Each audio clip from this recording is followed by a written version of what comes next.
Hello everyone, my name is Xanmoas, and we are back with Genshin Impact. Now, last time I was doing hangout events, and it turns out I missed one. I had one more hangout to do, but I'll be doing that a lot more later.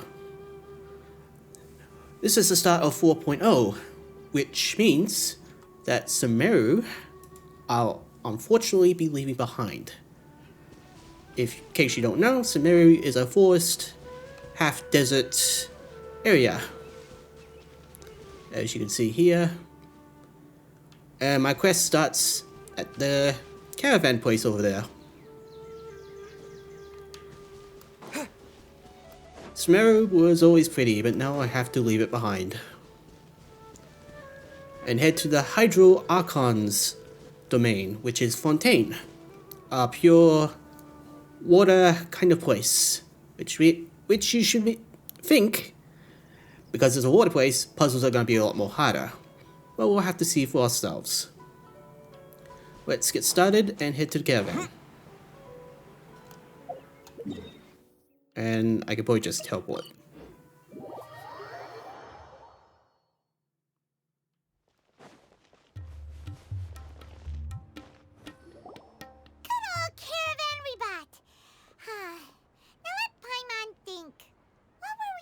The first time we came here. Oh, Paimon remembers! Nahita's consciousness had been trapped by the doctor, but we followed the clues she left behind to help her. Good memory. So much time has already passed since then, and it seems Sumeru's changing for the better now that Nahita's in charge, right? Paimon just hopes this peace will last a long time, and then Nahita won't have any more new problems to deal with. Yes, but as long as we're around. Yeah, guess you're right. We somehow always find ourselves right in the thick of it. Who knows what will happen next? Come to think of it, maybe it's all because of you. Maybe you're just a magnet for trouble. Oh, this coming from emergency food. I was just thinking that you might be the problem, Paimon. Huh? Me? Before Paimon ran into you, Paimon never ran into any trouble. At most, when she was super tired, Paimon got caught in some strange whirlpool and sucked out into sea. And even then, you fished Paimon out. Exactly. Anyway, for Nahita's sake, maybe we should think about heading to our next destination for now. Next stop, Fontaine. Ah, look who it is. Running into you in a place like this? I can see you two still love wandering around. Hello, foxy pyro maniac. Oh, it's Dia! Since when are we just wandering around? We're usually taking care of some serious business. Even though it may have nothing to do with our journey. Yeah, you're thinking of Wanderer. But never mind that. What brings you here? I just finished a commission in the desert for a usual client of mine. Nothing too interesting. Just escorting a shipment of goods. I'm on my way to report back. That's when I saw you two all the way over there, chatting away. What were you two talking about anyway? We're preparing to leave Sumeru and head to Fontaine. Uh-oh. Huh? You serious? Can't say I saw that coming. But you are travelers after all. I guess you'd never stay for too long in one place. I'm sorry. Bumping into you like this will become a rarity. I'm starting to feel sad just thinking about it. Hey, how about I gather a few mercs to escort you two? What do you say? You could always escort me. Thanks, but no need. Oh, Paimon had no clue you'd miss us so much. But don't worry, we'll come back to see everyone when we get a chance. Sounds good. All you need to do to get to Fontaine is cross this stretch of desert and navigate some waterways. Knowing you two, I'm sure it won't be anything you can't handle. So, when are you leaving? We'll leave as soon as we finish a few more preparations. Oh, wait a sec. Paimon just remembered there are still a few dishes in Sumeru that Paimon hasn't tried yet. Now, where's that list Paimon made?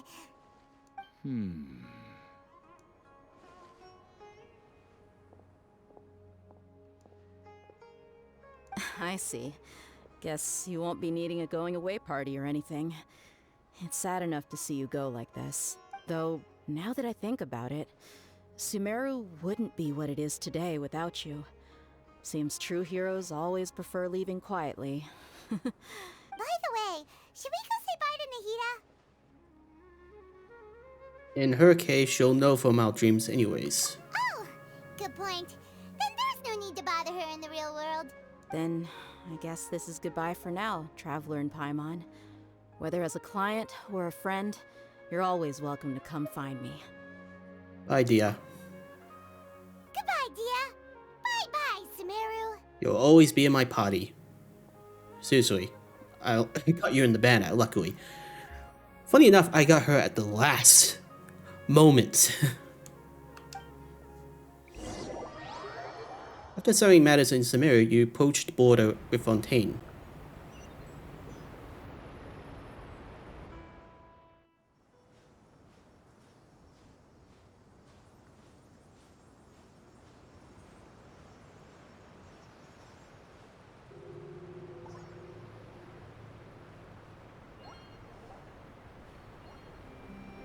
Beautiful.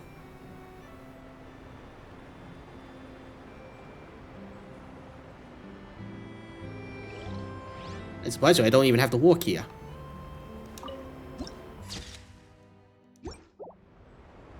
It just took me here. Now, how do I get over there? But looks at the mini-map, I can't go that way. Let's see. There's a... I can get a boat. And while I'm at it... navigate.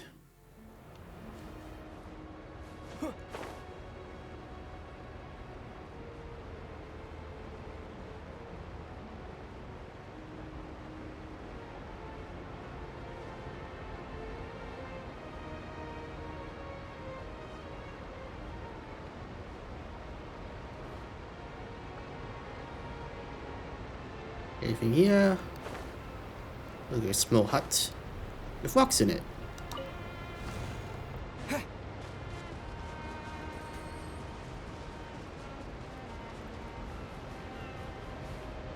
Hello, turtles that I can't kill.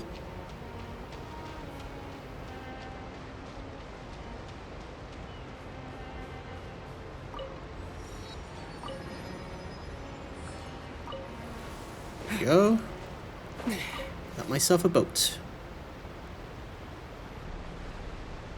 Wonder if these ships have anything useful.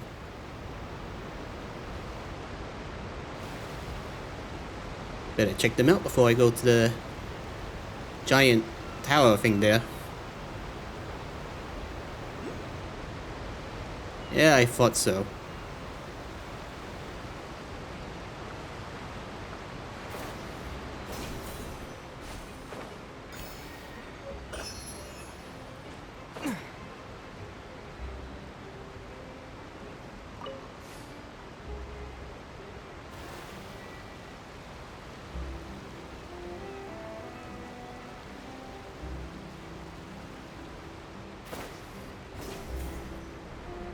Here.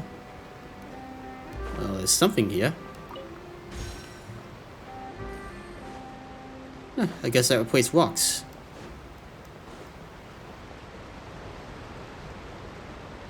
Be on the lookout for pyramid-looking jars. There's two more over there.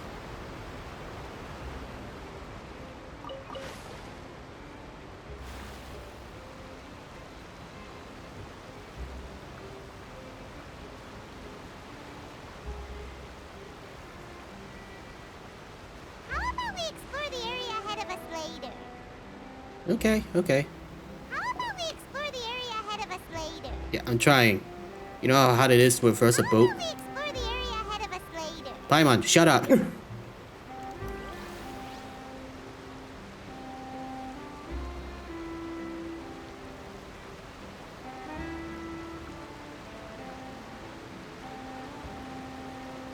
Another boat there, but I want to check behind here first.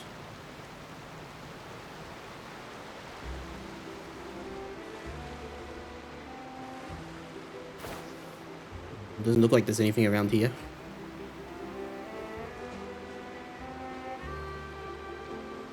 Now, according to that, the first, what do you call it? Statue is up there. Hey there, you know like a cop. Hopefully I don't have to fight you. Hello there, cutie. Hello there, the wind and the waves are both placid today.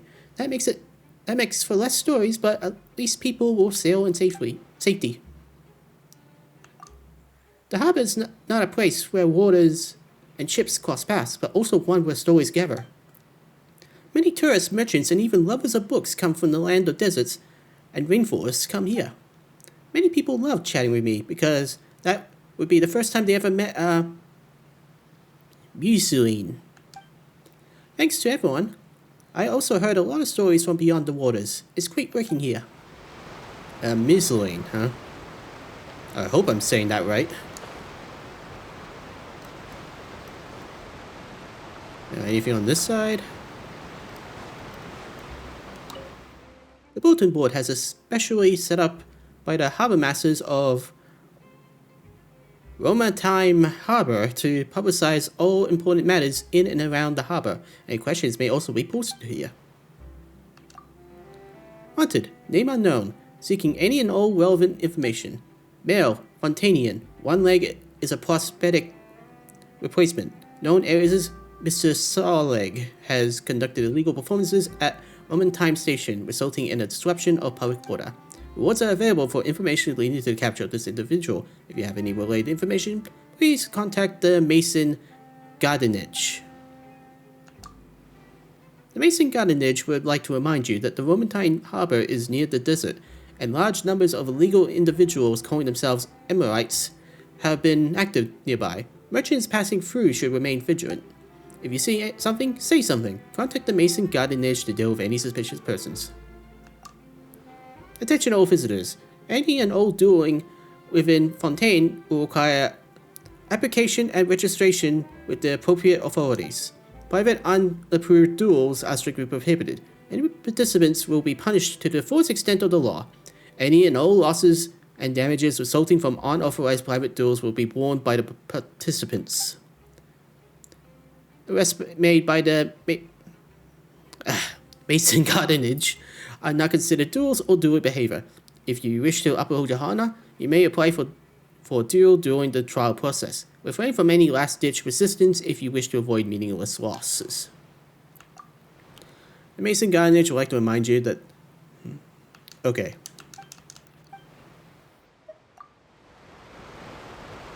Now, anything over here?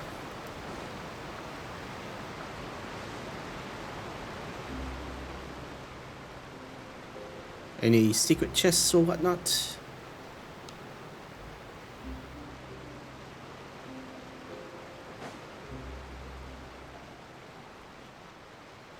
Doesn't appear to be so.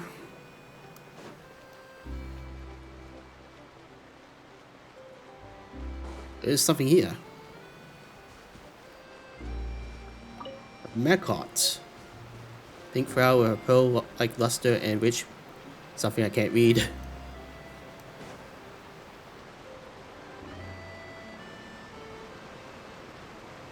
Right.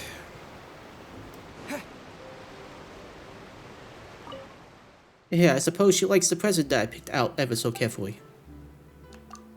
That's right, I chosen something special from Fontaine to give to my lady love.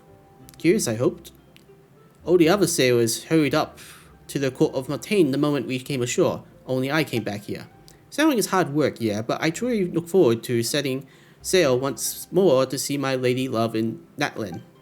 When it comes to passions, I am nothing if not a serious man. If all goes well, I would even be willing to change lines of work to stay with her. But there are quite a few tribes where she lives, and different tribes come with different rules. Will I be able to integrate smoothly? Alright, let's talk to you again, because you had other dialogues. A serving the sea is my job, and I love it. While I'm around, you're nothing to fear from storms or showers. I warn everyone ahead of time.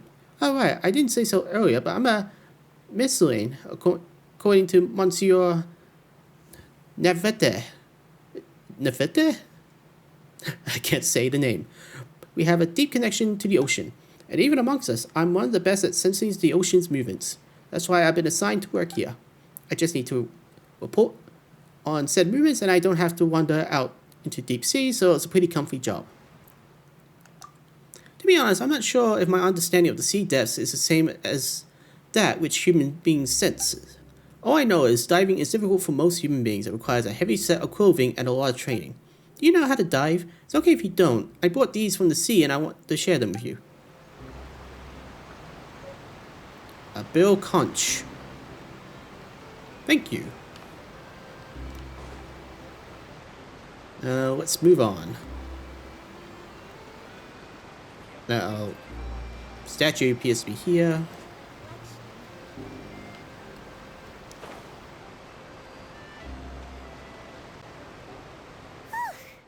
After crossing all that sand and water, we finally made it! Oh, this must be Fontaine's port! Yeah, it just turned into morning instantly. Wow! Everything looks so advanced in Fontaine! Paimon's heard that the industry here is extremely developed, and there are all kinds of unusual machines! It's even more impressive than I expected, Paimon. Seeing the sights as a tourist is nice, but maybe it would be better if we found something to do! What do you think? Let's start by meeting the Hydro Archon. Good idea!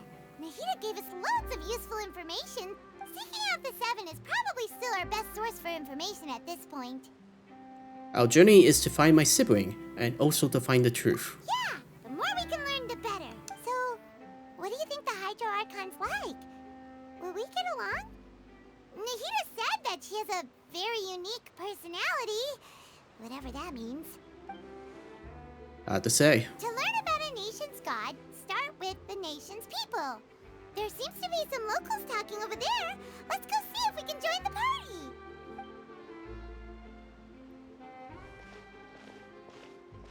If you ask me, it's a tragedy how things ended for him. Clearly, he was a pretty decent person. Yeah, I didn't expect that kind of ending for him. I thought he would at least fight on a little longer for his family. I was expecting a sudden plot twist, but it's a pity that it never happened. Still, his story is quite the tearjerker. Talking about drama? Excuse me. Can I help you two? I couldn't help but notice you standing here listening. And there's a cute girl over there. Hi. We're travelers new to Fontaine, and we had something we wanted to ask, but you seem to be really busy talking about some kind of play, so we didn't want to interrupt. Play? Oh, no. We're talking about something that really happened. In fact, it's a case that was just heard a few days ago. Really? Like, a real trial? But the way you were talking about it and the words you used just now made it sound like some kind of story. Well, good tales are often based on true stories, aren't they? And what you see in reality may also be someone deliberately putting on an act while harboring ulterior motives. Whether something is true or not simply isn't that important. The main thing is whether the story being acted out on the stage is splendid enough. Oh, but it looks like you're not from around here. You probably don't know that the Fontaine Court of Justice is called the Opera Epiclese, or more commonly known as just the Opera House. Opera Epiclese. Wow, that's a hard word to say. So they see trials as a sort of opera. But, shouldn't court cases be treated a little more seriously than that? Not to question Fontaine's way of doing things. It's just that putting someone on trial is usually a very serious thing. Yeah, it sounds like you're putting on a Shakespeare play. No worries. Other visitors to Fontaine have wondered the same thing. You could say that we just don't want to waste the moving stories behind those cases. And as for your worries about whether the cases are treated with due reverence, we have the absolutely just and honorable Chief Justice Neuvillette. Neuvillette. Okay. As well as the Oratrice Mécanique d'Analyse Cardinal, a machine created by the Archon. Between the machine and the Chief Justice, false charges and injustice are a thing of the past now. Yeah, I'm not saying that. A judgment device created by the Archon, so this is the nation of justice. You're a trees? Is it some kind of machine too? Oh, Paimon's curious.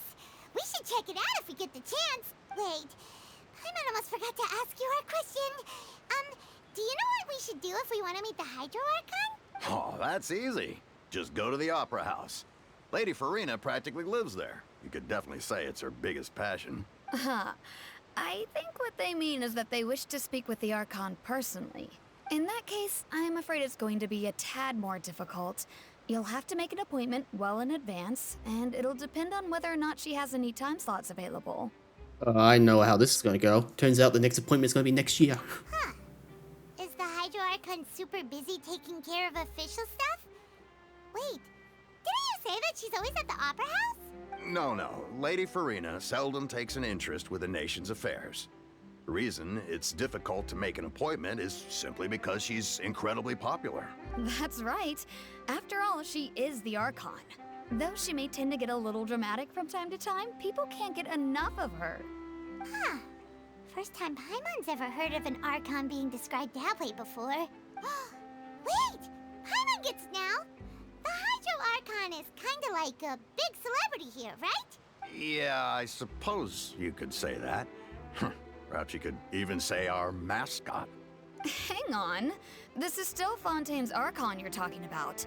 You should show some more respect. Yeah, the Heat is more of a mascot. Yes, you're right. I guess I should at least try to be a little more respectful in front of visitors. Otherwise, I might get arrested and find myself face to face with Monsieur Neuvillette. Wait, you can get arrested for that? Come on. Sure, there's a lot of laws here, but nobody's going to be arrested for saying something disrespectful about the Hydro Archon. These the people of Fontaine really like the Hydro Archon, but they don't appear to revere her. Alright, I think we get it. Thank you! At least we now know that we can find the Hydro Archon at the Opera House. But who knows how long making an appointment will take? Guess we could have a look around the city in the meantime. That would be a good idea. Hey! What are you looking over there for? Someone's here. There's a girl over there. She's been standing alone for quite some time. And she has a huge bow on her back. Huh. Maybe something's the matter. She isn't going to jump into the water, is she? Maybe we better go check on her.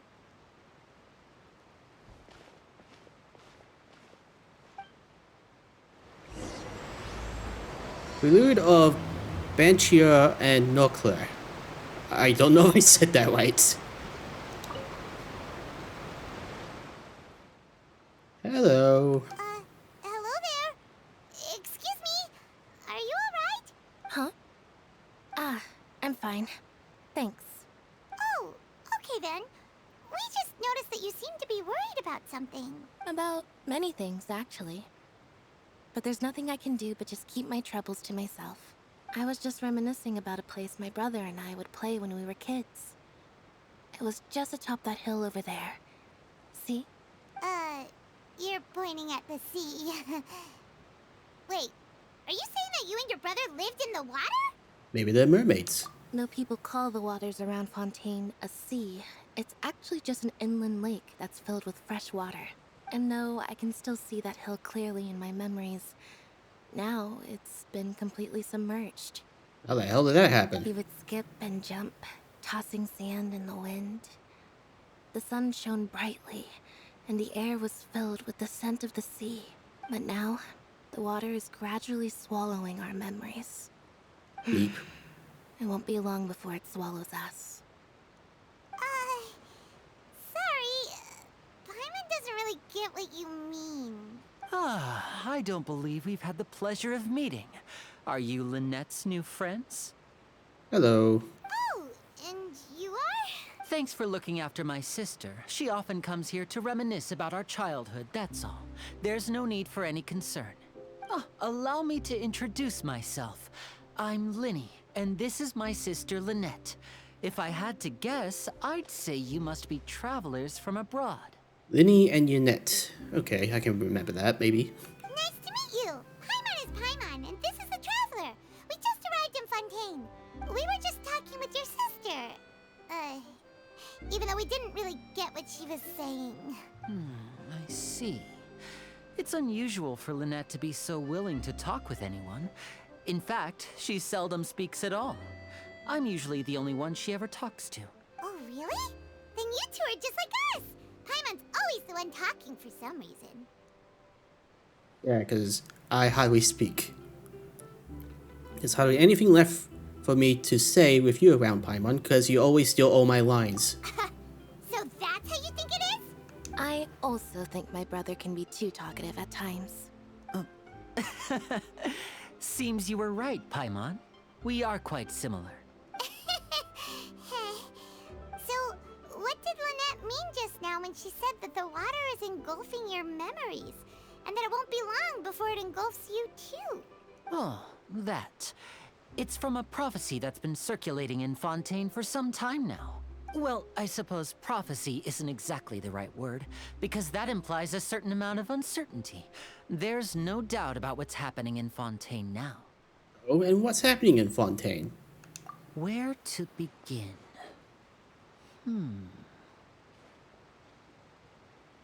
Let's put that question on hold for a moment. We still haven't formally greeted each other yet, have we? Did all the introductions earlier not count? Apparently not. Hello, traveler.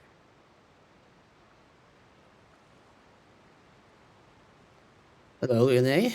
It's a pleasure to meet you.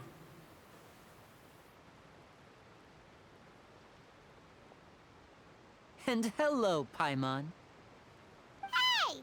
Why didn't Paimon get a handshake? You're not poking fun at Paimon, are you? Please, don't take offense. Just consider it a sort of etiquette we have here in Fontaine when making new friends. You should remember it. It might prove useful. Oh, great. Sounds like there's gonna be a law about greeting people. Oh, alright then.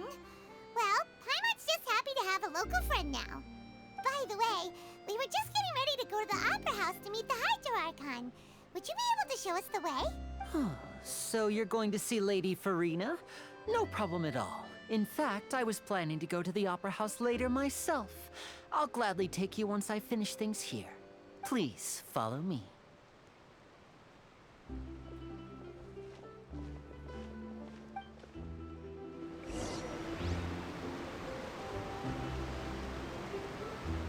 So, where are we going?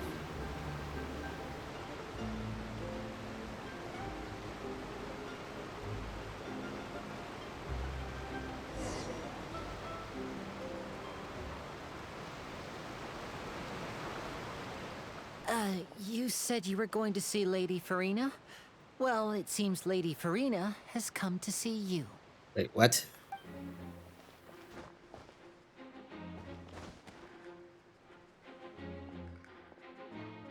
Uh-oh.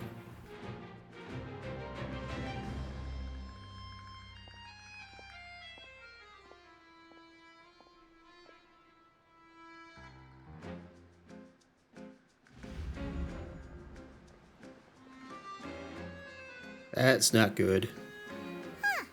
So, she's the Hydro Archon? But how did she know we were looking for her? My dear people, rich and poor, those with cup in hand and those with nothing at all, raise your glasses in celebration. If you don't have one, then just raise your hand in lieu.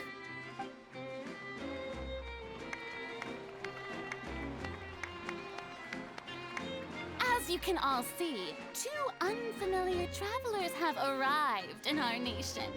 Come, let us make a toast in honor of this traveler and his companion, who have journeyed here from distant lands.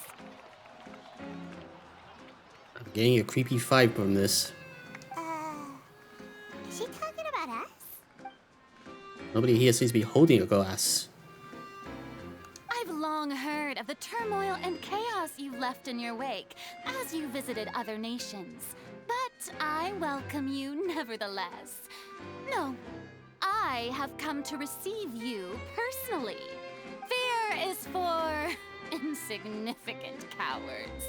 I am a god, and I will never entertain the notion of such meaningless wariness. You can be rest assured, I see clearly your sincerity. Okay. Of course, seeking an audience with me is the most sensible thing to do. It will allow you to truly behold my power and witness my authority. Intelligent people always gather under the correct banner. I, Focalor, hereby welcome you to the nation of Hydro and acknowledge the value and significance of your trip. Focalor. Now, you may rejoice in this. So her name is pronounced Focalor. I thought it was 4 colors. Oh well, Focalor it is.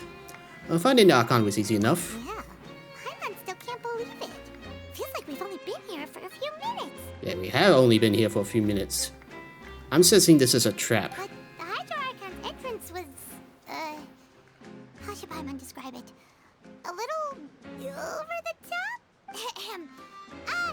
Miss Hydro Archon? How did you know we were coming? I see. As Outlanders, you inevitably lack even some of the most basic understanding. Don't forget that even the gods can be divided into the mediocre and the excellent.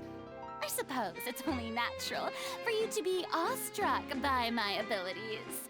And you're very egotistical. You had best stop and consider. Do you really have the noble qualities and etiquette necessary to communicate with a god? All it takes is a flick of my finger for me to know everything about you. Ah, it's a spy from before. Whoa, talk about sounding high and mighty. Feels like she can't get over herself. Uh-oh. Oh? What's with these looks? Perhaps the welcoming ceremony still isn't enough? What else should I say then? You're free to go. Is she waiting for us to start talking? Wow, I didn't expect to see Lady Farina here. What a surprise! Wait, does this mean they're the legendary blonde traveler? How did I not notice before? Yeah, just look at my golden locks. Hey, what's all the commotion? Oh, is that Lady Farina? Is there some kind of drama going on? Of course. That's the blonde traveler. The one all those stories are about. Lady Farina came here to personally see him. Oh, I bet this is gonna be the duel of the century. Wait, I'm doing here now? Ooh, I've got to see this. I knew Lady Farina would never disappoint. Yes, but don't get too excited now. My dear believers and spectators alike tend to get quite rowdy, and despite the noise, I've come to tolerate all their ruckus. You may consider this my reward to all of you. I have determined that there will be an epic duel between myself and this traveler from another land, just as you were hoping to see. Now she wants to fight? Aren't we getting a little ahead of ourselves? Fighting gods, I got a resume. Bring it on.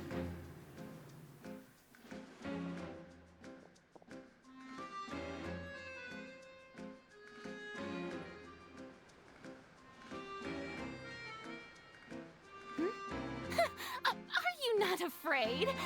Might I remind you that this is a duel against the divine? I first worse. What are you trying to do, traveler? Provoking a god in front of her people? She started it first. Stand down, Clorend. I admire his bravery. Few have the courage to draw their sword against a god. He is obviously a true warrior. Unfortunately, people nowadays only crave to be thrilled, and a mere duel will not slake their thirst for excitement. Huh. Yeah, she's right. Just a duel wouldn't be all that interesting. On Araneus, criminals are always requesting duels to defend their honor. They're getting a bit old, to tell the truth. You see.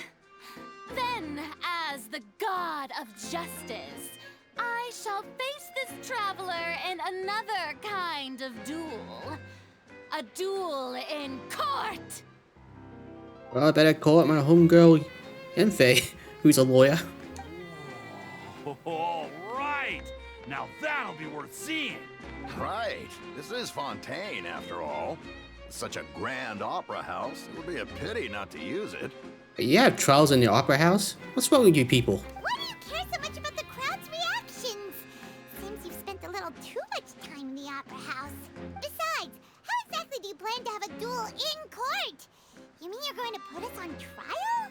You literally just arrived here. Oh, we have reason to put you on trial. It's obvious, isn't it? Obvious?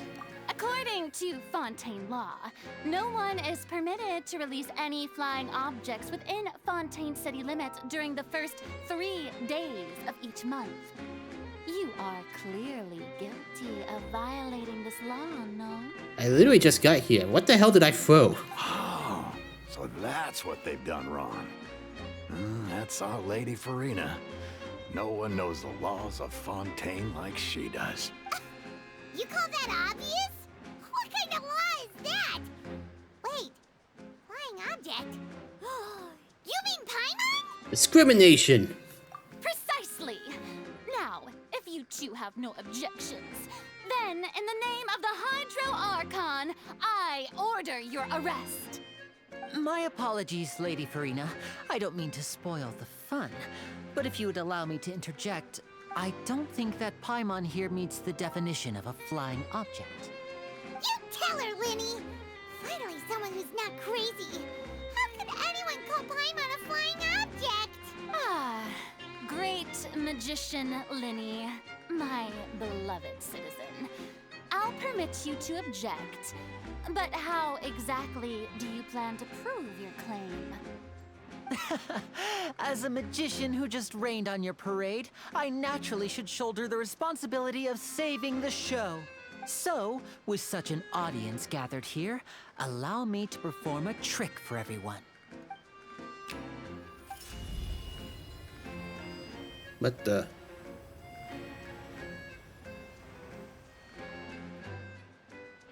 Ta-da! What's that on Paimon's back?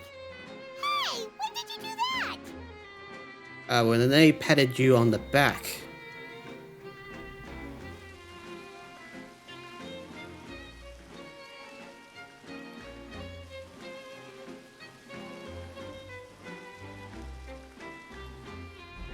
There. As you can all clearly see, Paimon should be classified as, well, something like a balloon. This rope has been in the traveler's hand all along. It was just that no one could see it before. Huh? You call that magic? You've got to be joking. I thought it was pretty good. Nice one. Huh. I'm not sure what to think. It seems Lady Farina's charges no longer hold water.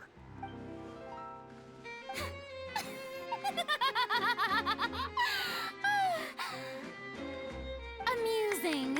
Very amusing, Linny. Just the sort of unexpected twist that I enjoy. With you here, today's performance can finally be called complete. Performance? You see all this as a performance? In which case, consider the matter of your trial resolved.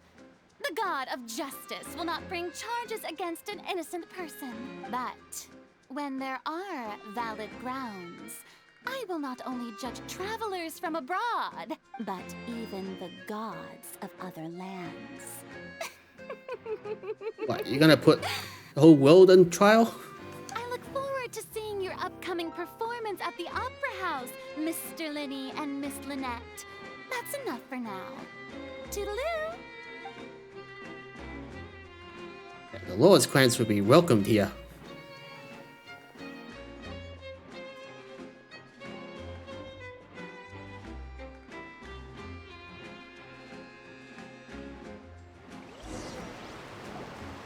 And just like that, she's gone.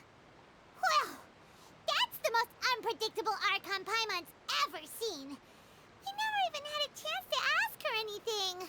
But that's a problem for future Paimon. That whole scene just now was really... Thanks for bailing us out, Lenny. Don't mention it. I just happened to remember that there was such a law, so I did a little preparation, just in case. I didn't think it would actually come in handy. So, Now do you see what kind of god Lady Farina is? She can be a bit confusing at times, but she is still amenable to reason. Yeah, confused is a good way to put it. Anyway, Paimon had no idea you were a magician, Linny. It sounded like you'll be performing at the Opera House, right? I just know a few simple tricks I use to make a living. Lynette is my assistant. It will actually be my first time performing on the most prestigious stage in Fontaine, the Opera House. But isn't the Opera House where criminal trials are held in Fontaine? When there are no public trials being held, the Opera House hosts a variety of other performances. To the people of Fontaine, the line between a trial and a performance can be a little blurred. And speaking of performances, I would be remiss to forego this opportunity gifted by fate. Might I invite the two of you to see my performance? My brother's always excited to make new friends. Sure. Oh, sure. We don't really have anything to do now, and we wanted to go to the Opera House anyway. I would be delighted. Splendid. In that case, why don't we go together? I'll show you the way. I just have something to take care of first. Is there any way I can help? You really mean it? Then I'll take you up on your offer. This is a magical item known as a magic pocket. Perhaps you can help me distribute them to the people here. Okay, why? Huh? What are they going to use it for? About that... You asked me before about the prophecy, right? Let me start by telling you a little more about what it entails. I'm not sure exactly when it began, but a prophecy has been circulating around Fontaine. It says that every person in Fontaine is born with sin. No matter how the nation of justice holds trial after trial, this sin cannot be absolved. Until one day, the water levels in Fontaine will rise, and the sinful people will slowly be drowned. That sounds awfully cruel. In the end, the people will all be dissolved into the waters, and only the Hydro Archon will remain, weeping on her throne. Only then will the sins of the people of Fontaine be washed away. It's not that simple to remove sins. That sounds pretty gloomy. Why are people in Fontaine born with sin? What is that supposed to mean? There are lots of guesses. Some say that the ancestors of Fontaine stole the power of the seas and stirred its wrath. Others say that the people of Fontaine never heeded the first Hydro Archon's warnings and offended Celestia. But here in Fontaine, evidence is what matters. There hasn't been concrete evidence for any of these claims, so they can only be regarded as conjecture. If even the people in Fontaine don't know what sin they committed, wouldn't it be better just to ignore the prophecy completely? Why bother feeling guilty all the time? That's exactly what the people did at first. But in the last few years, the water levels in Fontaine have actually started rising. But now the water is engulfing our memories.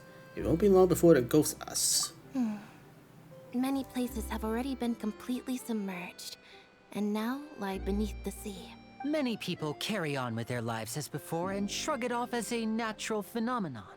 But my family and I think that the people of Fontaine shouldn't ignore the possibility, which would end up sentencing them to death. Yeah, that is gloomy. We hope that at least the people who reside near the waterfront can move away before it's too late. So, we've started distributing magic pockets to them. As a magical item, these magic pockets have astonishing capacity. I'm sure they will come in handy when people are moving their belongings.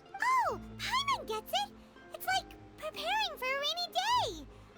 But this is more than a bit of rain.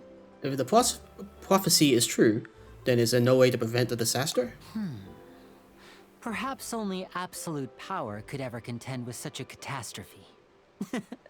But who knows? We're just tiny specks in the grand scheme of things. Now, if you'd like to help, then please give these magic pockets to anyone nearby. Be sure to convince them to take it, regardless of what they say. Okay, sure. Like water disappearing and I didn't... That was very quick.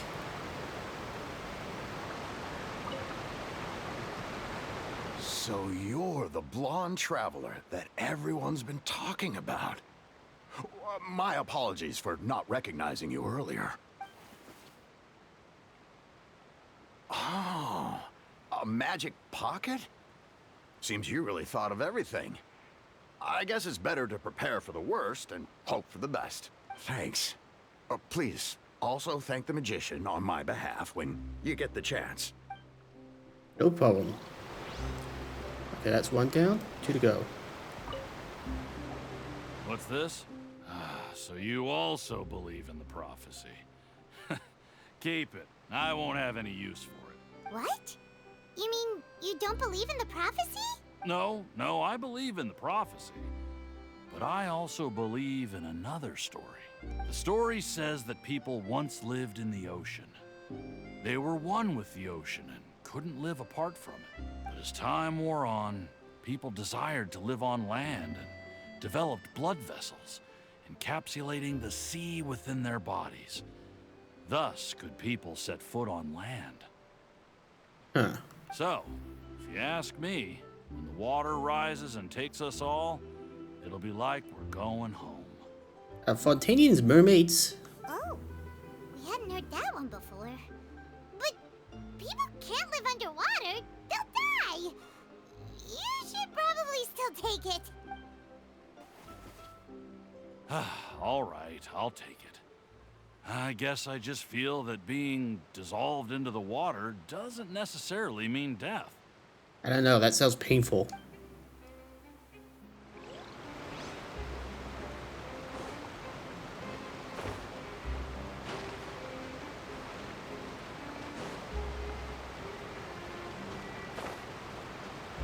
Hello, boat captain.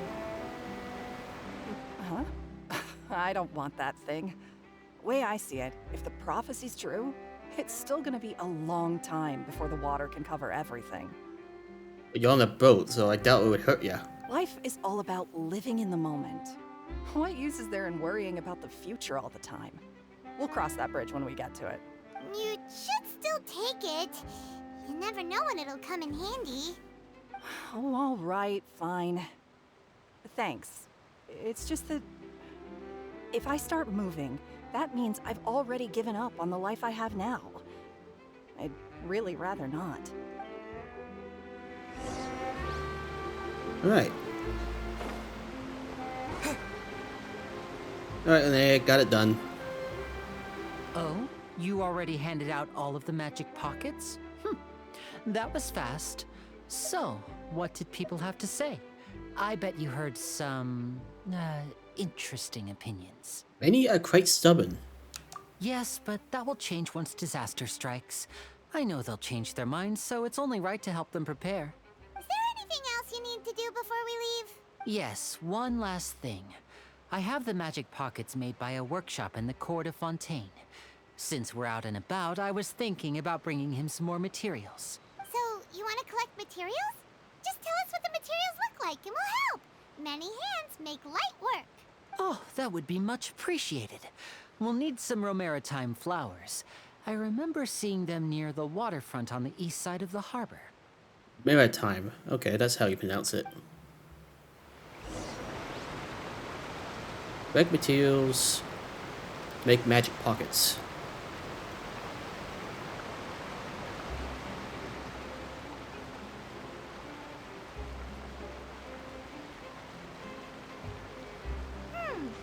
It seems we have to use Hydro to collect Romaritime flowers. Wait, really?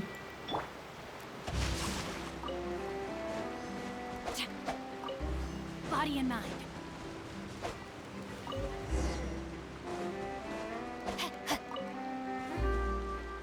Done.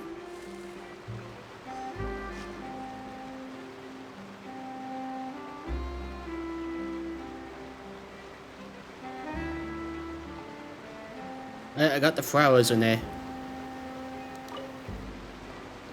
You made quick work of that. I can tell you're an experienced traveler. I've also finished collecting a few here. Maybe next time you'll feel like helping too, Lynette. How the heck were you gonna collect it? You're not Hydro. No way. I'm in power saving mode today. Otherwise, I fear I may not have any energy left for the performance at the Opera House. Fine. Though the performance is still a long way off. Now that we're finished here, we should get ready to head back to the Court of Fontaine. So, we're going to the Court of Fontaine before we head to the Opera House? Good. Paimon wants a tour of Fontaine's largest city and try... Rude. Wait, shh. Have you noticed that person over there? The young girl. You pickpocket? Huh? What's wrong with her? Paimon didn't notice anything.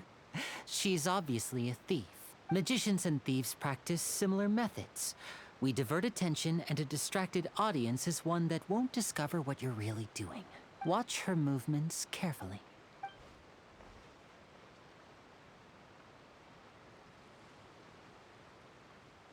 Time to go kick her ass. Oh, he's right! Shh, keep your voice down.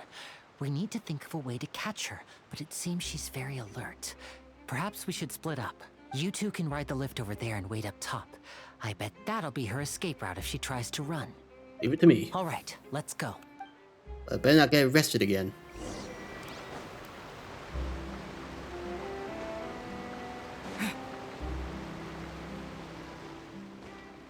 Why do I have a strange looking dog there?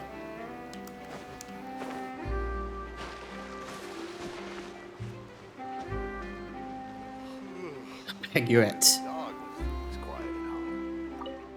Woof woof. Good doggy, good doggy. Woof woof. Good girl, Baguette. Good girl. Phew. What are you busy with? Oh, sorry, I'm just really tired right now. Didn't notice you there. Very few people talk to me at work. In any case, since cargo inspections doesn't really involve the crew, and as you can see, that's what I'm doing. Though in practice, the one expecting things is my dog, Baguette. I'm just here to take care of her in turn. Okay. Mind telling me about your dog?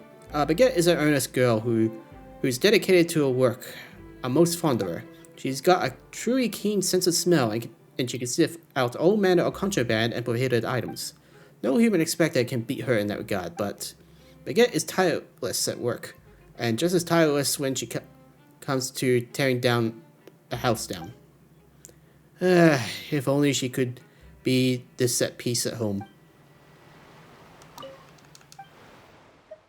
Could you tell me about the prophecy?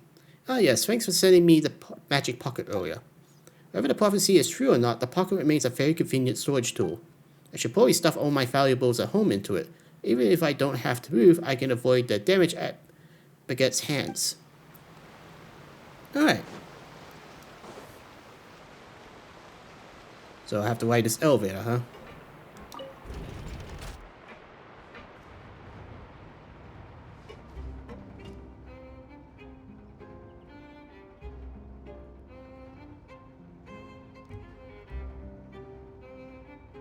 See the elevator tris.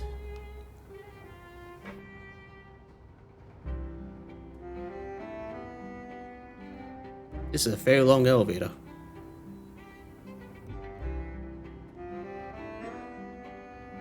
And there's a hydro thing here.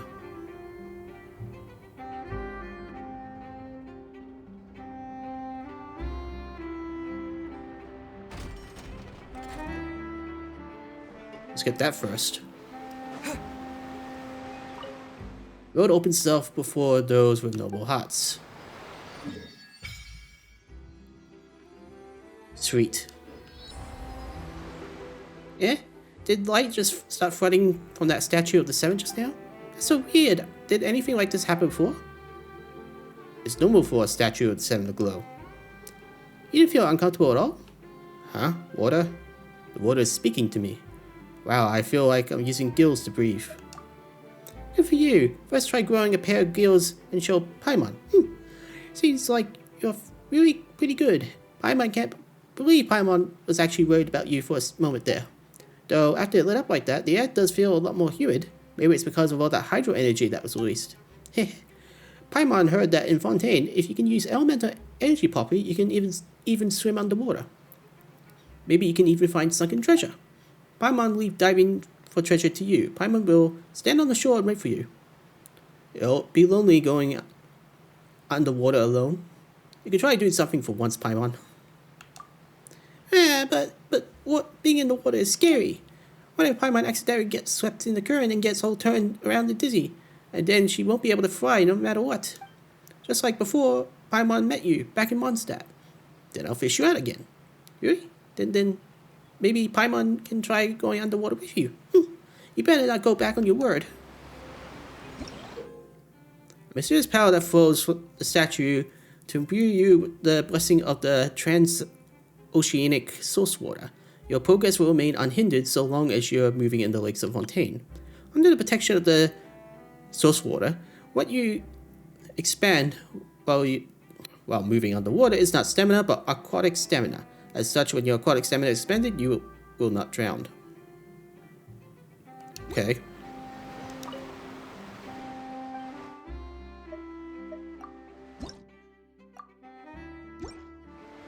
Alright, let's attune.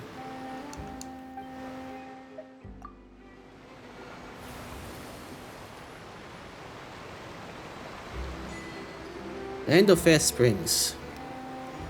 Right, now that I'm attuned to Hydro, it's time for me to switch party members.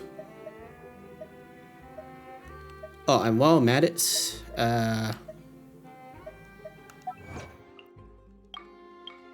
claim that. Claim that.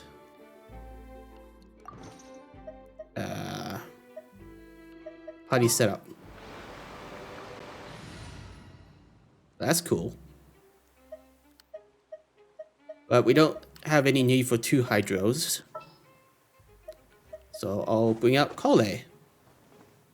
I'll ensure your safety.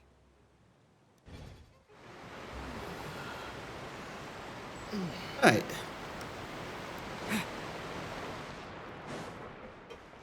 I wonder how this works. Go! He's just got water. He's just got a water blaster. That's cool.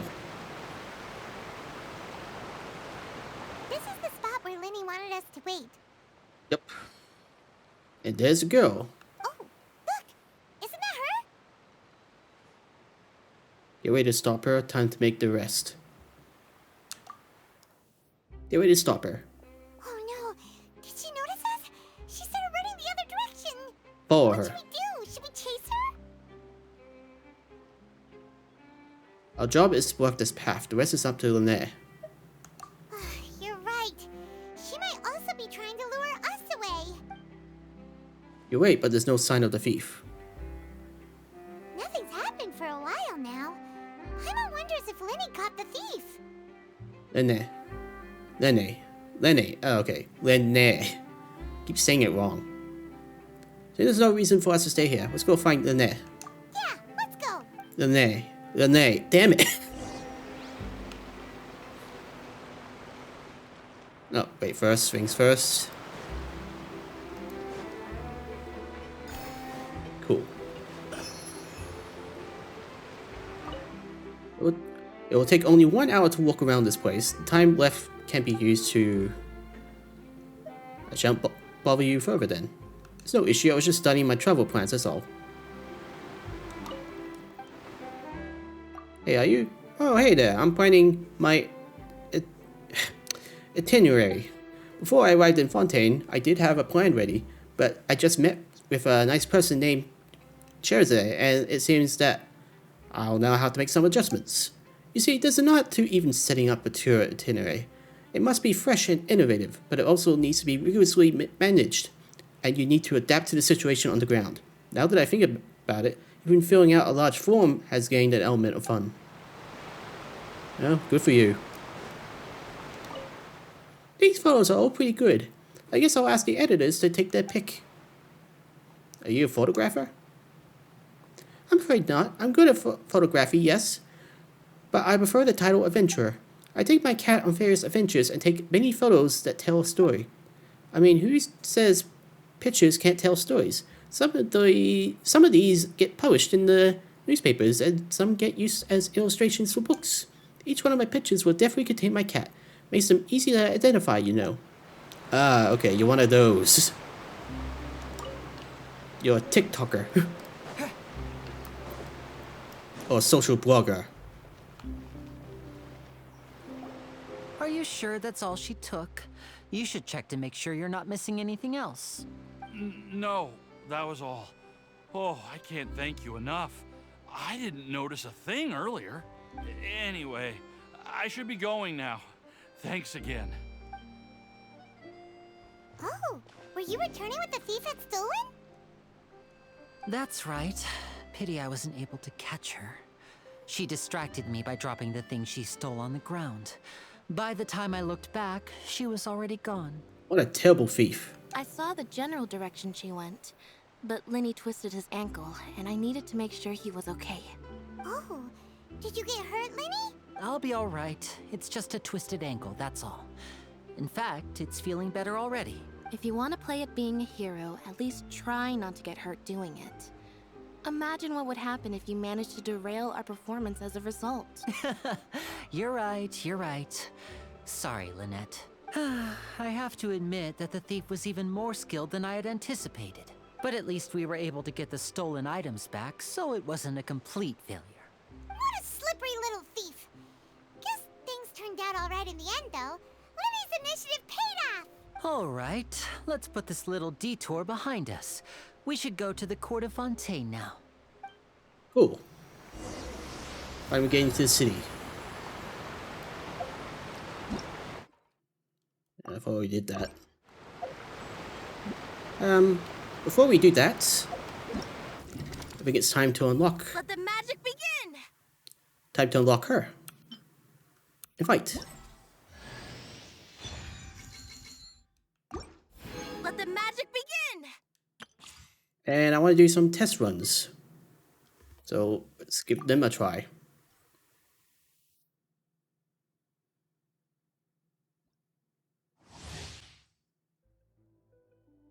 Okay.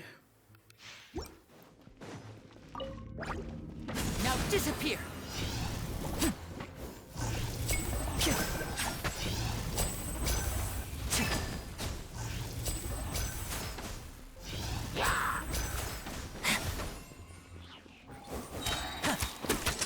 Here comes the finale! And voila! Teamwork is dreamwork! Huh? I'll settle this. Stand with me. Boba, get them. Let's get this show on the road! Step right up! That was easy. I'm going in. Out of my way. Our bond is strong.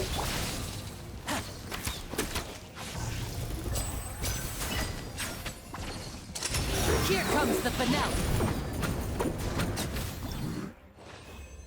Easy. He's pretty strong for an archer. Exit.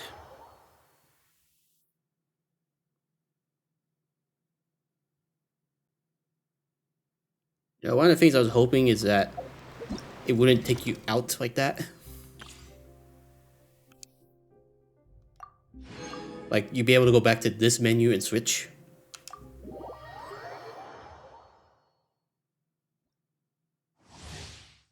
I guess you can't win everything.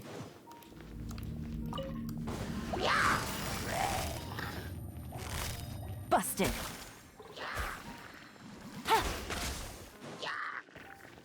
Out of the frying pan, into the fire.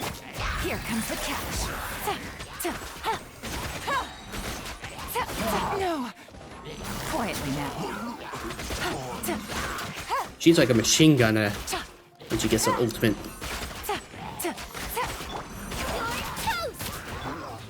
Try not to enjoy this. Oh, so sorry. Game's up. Fun's over.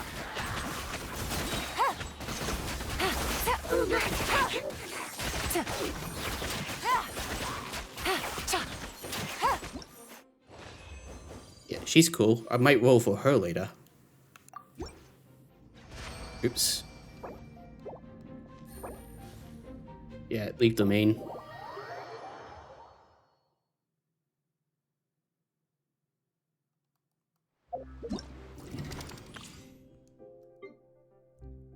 Claim. Let's try her now.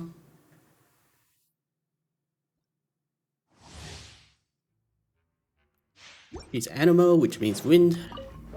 Let's see what happens. Okay, so she's just like... Over here. Just like the other woman.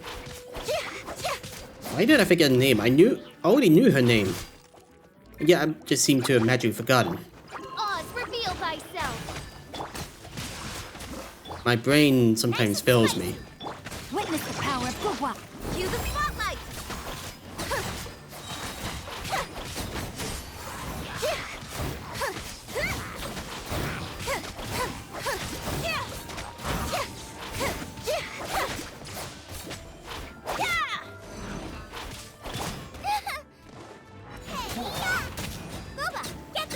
Let me weave you a verse. Wings of darkness, come, sever night from. Let the magic begin. Step on up.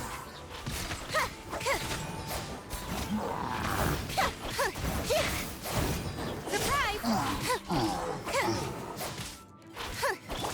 Eat this. It's a stage. And one more for good measure.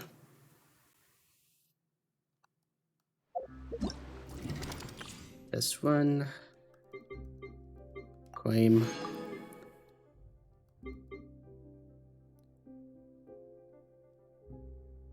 For some reason my mind's drawing a blank on how to pronounce her name. I heard it many times before. Leland.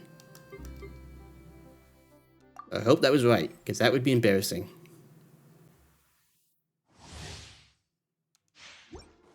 Off we go.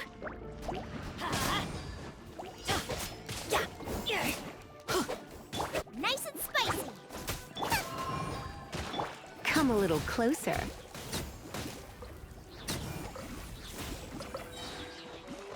Let's spark things up. Everybody stand back.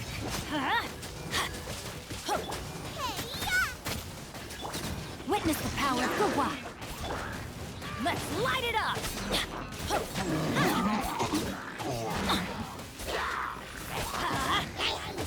I'm going in. Gugwa, get them. Surrender and be gentle. You've been a naughty boy.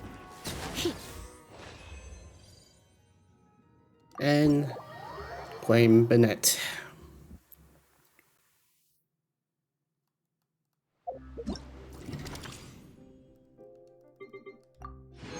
Cool. Now what's this one? Adventure continues as you, PAIMON, finally arrive in Fontaine. Various splendid landscapes await you in this nation. Okay, so that's not really... The relic records creations of the Hydro Nation. You will need to gather certain types of collectibles. Recommended collection sites will be marked on your map for certain items. Your mini-map will display nearby collectibles when you get close to the recommended sites. Before the challenge starts, you have to choose the challenge content through conversations with Maladets. Resources granted by Leyline Blossoms after challenge completion will depend on the content chosen. The Razor Twin Horn crown atop the Emperor of Fire and Iron is a pyro organ that enables mightier elemental attacks and doughtier defenses. Should this elemental shield be broken at the right time using elemental reactions, the fight will be made easier. Okay. So this is just do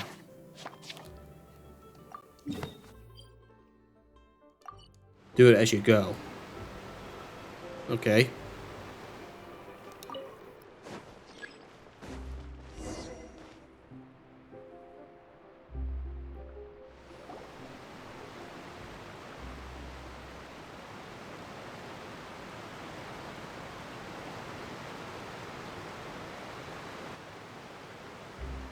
So, we ride this thing to go into the city? What an ingenious way to get around! People in Fontaine really know how to use water! This is an aqua bus. It allows people to travel between several key locations around Fontaine. It's pretty convenient, but the ride can become a little dull after a while. The scenery is always the same. That's why it's better to travel with friends. So you mean it's still boring even when I'm riding with you? Ouch. No, that's not what I meant. It's just that, well, you don't really talk that much. Besides, it doesn't really feel like a real trip when it's just the two of us. It's the same as being at home. Whatever. Guess that's what it's like to be an older brother. It's about time for us to leave. Let's get on board. Fontaine, here we come.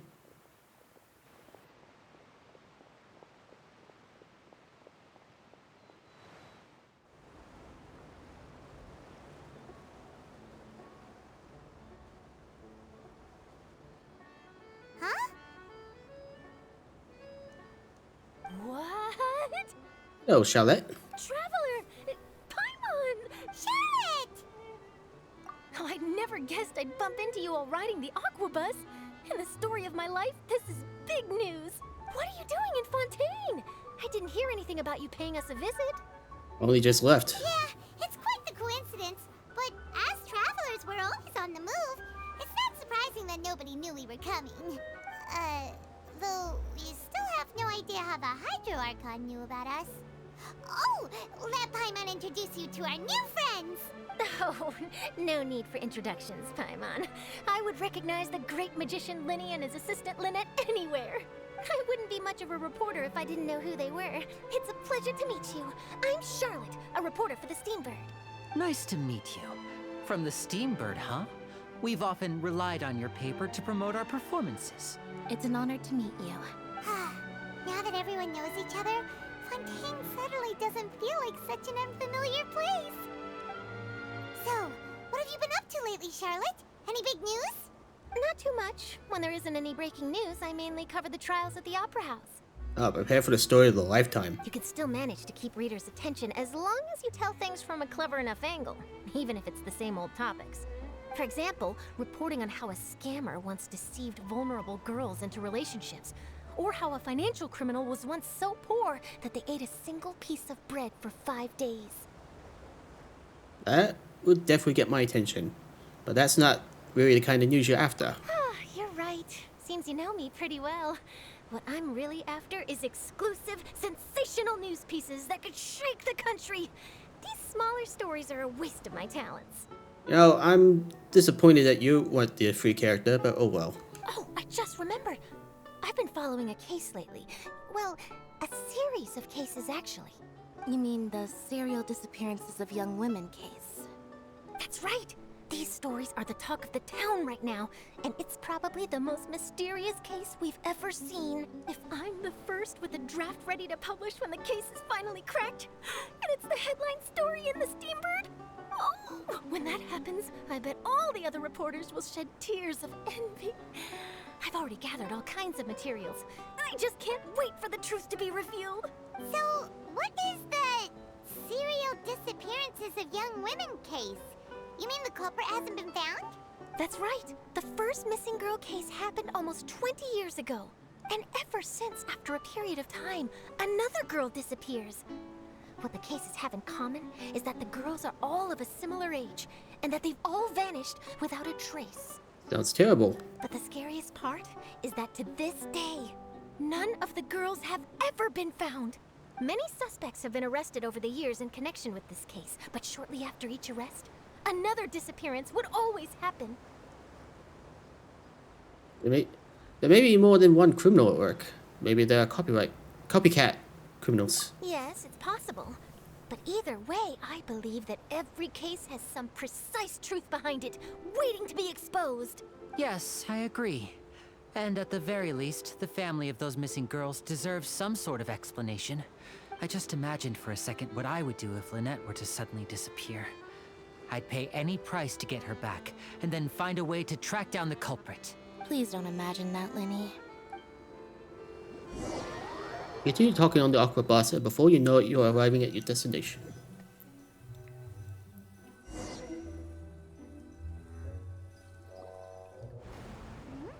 Hey, we're almost there! Look!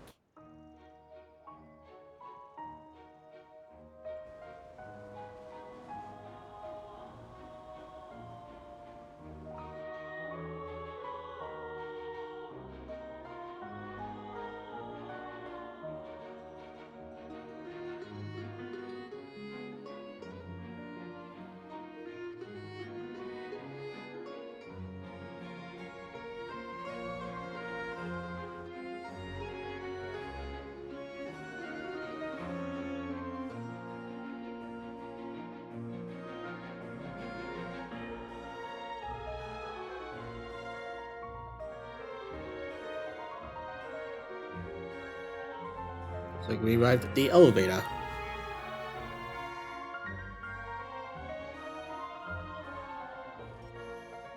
Well, that was certainly a welcoming start. Well, I really enjoyed chatting with you. Life should be full of pleasant little surprises like this. Yeah, us as well. The ride went by too quickly. Ah, I have an interview to get to. I should get going before I'm late. Okay, Paimon hopes we can chat again soon, Charlotte. See ya! Bye now. Oh, be sure to stop by and see me at the Steambird when you have time. Yeah, that would be an interesting visit. What a tough job. Always running around and interviewing everyone.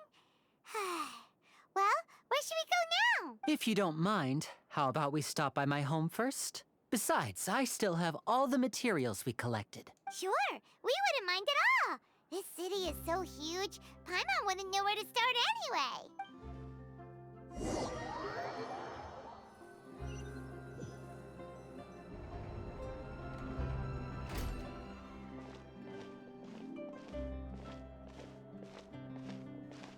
One fancy object there.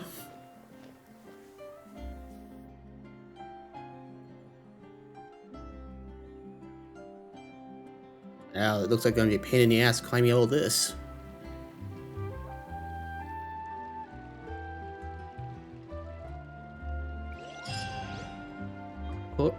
Court of Fontaine. Okay. Guess I should explore now. Viewpoint marker there.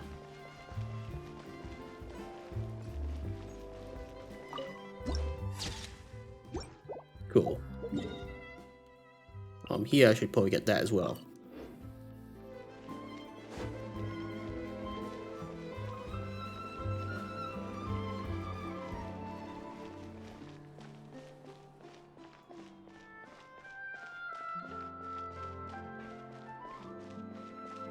Funny enough, I think this is the first time there's a statue in the city. I wonder where the Adventure Guild is.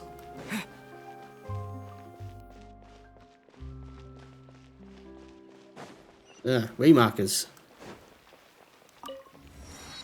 They're actually invisible on this map. I guess until we get the statue.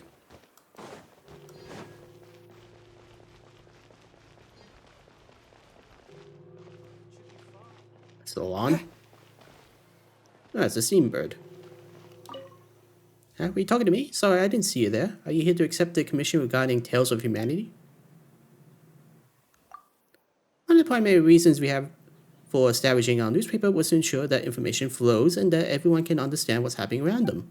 Slowly, we moved to not only attempting to let readers know, but to also let them express themselves. Thus, Tales of Humanity was born. Everyone can write in this column, and similarly, everyone can read it. As for the result, well, you've seen it, haven't you? Our prints are practically drowning in all manner of content, but that's not a bad thing in my experience. Listeners also need some light reading to go with the explosive news. Additionally, being able to help our readers does our reputation good. In other words, we'll be troubling you somewhat further. Fret not, you will find our payment quite suitable. Okay. Could you tell me about Charlotte? Sure, she's one of our journalists. Is she in trouble again? Not really. Well, that's good. She is a live correspondent, and they tend to put themselves in the line of fire. I almost thought someone had come to make a threat again. Don't worry, we have a way of dealing with such matters. After all, we have gone bust a long time ago if we couldn't handle ourselves in a little tussle or two. Alright. Am I missing anything? Is there like a ray marker down there? Well, I should probably go north first.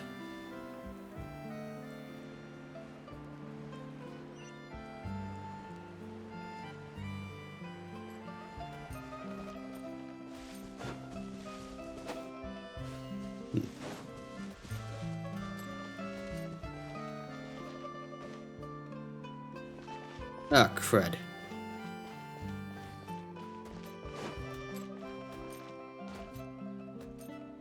Crud. I did pay attention to the north bit. How the heck am I gonna get up there?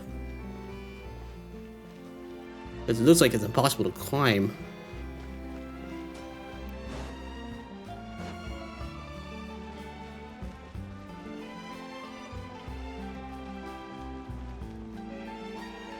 Oh, that's convenient.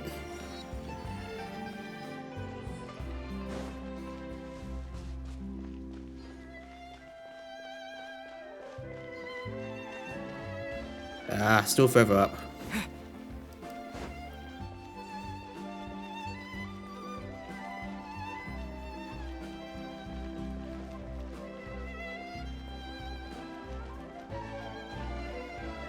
Curiosities. Alchemy. Adventurers Guild. Ad Astra Abyssosk. Welcome to the Adventurers Guild. Are you also a clockwork puppet? Ah, I wonder, do I appear like a masterpiece of the Fontaine Research Institute to some? Ad Astra. Hello there, the pleasure is mine. I am Catherine, the receptionist of the Adventurers Guild. My job is to provide the adventurers with quest and intelligence support. May my services be of help to you, and may your journey in Fontaine be a memorable one. Alright. How do I... Here we go. Oh, I guess it's not available yet.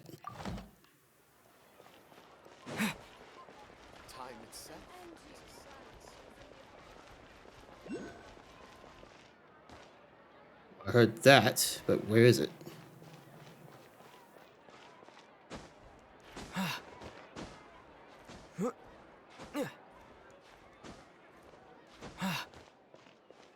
Up here?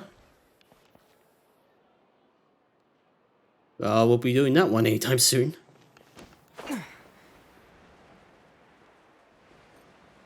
I guess I should just continue the story and maybe I'll find my way up. Or down.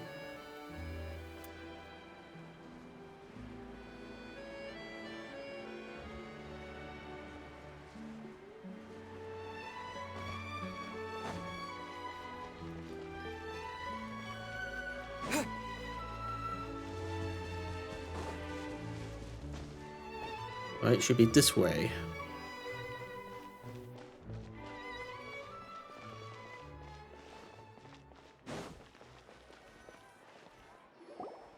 This is our current abode. Ah, Fremine, you're home. Where did everyone else go? I have some new friends that I would like to introduce. Oh, they all just went out a moment ago. I see. Everyone is getting busier now that Father will be returning soon. I suppose that can't be helped. Father? What is this, the kids next door? Allow me to introduce you to my little brother, Fremine. He is a phenomenal diver. Hello. Nice to meet you. Paimon is Paimon, and this is the Traveler.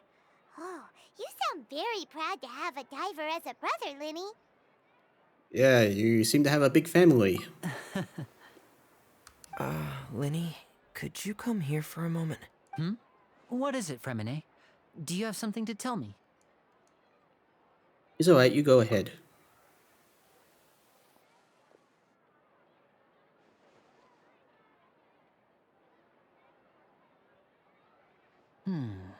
Okay, I see. Is everything all right? Oh, it's nothing. We were just discussing a little housework. Sorry for the interruption. Oh, before I forget, the Traveler and I collected more materials to make magic pockets. Were you able to get any, Fremine? Yes, I went diving and gathered lots of materials. I was about to give them to you. That's our Fremine, always quick with the underwater work. All right, I'll take these to the workshop. Not a lie, Fremine sounds like a drink. It's raining now.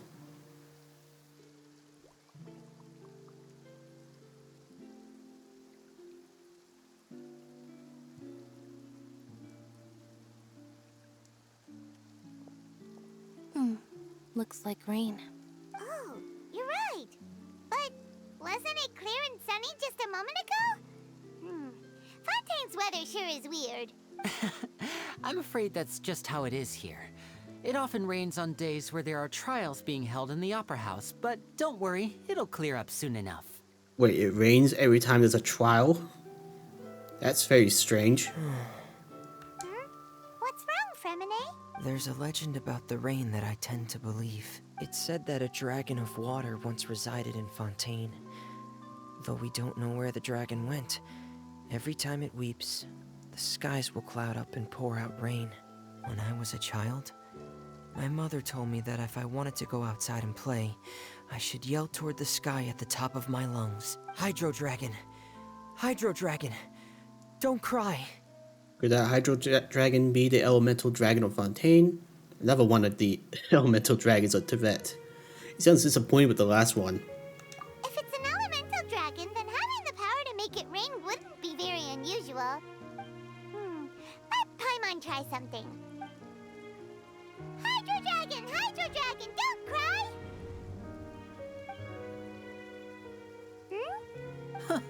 Doesn't seem to be of any use. It is just a legend after all. You know, you might be a more popular magician if you understood the concept of romanticism. Or could at least play along. Sorry, it might be because we've never met the Hydro Dragon. Perhaps it can't be comforted by the words of strangers. After some time, the rain stops. It rained for longer than I suspected. Oh, it's already getting late. I was surprised we were just standing out here while it was raining. Was there something you needed to do, Linny? Yeah, some preparations for the show at the Opera House. I need to find a way to catch the last aqua bus of the day. On the day of the performance, just ride the aqua bus to the island of Aranias. I'll have Lynette meet you at the fountain in front of the Opera House. Sounds good, you go ahead. Oh, are you leaving now? What is it, Fremine? I'm in a hurry. Oh, I get it. You feel nervous delivering the materials for the magic pockets, is that it? Perhaps we could trouble the Traveler to help us take these materials to the Beaumont workshop and deliver them to the owner there? Oh, I am the errand boy of this game. I'm afraid that Fremine can be quite introverted, and the boss there tends to be pretty talkative. Fremine has always been a little afraid of her. No trouble at all! Don't worry, we're on the case! Sorry for the inconvenience. I'm quite useless when it comes to such tasks. I'll think of a way to make it up to you. Oh, no need! This will be a walk in the park for us! Go to Beaumont workshop. Actually, I should probably talk to you first. Thanks again, you two. I really can't deal with that lady. What's wrong with the lady? Guess I'll find out. The tea here just keeps getting more.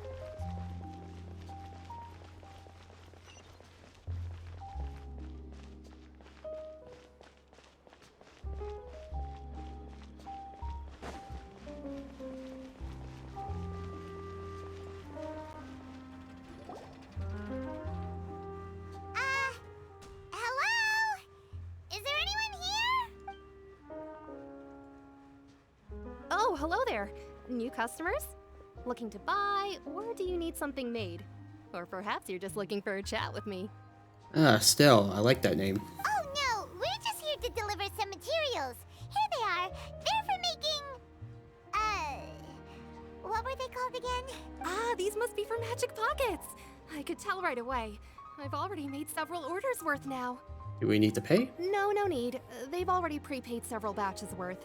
When they told me what they'd be using them for, I even offered them a discount. But they insisted on paying the full amount, saying that I had a business to run.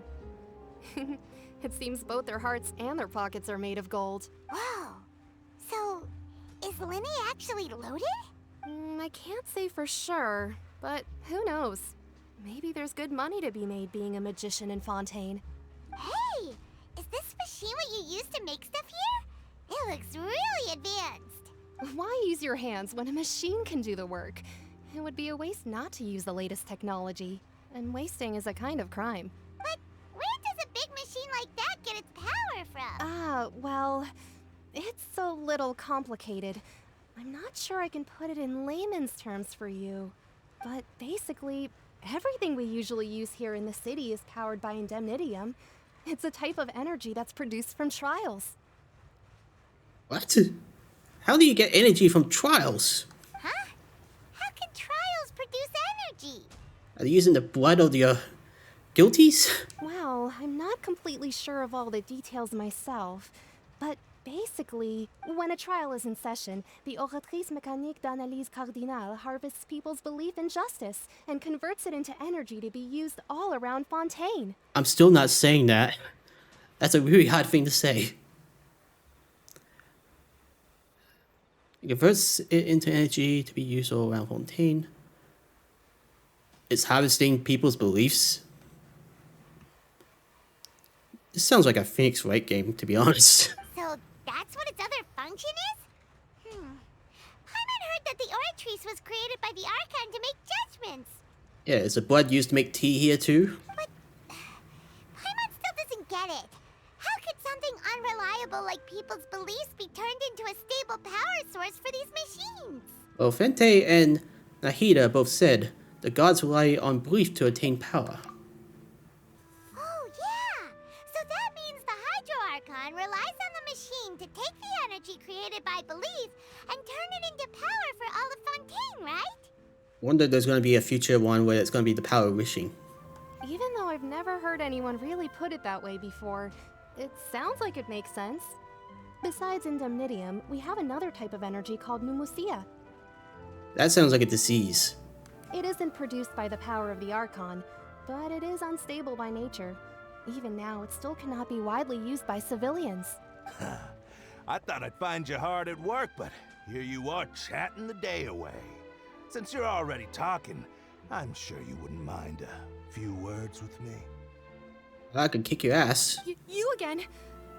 Didn't I already promise you that I'd have the more I owe to Confrérie of Cabriere by next month?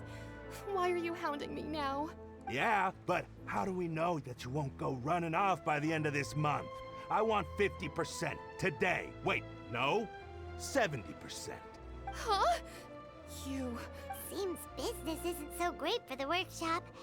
We've already finished our job and delivered the materials. Maybe now's a good time to leave? Hey man, what the hell are you saying?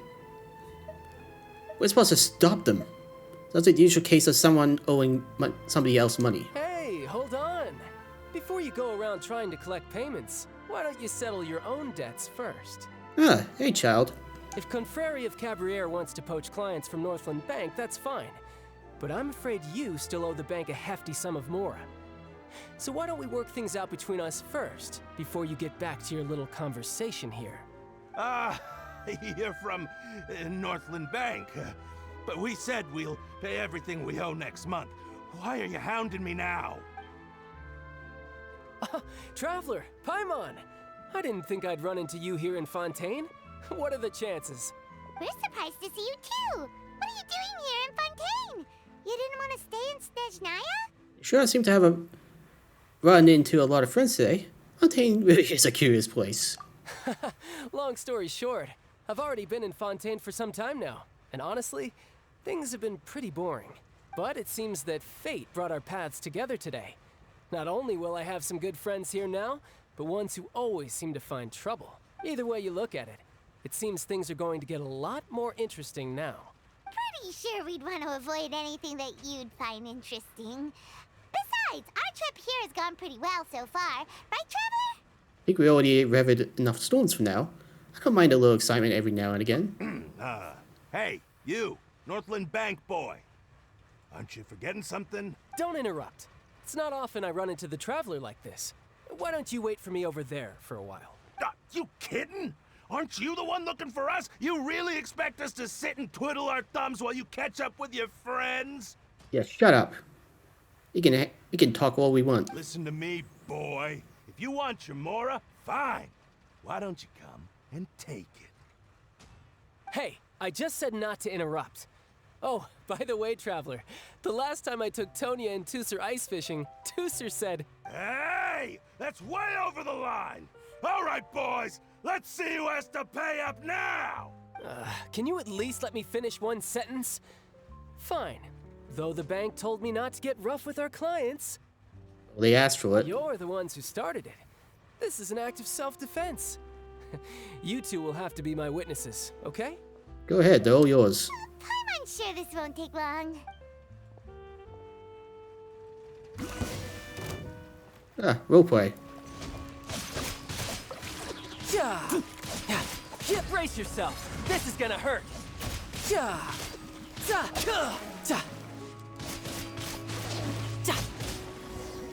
You're using treasure hoarder fight style. You suck. What's your deal, Brad? How are you so strong if you're just a staffer from Snezhnaya's Northland Bank? Wait, don't tell me you're... Oh, now you notice. It's a little late, don't you think? Just make sure you understand that you don't mess with Northland Bank. Got it?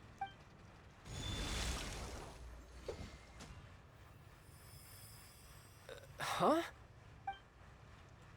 Uh-oh. Now's my chance!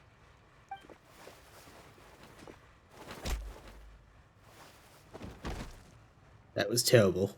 Huh. That was weird. Are you feeling right? I'm not sure. It's as if I suddenly lost control of my hydro powers when I needed them.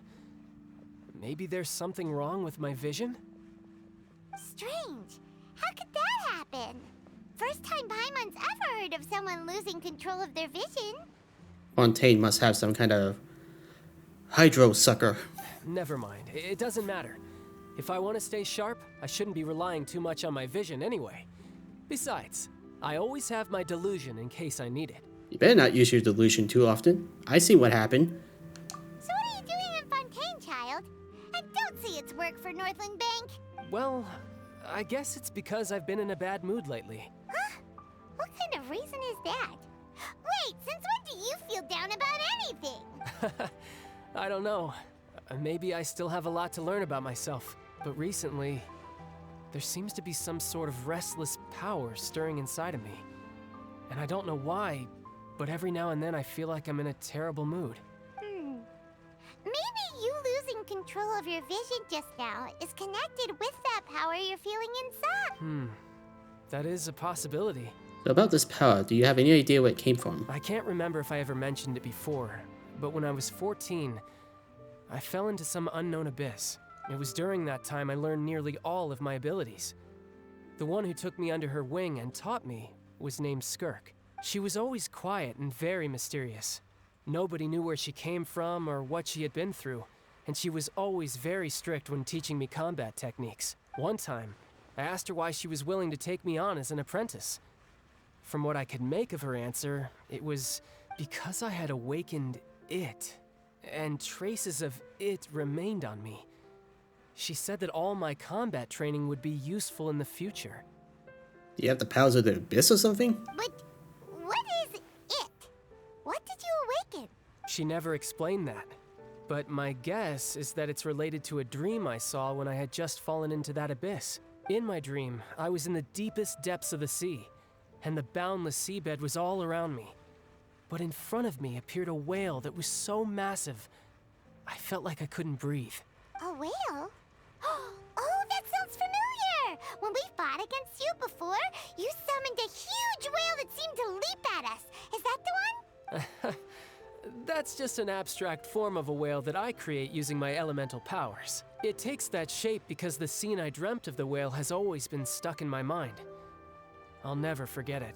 So you used the whale as inspiration for one of your moves? Huh. Seems a little twisted to Paimon. It's very possible that the power inside you is connected to your incident in the abyss. So why don't you just go ask your master? Maybe she knows the answer. You make it sound so easy. Ever since the incident I experienced there, I've never stopped searching for Master Skirk and that unknown abyss. But it's been years now, and I've still found nothing. There isn't even a trace of the place where I remember falling into the abyss. Oh, it sounds like some kind of ghost story. Yeah, I'm out of leads at this point, but there's nothing more I can do. It seems that strange encounters in this world tend to be elusive like that. Oh, seems the time really flies when I'm talking with you. I just remembered I have somewhere else I need to be, so I should get going. What? More work for the Northland Bank? No, it's more of a personal appointment. Lately, I've been sparring with some of Fontaine's official champion duelists whenever I'm feeling bored. Official champion duelists? You mean it's their job to duel? Yep, in Fontaine, before a criminal goes to court, they're given one chance to defend their honor by requesting a duel with an official champion duelist. The champion duelists are all powerful fighters selected from among the nation's best. And the duel itself is a no-holds-barred fight with no specified stopping point. That sounds like your type of thing. Sounds like your hobby. So engaging in such a duel is regarded as a symbol of defending your honor. If a criminal manages to win the duel, they'll be acquitted. But if they lose, they'll have no choice but to stand trial. That sounds terrible. And the worst case scenario is that you're simply killed in the duel. Though it's rumored that Fontaine has a death penalty, from what I can tell, no one has ever been officially sentenced to death. What did they do with the guilty? Get life? So really, the only people who opt to duel are those who have suffered a grave injustice in being accused, or those who greatly value their honor. Otherwise, why gamble with your life? So, do many people actually get out of their trials by winning the duel? Apparently, it's exceedingly rare for anyone to actually win. Fontaine probably enacted this system as a way to show that the nation respects the honor of its citizens. Besides, none of the champion duelists are to be trifled with, which is exactly why I was itching to face them as soon as I got to Fontaine. Apparently, the one I'm meeting today, Clorinde, is the strongest of the champion duelists. I had been asking her for some time before she finally agreed to face me today. But with your power acting up, you might not win. Well, that's child for ya. Paimon feels like we heard that name somewhere before. When we met the Hydro Icon. Oh, before I forget, I want you to have this. Huh?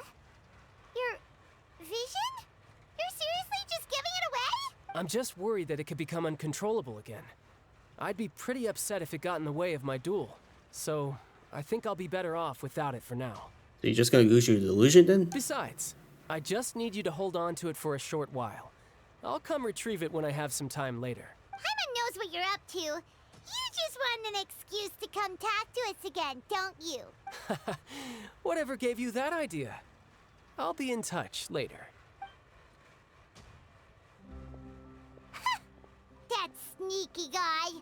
He said he's been feeling down lately, but he seemed the same as ever to Paimon. Well, since we don't have much to do for now, we might as well walk around and see the city before Lenny's performance. Under Paimon's enthusiastic leadership, you walk all around the court of Fontaine. Wow! Who could have seen that coming?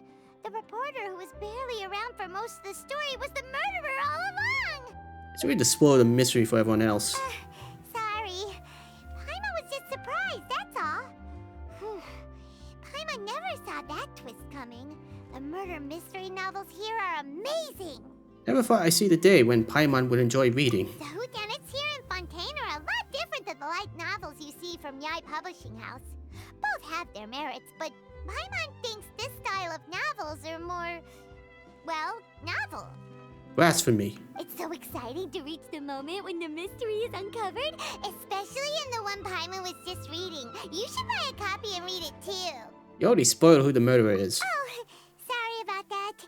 Paimon will be more careful next time. Hey, shouldn't we be heading to the Opera House to see Lenny's performance soon? It's almost time for the show to start, so we should get going. Lenny said that the Opera House is on Aranias, so let's go ride the Aqua Bus. Do I have to go on the elevator again? Maybe I can reach the statue that way.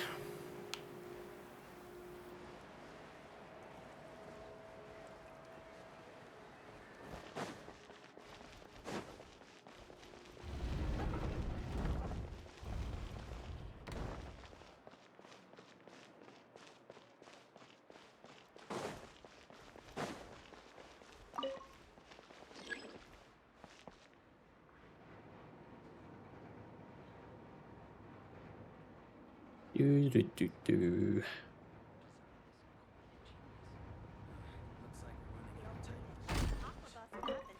Nope. I probably should have read that. I was expecting multiple 4s this time.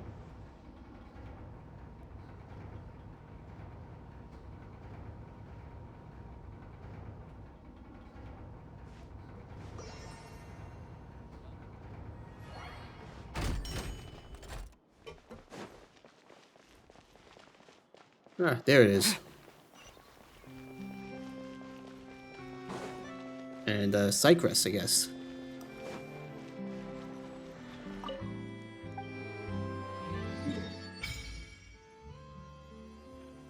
Alright, we just opened up one massive map. Dang, there's a lot of marine markers on the floor. In the water, I should say.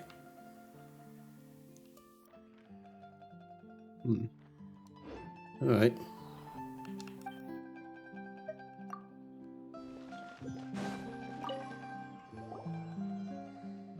I must say, the weather today is simply wonderful. You are quite the dashing young gentleman.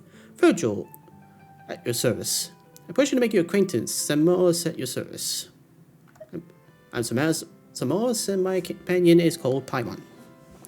Hello, Virgil. Ah, such elegant names. Welcome to the court of Fontaine. It is truly an honor to meet the two of you here. Ah, PAIMON can't stand much more of this. How did you know we're not from Fontaine? With a glance, it is obvious that you're unciviled.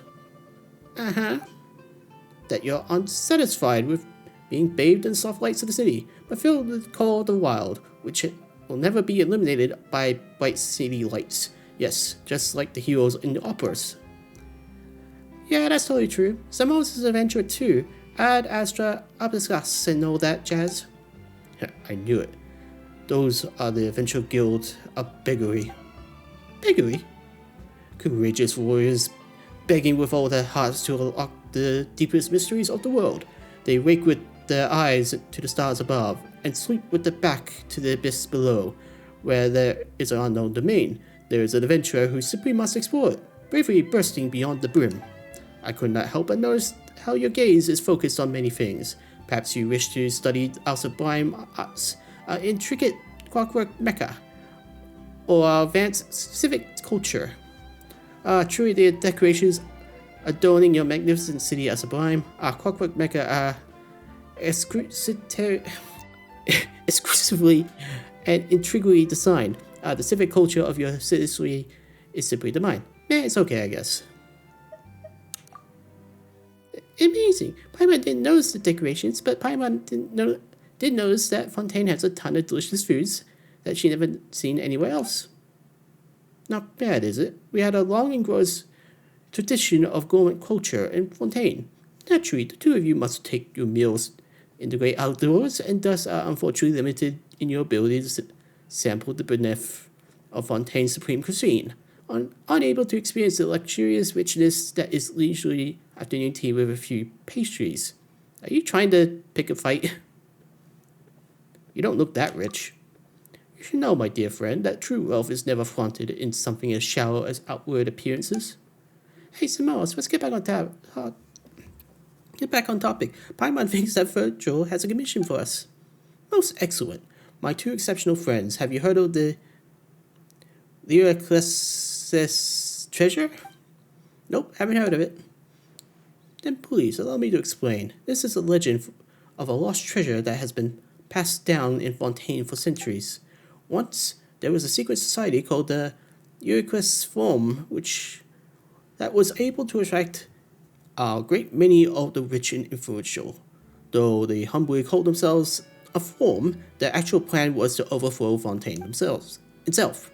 In the end, their conspiracy was exposed, and the distinguished members of the forum engaged in a thrilling battle with the Mason Gardenedge, but were ultimately defeated in a climatic showdown. However, my dear friends, you must know that they were once the richest and most famous of all Fontaine, and they must have gathered a tremendous amount of wealth. Yeah, they definitely did. And they must have a huge treasure vault somewhere. And when you open it, whoa, it is overflowing with nothing but gold, shining like the sun.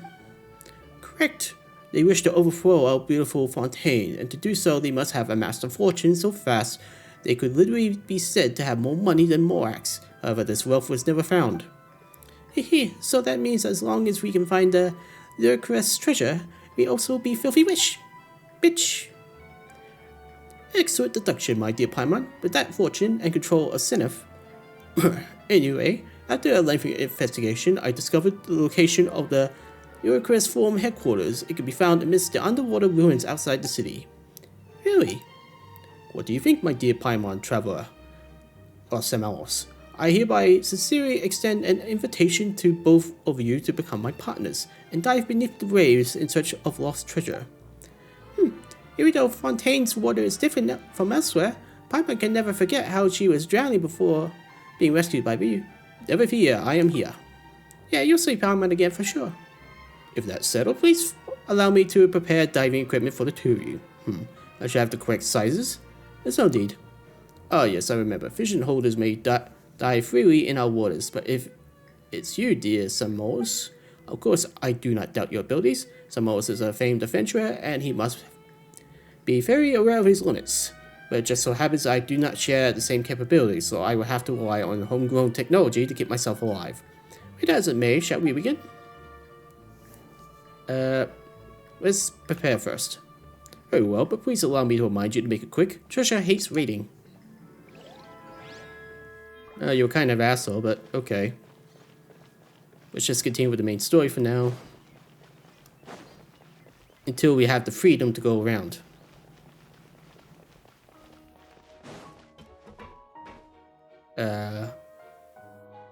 Is it the via line?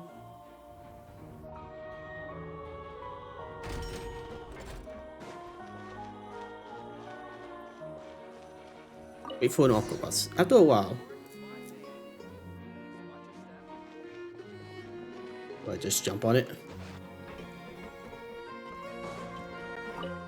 How do you do? So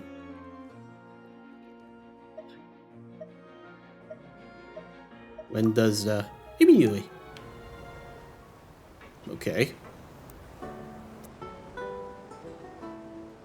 Welcome to the Navia line. I am Elfan. The boat will be departing imminently. Please do not stick your head, hands, or other body parts outside the boat. The Aquabus operator is not responsible for any accidents or injuries resulting from doing so. Also, please remember to buy the Steambird, though I don't read it myself. Giant floating water The cubes. destination of the current tour is Erinias. Points of interest worth visiting include the Fountain of Lucine and the Opera Epiclese. If you look to the left in the direction we are currently traveling, you will see the famous Fontaine Research Institute up in the sky. An experiment gone wrong turned new sightseeing opportunity. Human ingenuity truly is a wondrous thing. Ah, okay.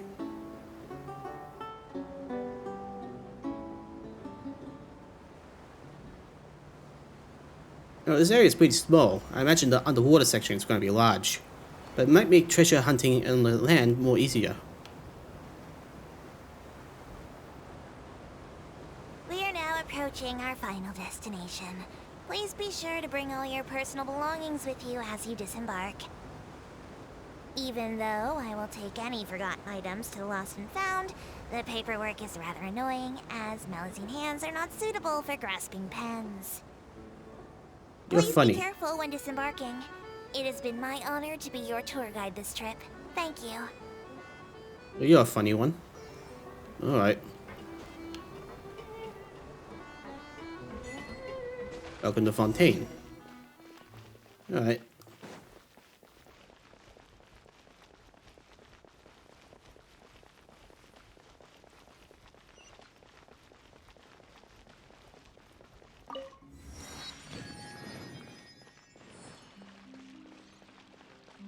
We'll probably get some treasure hunting done while I'm here.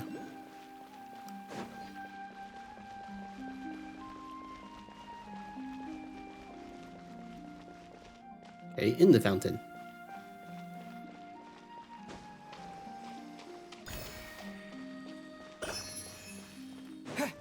Let's get started on the treasure hunting.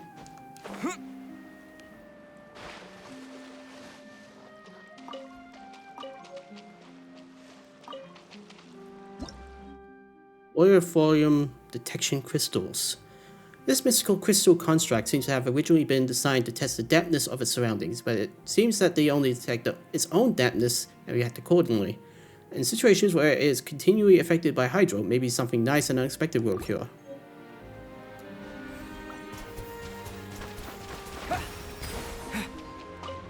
Ah, cool. Got a machine gun. I wonder what my ultimate's like.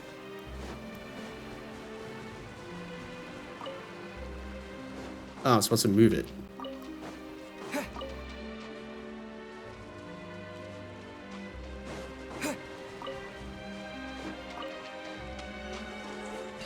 There we go. A reward on the road. Court of Justice Barrier. Maybe I can make my housing look more regal.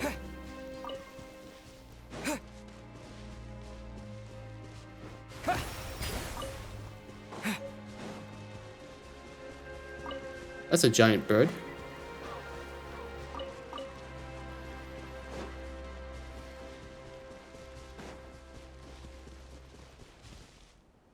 Go!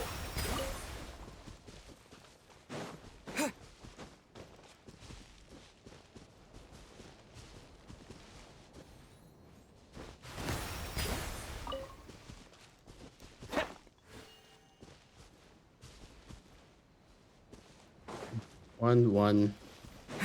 You got 3 here.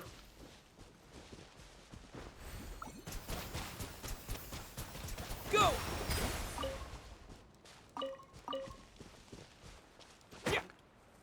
Alright, let's give this puzzle a try. What do I do? Water jet!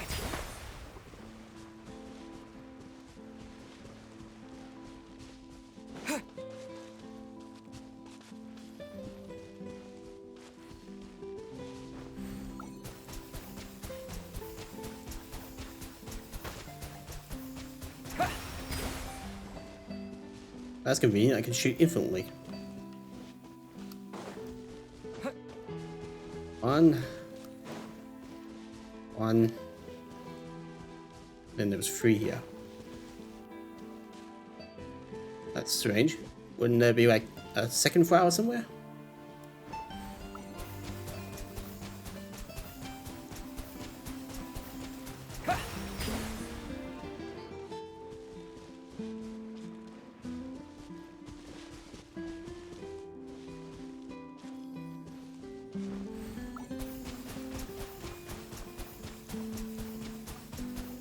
Water jet!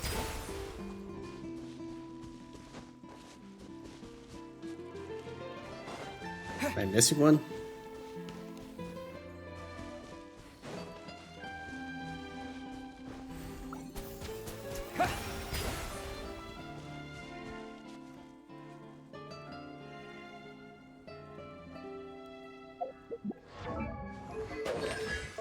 I was gonna say my cooldown kind of sucks.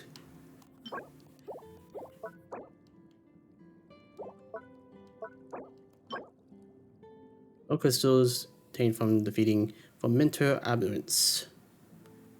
So then the sea. And you got these teachings.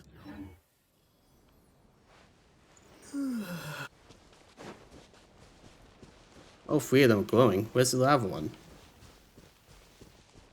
Ah, stopped. Go!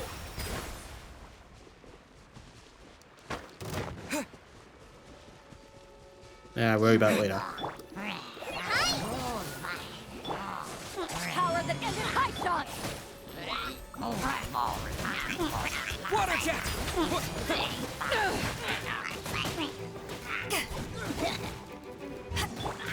Yeah! Oh, giant bubble. Go!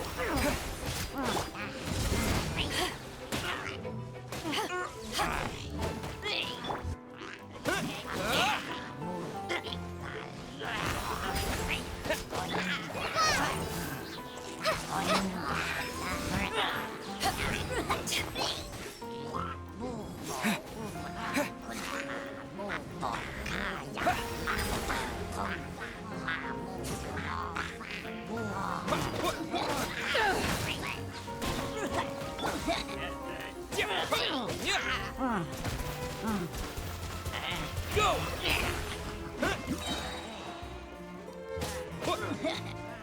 Wipe out!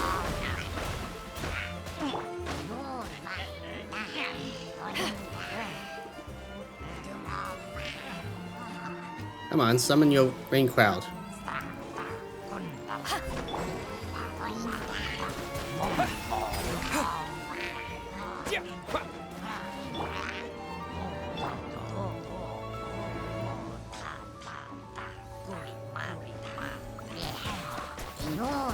Go! A reward on the road. I see what's going on now. My water is kind of weak.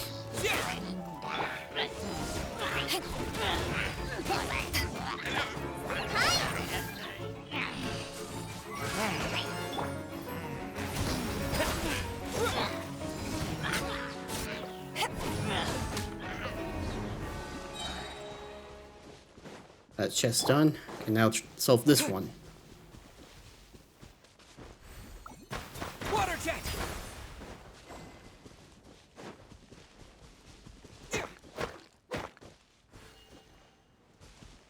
Well, maybe I can solve it.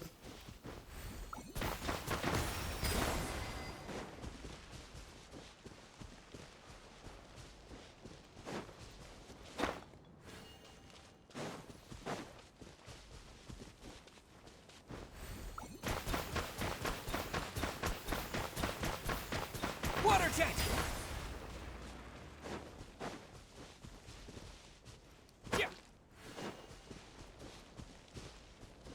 Okay, this is what the heck am I meant to do?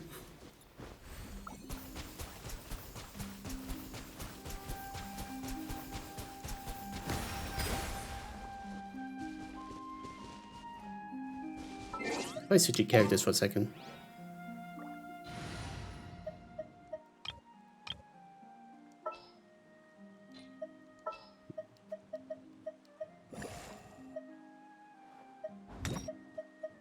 Yeah, I don't have a lot of Hydro characters. It is as the star. Mona would probably be the fastest.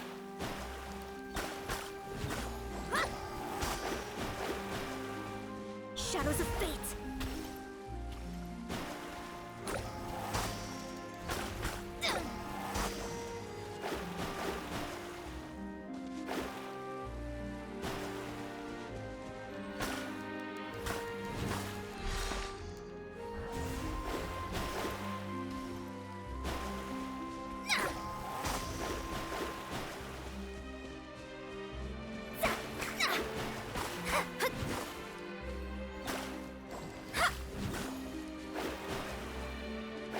He's slow. Delve into destiny.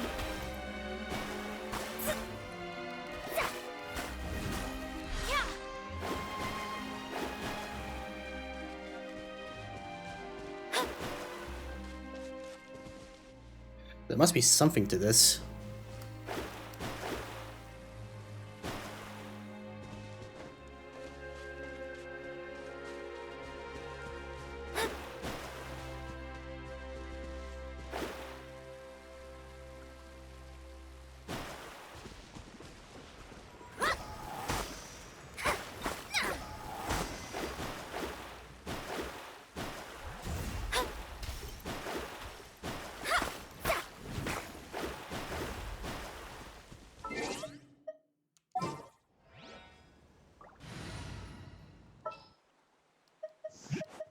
This world.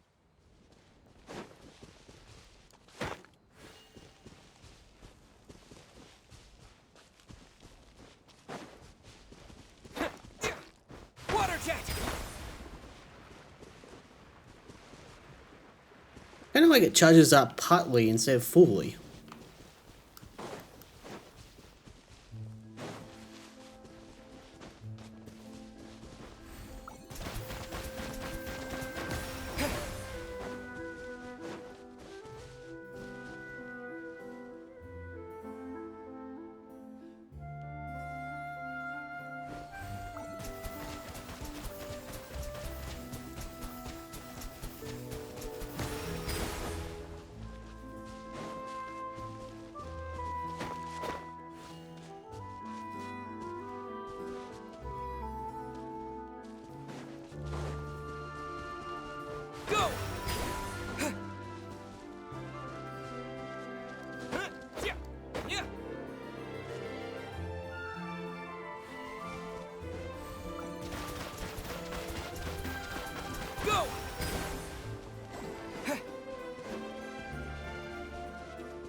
Okay.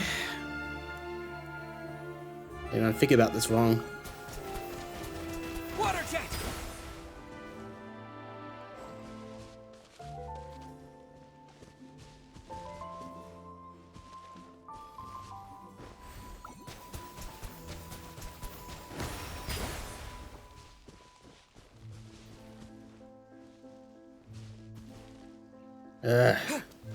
Maybe I'll skip this one for now.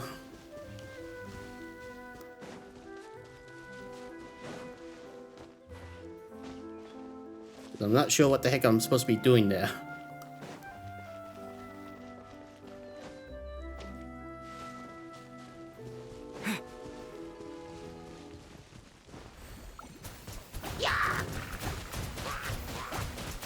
What the heck are those?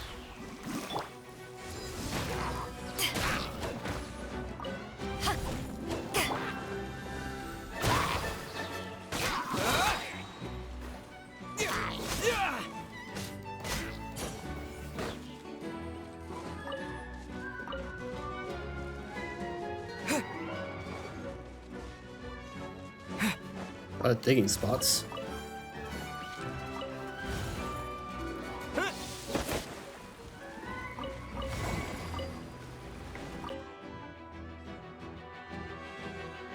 Oh. I'll keep this close.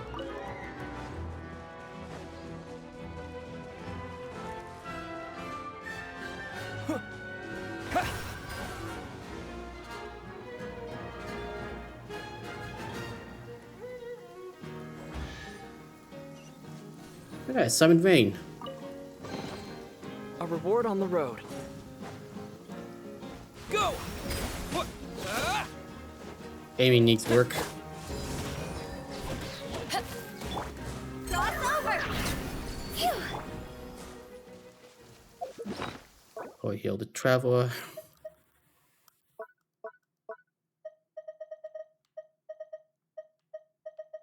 Where's my chicken?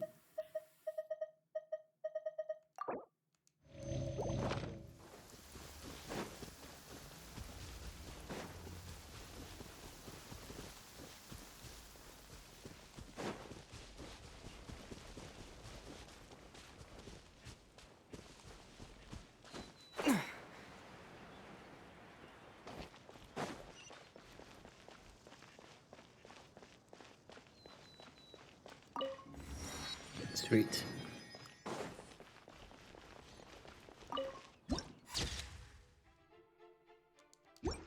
Now I can go watch the magic show. Whoa! Now this is fancy! The Opera Epiclese. What a place to hold a performance! No wonder Linny and Lynette were looking forward to it. Huh. Looks like there's a lot of people standing around the fountain up ahead. Oh, Archon, please bless us with a bright and healthy child. We pray. I don't know why you always feel the need to ask so much. I'll be happy as long as our child is healthy and lives a peaceful life. I guess if they're our kid, then there's no doubt they'll turn out smart. Maybe this is one of the customs in Fontaine. There sure are a lot of couples here. Vache. Vache. What's wrong? Vache. Vache. Did you just say something, Paimon? No, Paimon didn't say anything. Are you hearing things? Welcome to the Fountain of Lucine. All the water flowing through Fontaine converges here. It's customary for newlyweds to come here and wish for children. Ah! Lynette! You scared Paimon! When did you get here? Lenny asked me to wait here for you, remember? Right. By the way, Annette, I seem to hear a faint voice just now. What do you mean? There are a lot of people here right now. It seemed as if the voice was coming from the fountain. Hey, you're not trying to scare Paimon, are you? Besides, it's the middle of the day. It's not the time for eerie things. It's not the first time I heard voices in my head. I see. I might be able to tell you something that could help explain the voice you heard. In fact, You might not be imagining things at all. I suspect that what you heard is a result of your hypersensitivity to the hydro element. Others in my family have had similar experiences. It's because of his sensitivity to the hydro element? But what would hearing a voice have to do with elemental power? When do you cry, Paimon? Wait, what? What does that have to do with anything? Just answer me. When do you cry? When Paimon's really sad? Oh, and when Paimon's super happy. Oh, and also when Paimon's really, really scared. Then you should understand that tears contain your most intense emotions. Like I just mentioned, the Fountain of Lucine is where all the flowing water in Fontaine converges. Even the tears that fall to the ground will eventually gather here. So maybe what you heard was the intense emotion coming from someone's tears. Huh, that's an interesting explanation. I'm not sure whether I buy it though. So, what did the voice say? It seems to be calling out someone's name. Huh. If you were hearing their emotions, then Paimon wonders what happened to them. Rather than worrying about them, we should worry about my brother first. Don't let that calm look of his fool you. He tends to get pretty nervous just before a performance. So chatting with Linny might help him relax a little before he goes on stage. Oh, right. That makes sense. Let's go in and see Linny.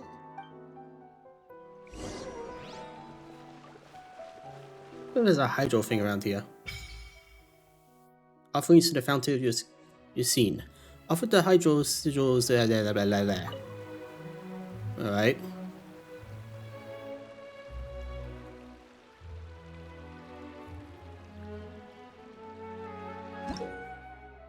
You throw the hydro sigils you attain across Fontaine into the Fountain of Lucine outside the Upper Eclese to raise its level and attain valuable rewards. Okay.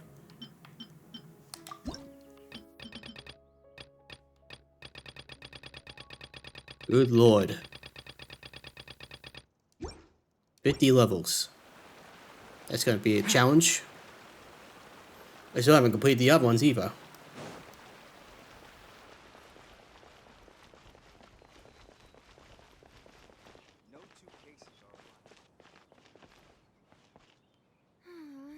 Lady Farina hasn't changed one.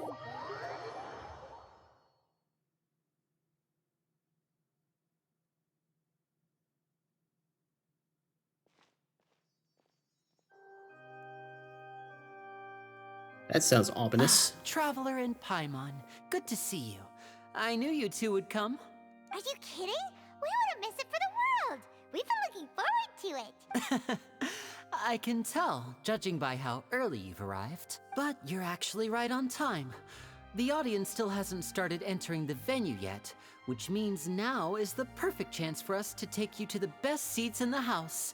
Wait just a moment, I'll fetch the tickets.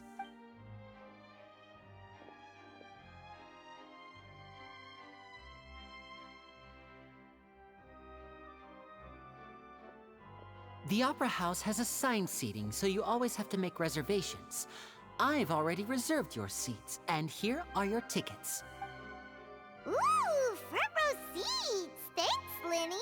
Don't mention it. There's no need to keep thanking me. Hey, Linny! Could you come over here and take a look at this? Oh, I'll be right there. Seems there's an issue with the stage props over there. That's Cal, my assistant, calling me.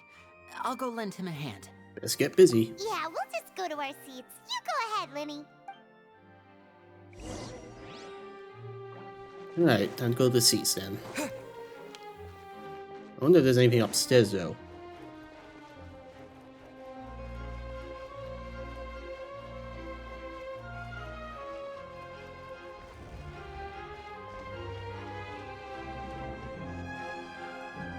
Holy crap. There is a theater and a trial court.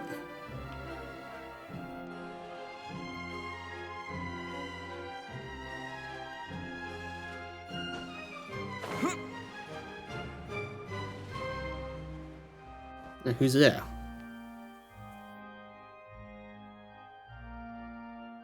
Oh, these should be our seats. Come on, let's sit down.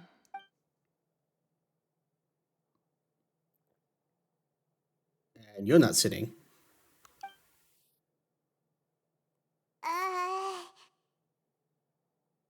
Sit down. Hey, Traveler. Maybe we should strike up a conversation with the person next to us. Since we're sitting together and the rest of the place is practically empty still, it's kinda awkward if we don't say anything. Your voice tells him everything, especially in this echoey room. You're up. Of course you put this on Paimon. Excuse me, I did not realize you felt awkward. I am terribly sorry. I would be perfectly happy to chat with you if that is what you would like. Oh, so you heard all of that, did ya? Boy, you sure have good ears. Paimon thought she was keeping her voice down. The room is echoing, Paimon. Wait, that's not it. Paimon's sorry. Paimon's the one who was being rude, talking under her breath like that. So let's talk, but, what should we talk about? This is getting more awkward. Just sit down, Paimon. Oh, Paimon's got it. You're also here early and sitting in the front. Are you a friend of Linny's too? A friend, you say? Well, if Mr. Linney would like to be my friend, I would be more than happy to reciprocate. Oh, so you're not friends with Linny then? Oh, this is getting more awkward by the second. Paimon nearly forgot to make her introduction. Nice to meet you. Paimon is Paimon, and this is the Traveler. We just arrived in Fontaine. It is an honor to meet you two. I have heard of your deeds across Tevat, and as required by proper etiquette, I will also introduce myself. I am... Oh, Monsieur Nervillet. What an honor it is to have you here to see my show. Nervillet. Okay, I'll try to remember that. Ah, Mr. Linney. I should say it is in fact an honor for me to see your performance in person. Wait, Nervillet? Could he be... I saw you all chatting just now, but it seems you still don't know who Monsieur Nervillet is. Allow me to introduce you to Fontaine's Chief Justice. That seat is always reserved for him. It wouldn't be too much to say that he's the symbol of justice and honesty here in Fontaine. And why is he not sitting up there? Ooh, sorry for being so rude just now. Paimon had no idea you were such an important person. And he looks evil to boot, especially with that flowing cape behind him. No offense taken. Being Chief Justice is merely what I do for work. Nearly every person has their usual reserved seat, so I'm not so special, really. And by the way, I should probably let you know, even though I would prefer not to, there's someone sitting up there in the VIP seats that has been striking a pose for quite a while now. It's her again. Faucalaire. I believe she is trying to give you a most elegant and impressive first impression. So I think you should take notice of her sooner rather than later. Otherwise, she may become flustered.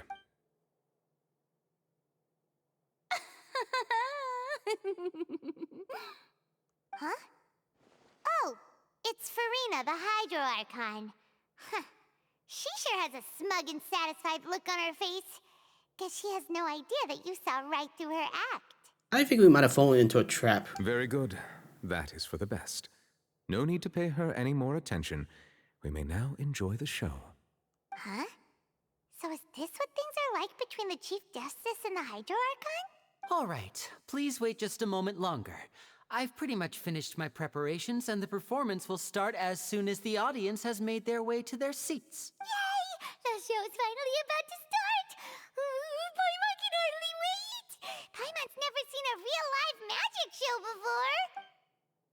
The crowds enter the venue, and the curtains open for the show to begin. Ooh! They're dimming the lights! The show must be starting!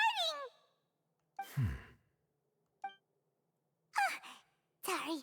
Paimon will try to stay quiet.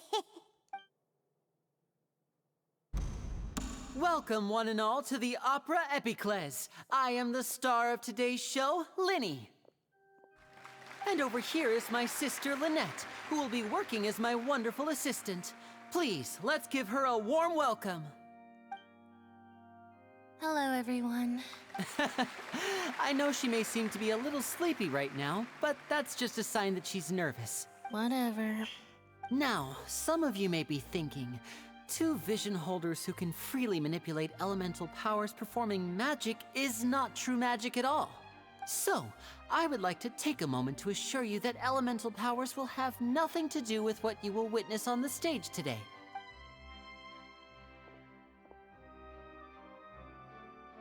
Both Lynette and myself have removed our visions for the show. That way, even the gods won't be able to help us. Oh, good point. That's what makes the show real magic. Now, without further ado, let the show begin. Lynette will now exit the stage to make some preparations. I know you might miss her, but don't worry. She'll be coming right back on stage momentarily. Perhaps in an unexpected way. I'm sure she'll be stealing the spotlight soon enough. Oh, and before I forget, there's one more thing I should say. You never know what can happen in the blink of an eye. A magician's greatest skill is making things disappear or appear. The possibilities are endless.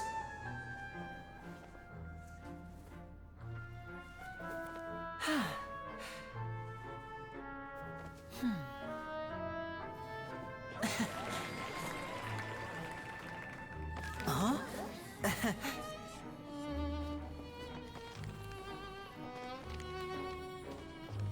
They get rain cards.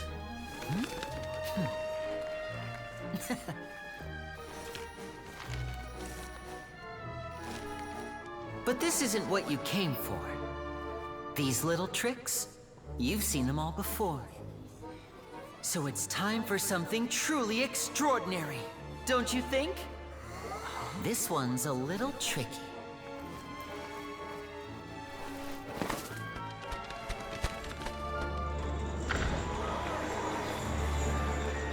Using this water tank, I shall make my sister vanish completely, right before your very eyes.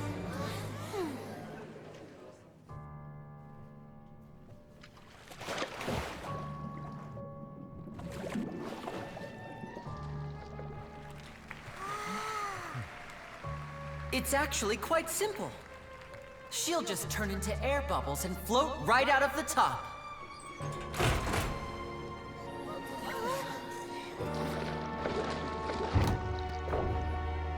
Oh no! I told them to check all the props carefully. With the lid on, even air can't escape. An amateur magician would be getting very nervous right around now. Luckily, it's me on stage, so let me show you what a true virtuoso can do.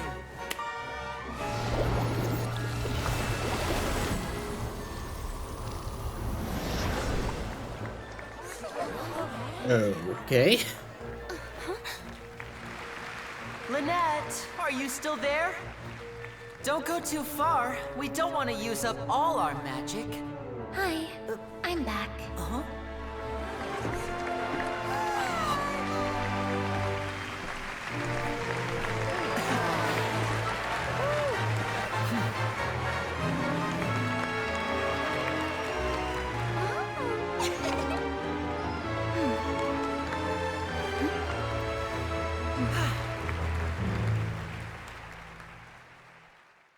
I wonder what the secret of that trick was.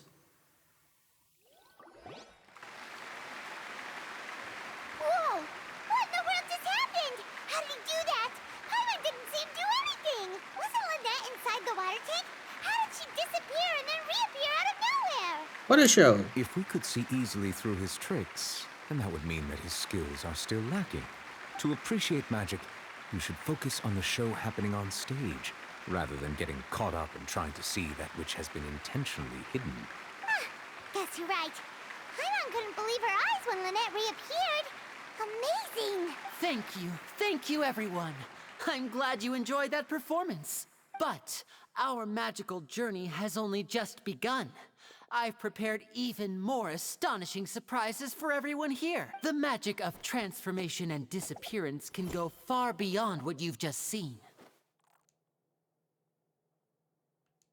I'm sure many of you are thinking that escaping the water tank was impressive enough. But Lynette is still my assistant after all. In which case, I have ample time to make all necessary preparations. So, for my next trick, I will require the participation of one lucky audience member. Me. Please, if my assistants could bring out the magical boxes now. There are 2 boxes and only 2 boxes. One is here and one is there in the aisle among the audience. I'm sure many of our clever audience members have already guessed our next magic trick. A swap! Our lucky audience member and I will each enter a magic box. After 1 minute, we will each emerge from the opposite box. Now please, everyone pay very close attention to the box you see here. Don't give me any chance to make a move. Wow, how's he gonna do this? Hey, do you think this is all magic tricks, or does Lenny have actual superpowers? Let's watch and see. The lucky audience member will be generated by this random number selector. I bet it's not random. It selects numbers entirely at random. Even I don't know who will be chosen to participate. Now then, let's begin.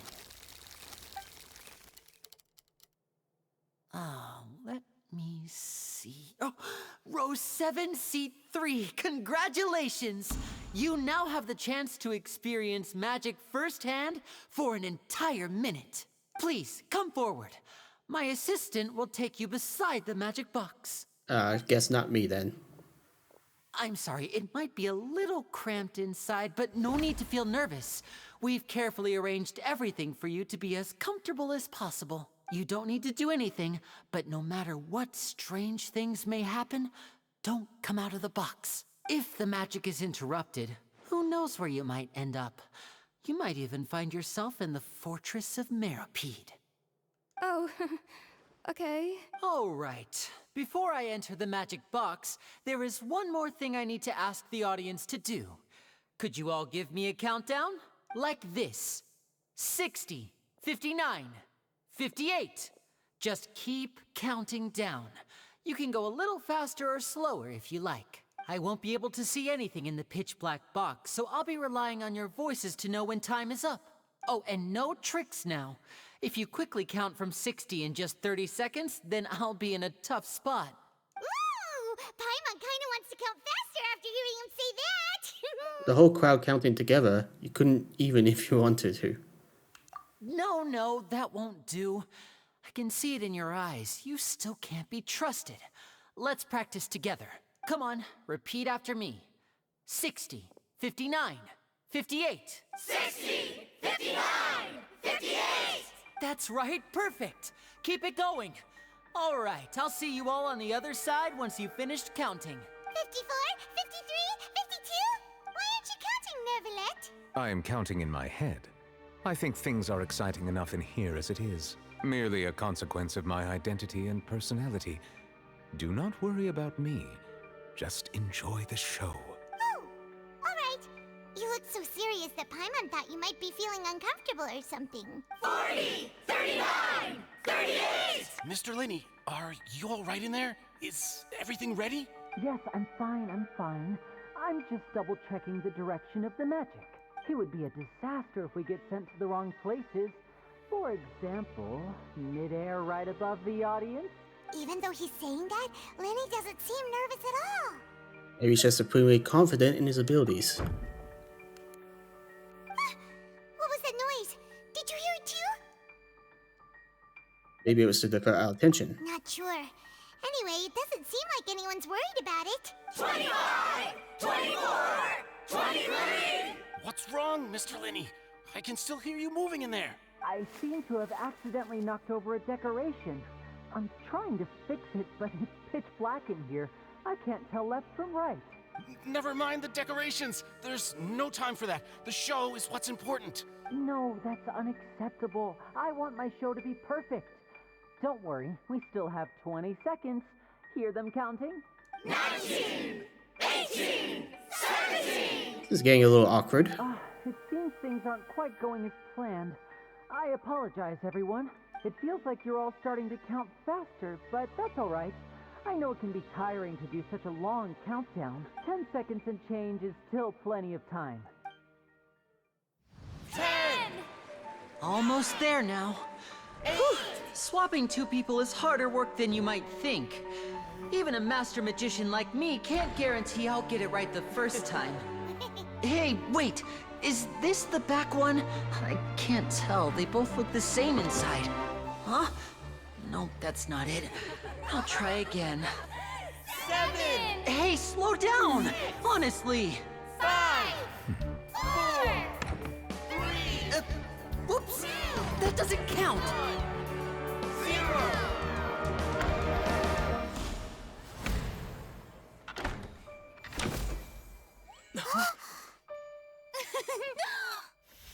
Ta-da!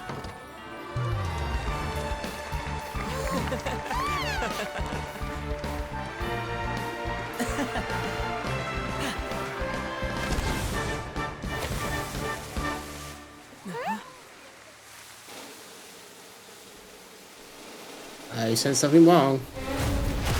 Ooh.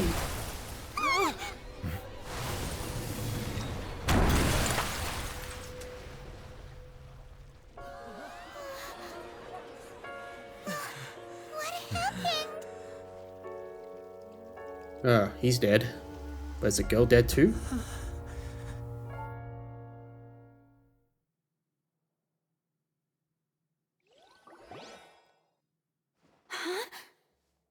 Looks like we just walked into a murder mystery. Is this part of the show? Mr. Lenny, you're going to use magic to fix the stage now, right? What happened? Oh no. Maybe this isn't part of the show. The girl was still in that box, right? This performance is over. Medical staff with me. Guards, secure the scene and detain all the performers. Seal the exits. No one is allowed in or out at this time. Yes, that's right. If this was just an accident, then we must investigate the cause. But if this was all part of some scheme, then those accountable will not escape the judgment of the God of Justice. No need to be alarmed, you two. We'll get to the bottom of this soon enough. After some time, the guards complete the investigation. Unfortunately, the person who is in the magic box has been pronounced dead. His name was Cowell, one of the assistants in Linny's magic troupe. Apparently, the fireworks on stage ignited the ropes that were suspending the water tank, which then caused the tank to fall onto the stage. As of now, we are still not sure why we found Cowell in the box, rather than the guest from the audience. And after an initial search of the area, the guards have confirmed that the girl is nowhere to be found. Okay, so this is related to what Charlotte was saying earlier. It appears that this incident was not merely some mishap with the performance, and there are many indications that it is connected with the case of the serial disappearances of young women. The serial disappearances case? That's the case that Charlotte mentioned before. And to pull it off like this, in front of the audience, including the Archon and Chief Justice. I know the truth. I can see through the whole thing. Really, using such a shallow and obvious mystery as his finale. Did he really underestimate us that badly?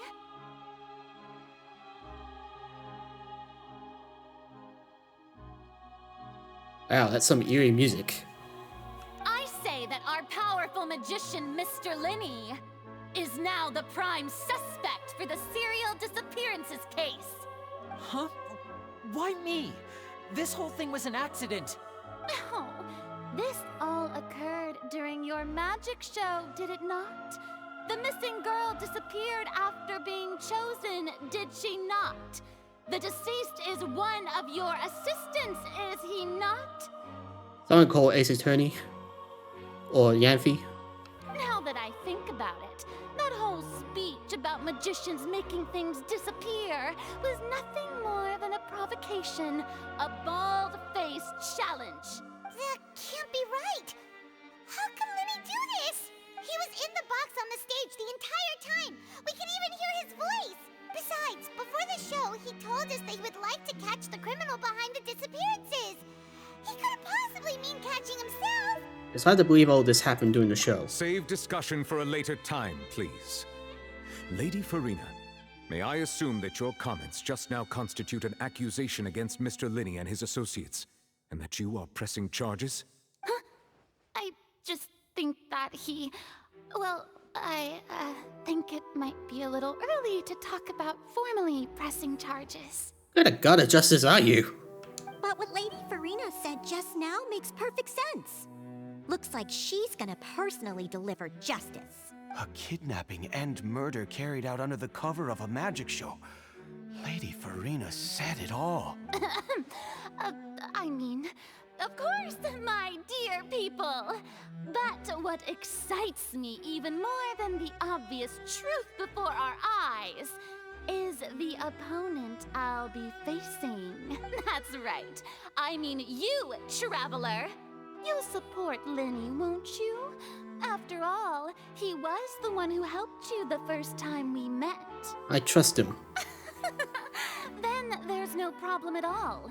You know, the Traveler and I already had a duel the first time we met. But with Lenny's help, our little duel ended in a draw. But draws really are the most boring possible outcome. So, no more draws.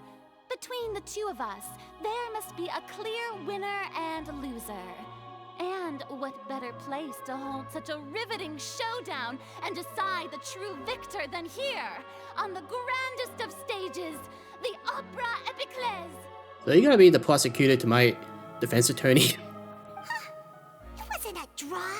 She obviously lost last time. I understand. Charges have now been pressed, and as such, a trial is in order. We're doing it now? Well, Traveler, seems Lady Farina has set you in her sights. But putting her dramatic rhetoric aside for a moment, I would like to ask you, are you willing to act as Mr. Linney's attorney and defend him in this case? Yes, I am. Very well. The trial will be held a day from now in the Opera House. Both sides may investigate the scene to build their cases and search for the truth. Linney and his troupe are all potential suspects and shall remain within the Opera House. The audience may begin to leave in an orderly fashion once they have been cleared by the guards. A day isn't that long. Let's see what kind of case this big shot Outlander can build in such a short amount of time. I'm really quite looking forward to hearing it. Everyone is dismissed and the audience begins to leave, along with Farina and Neverlet.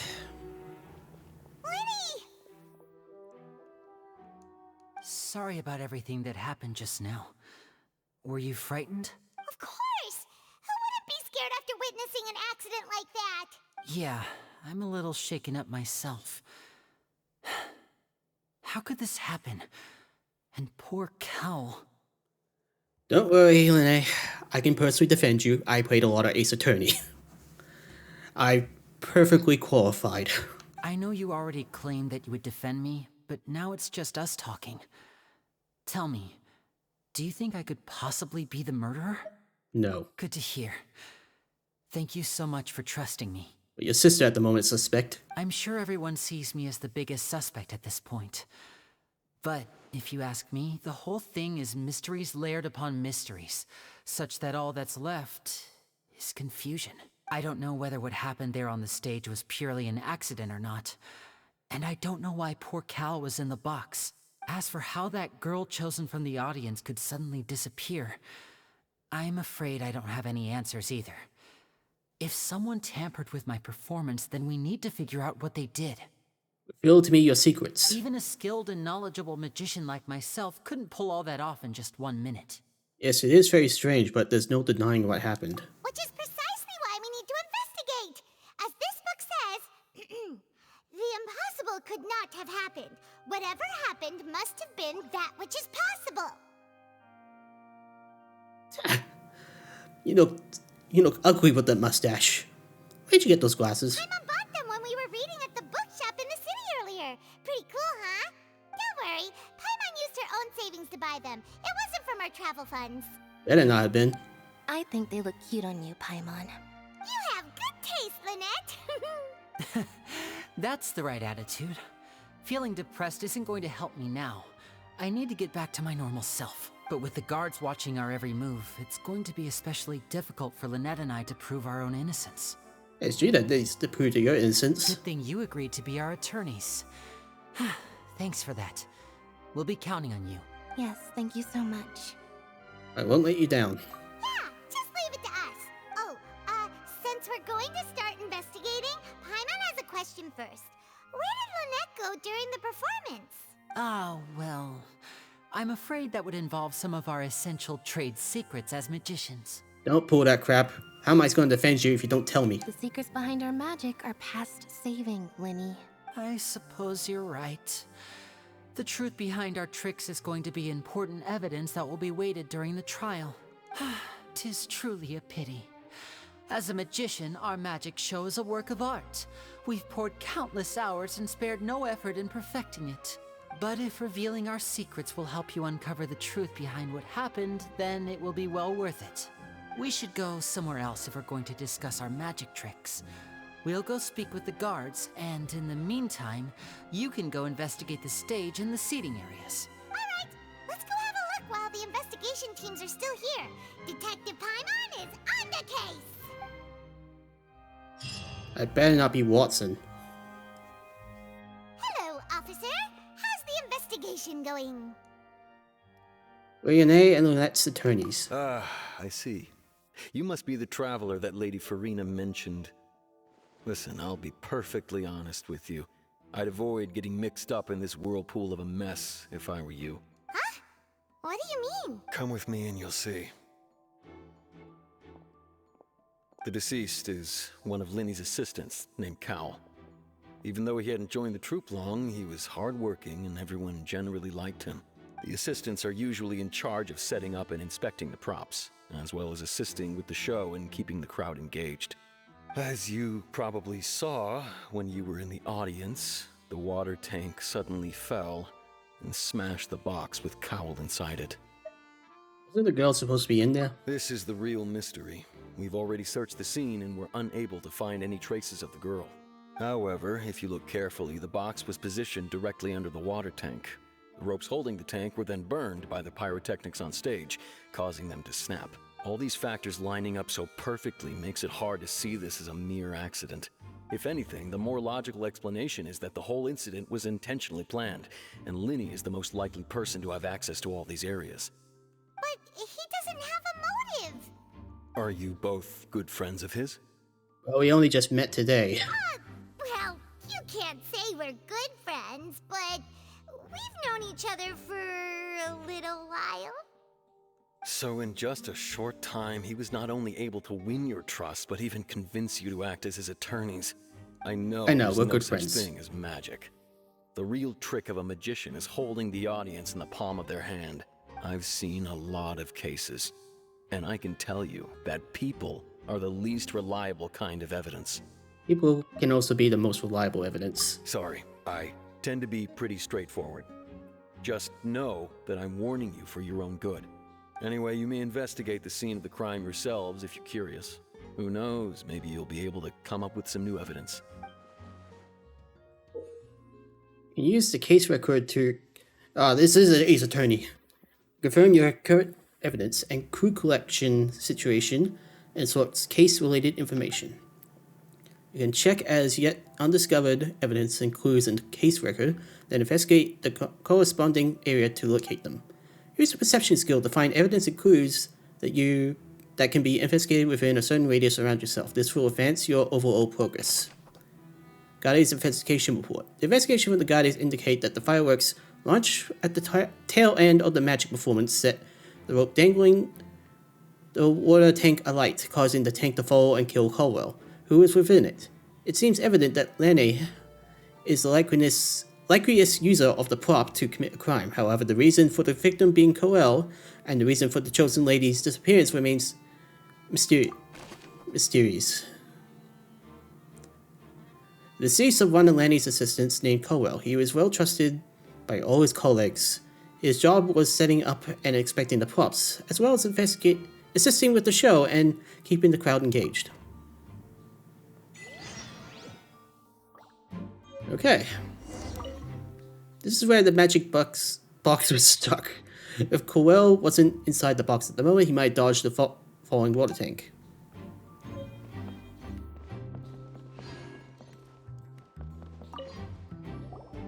So this is the rope that broke in cause the water tank to fall. The rope looks pretty durable. How can it be burned through so quickly by fireworks? So either Lene didn't realize this was a safety concern, or... Why are you suddenly so serious, Traveler? Just looking at where the rope snapped. Whoa. Look! This bit is made from different material.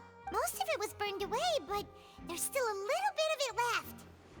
It seems to be flammable. So if a rope meant to hold something was made with that kind of material in it, then that means... Sabotage. Wait! Paimon should write all this down. Let's take notes. The rope was used to suspend the water tank. It suddenly broke when the fireworks were being launched on stage.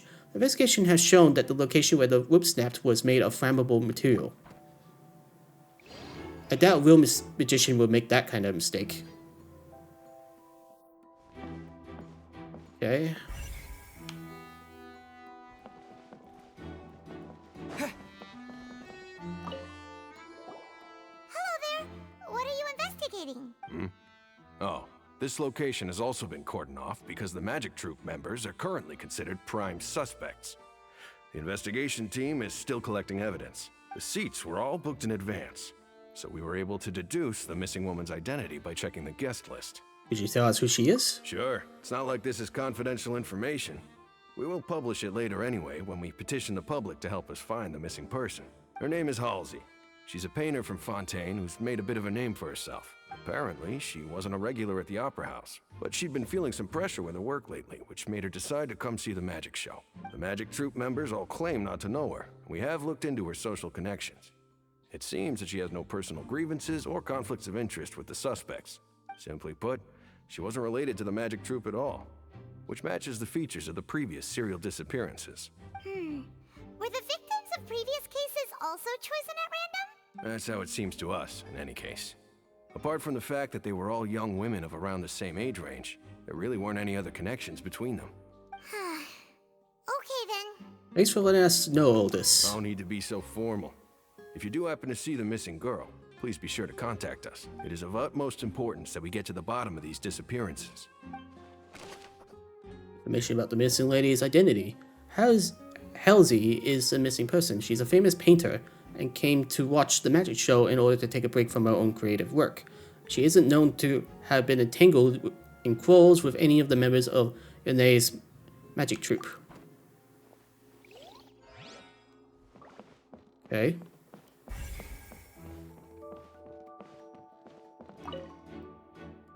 The broken magic box was left on the scene after the guards completed the investigation. Looking at it now, the water tank must have struck it really hard. Okay. Missed one.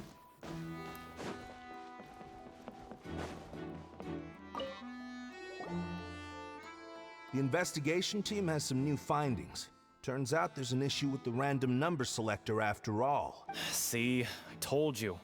What if the machine picked some big guy's seat? You think the murderer would have still made his move then? Sorry to interrupt, but we're helping Linny and Lynette with their side of the investigation. What were you saying about the number selector? There's something wrong with it? You're trying to help them? That'll be a tall order. Just tell me the evidence. Linny used the machine to pick a random member of the audience during his performance, right? The lucky girl that later disappeared. Well, we thought there might be a serious problem with the machine, so we had it taken away for further inspection. It turns out that the seat number it picked wasn't random at all.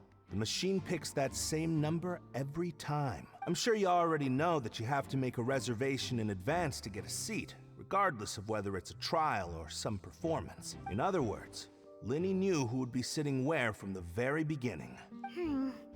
That much checks out. Linny reserved our seats for us too. Bet you see why I was saying it'd be tough to make a case for Linny. Thanks, sorry for bothering you. Even though it's bad for Linny's case, Paimon had better write it down. This device was used during Yene's magic performance to choose a lucky member of the audience. However, the guards have found out it will generate the same exact number no matter what. Clearly, someone has tampered with it. It sounds like someone from the backstage might have been involved.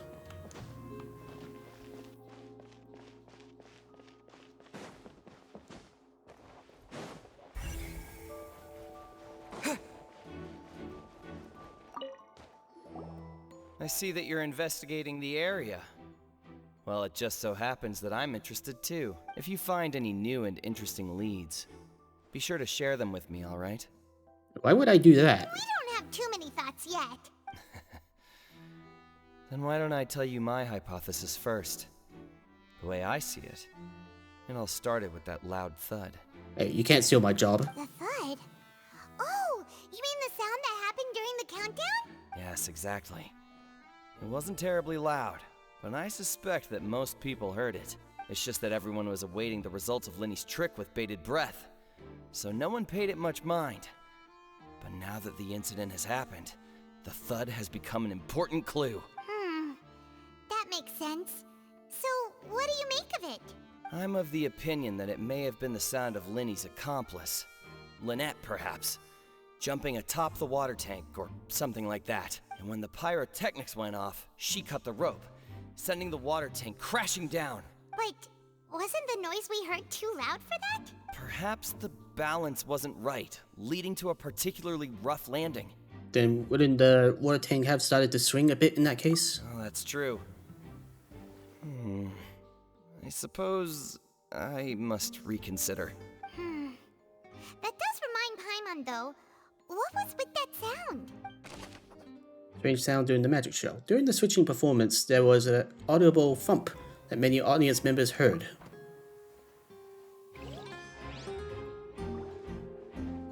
Alright.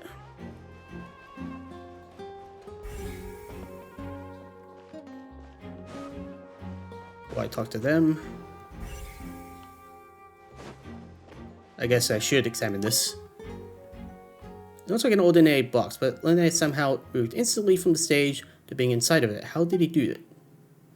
Well, I can only assume trapdoor, but who knows?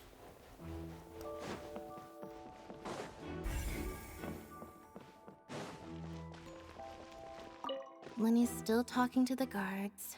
It seems he'll have a lot of explaining to do. I think someone will be assigned to monitor us later, but that's alright. Lenny's still talking to the guard. I think someone... Okay.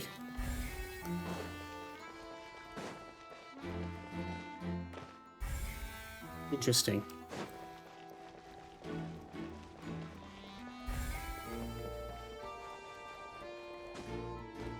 There's one more evidence somewhere.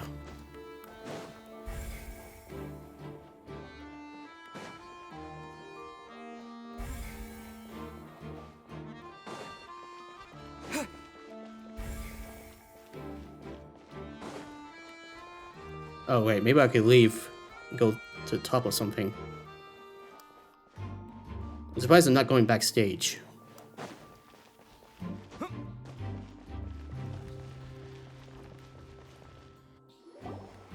Hey, you! Yes, both of you! Over here! I've been keeping an eye on you for a while now. Shit, it's the mob. Huh? You mean us? That's right.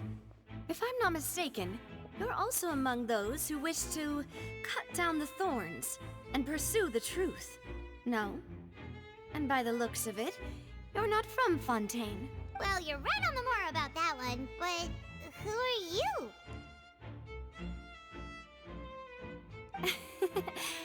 Have you never heard of the Spina di Rosula? No. From mediating disputes and providing protection to solving conundrums, you name it, Spina di Rosula does it. And I, Navia, have the honor of being its renowned president. Navia, huh? Okay. Though those who play by our rules call me boss. I'm Silver, her attendant. Pleased to meet you. And I'm Melus. Demoiselle's various daily needs and affairs are under my purview. Huh? Boss? Demoiselle? What gives with the names? Well, I am the second generation president. Malus and the others are still used to my previous title. My apologies, Demoiselle. Should you prefer, boss, I will endeavor to use that instead. No, no need. You don't have to call me boss. Just Navia is fine. Okay, if you say so. Not that we're members of Spina di Rasula anyway. All merely trifling details. Never mind. Now, back to the situation at hand. So you want to investigate as well? That's right. I've always kept an eye on the serial disappearance cases. My interest stems from a matter back from my father's time. Judging from the look of things, I find Linny an unlikely mastermind. Oh, we're on the same track. Really? We think so too! That's why we're looking for clues now. But how did you come to that conclusion? Intuition, naturally. My unparalleled intuition. Okay. Farina sure was quick to point the finger at Linny without any decisive evidence whatsoever, wasn't she? Yeah, that wasn't very professional of her. But that's not uncommon for her. If you remember, the Justice had to interrupt her and ask if she was pressing charges just to keep her from getting carried away. Anyway, a trial begins the moment someone levels charges. And, of course, there was no way Farina was going to back down in that situation. Sounds more like you just don't trust the Hydro Archon. Neither do I. Well, what's your opinion? I must admit that she can be interesting at times, but liking her doesn't mean that I'll blindly agree with her. When you put it like that. All right, I've answered your question. Now, it's time you answer mine. Wait a minute, did that answer count? Well, I say it does. But don't worry, you won't hear any pointless questions from me. In your opinion, do you think it's right to treat a trial like it's an opera? No. Well? Not always. And why would that be? Doing so makes it easy for the truth to fall by the wayside. Something serious like a trial shouldn't be treated like entertainment. See, Silver and Malus? I told you they'd be different. Most astute of you, demoiselle. I too think that the Traveler's response was most excellent. No matter how wonderful the script or how fervent the audience's expectations may be, the trials that go on stage here must be based in fact. And if that can be done, boss, then... All right, that's quite enough, Malus. Anyway, I like your answer. You passed with flying colors. Now, I need to make some preparations, following which our joint investigation shall commence. You two shall be my assistants. Wait, I'm the head defense attorney here. You can't just take my job. Wait! Since when did we become assistants? Oh, well, I can be the assistant, sure. Or your companion, if you like. I'm really not that fussy. Know your place. That's more like it. I think you're missing the point, Paimon. Seems you already agreed then.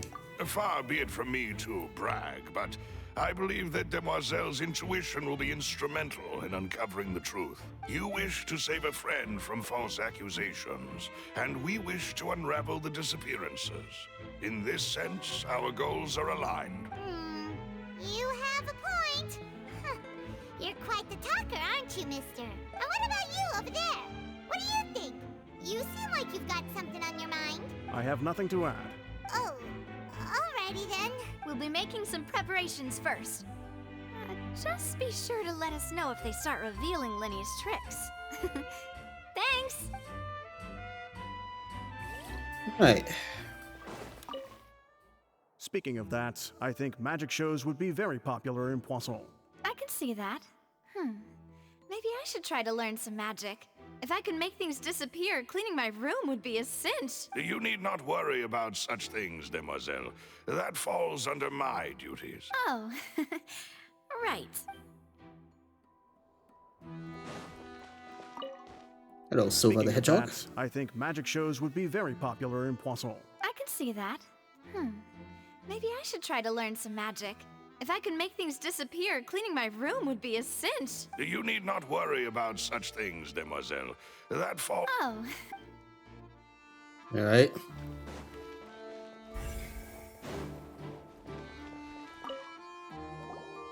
Sorry, but no one can freely enter or exit the Opera House at the moment. If you wish to leave, you must register your identity with us first. No, we're not leaving. We're representing Linny and Lynette as attorneys, so we're investigating the case. Were you always guarding this entrance? Yes. After the Chief Justice gave the order, everyone coming in or out must undergo a strict inspection.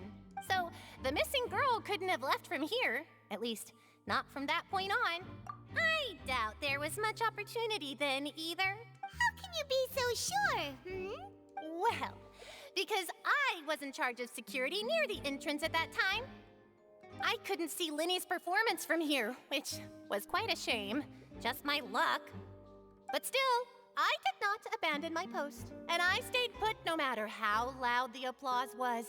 If someone had so much as even approached the door, I would have noticed it, let alone if they had tried to leave.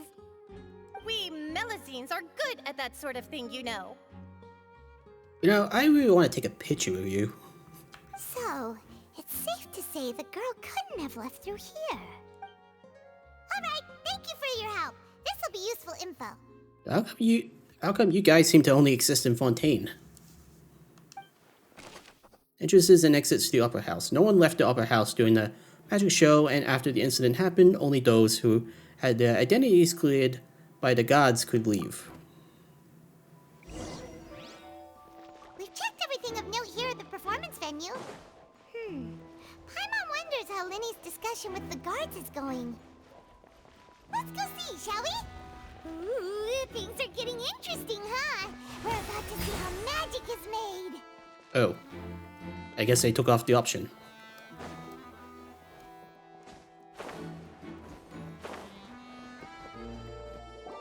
Understood. Then I will be going with you. Just so you're aware, I will be monitoring your actions and making notes as necessary. Very good. Thanks for being so agreeable. I'd pull a rose out of my hat as a gift for you if I could. You may spare the pleasantries. I'm just doing my job.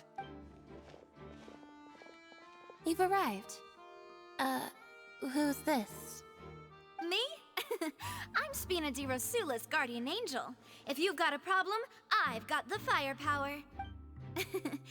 Sorry, I got a little carried away there. Call me Navia.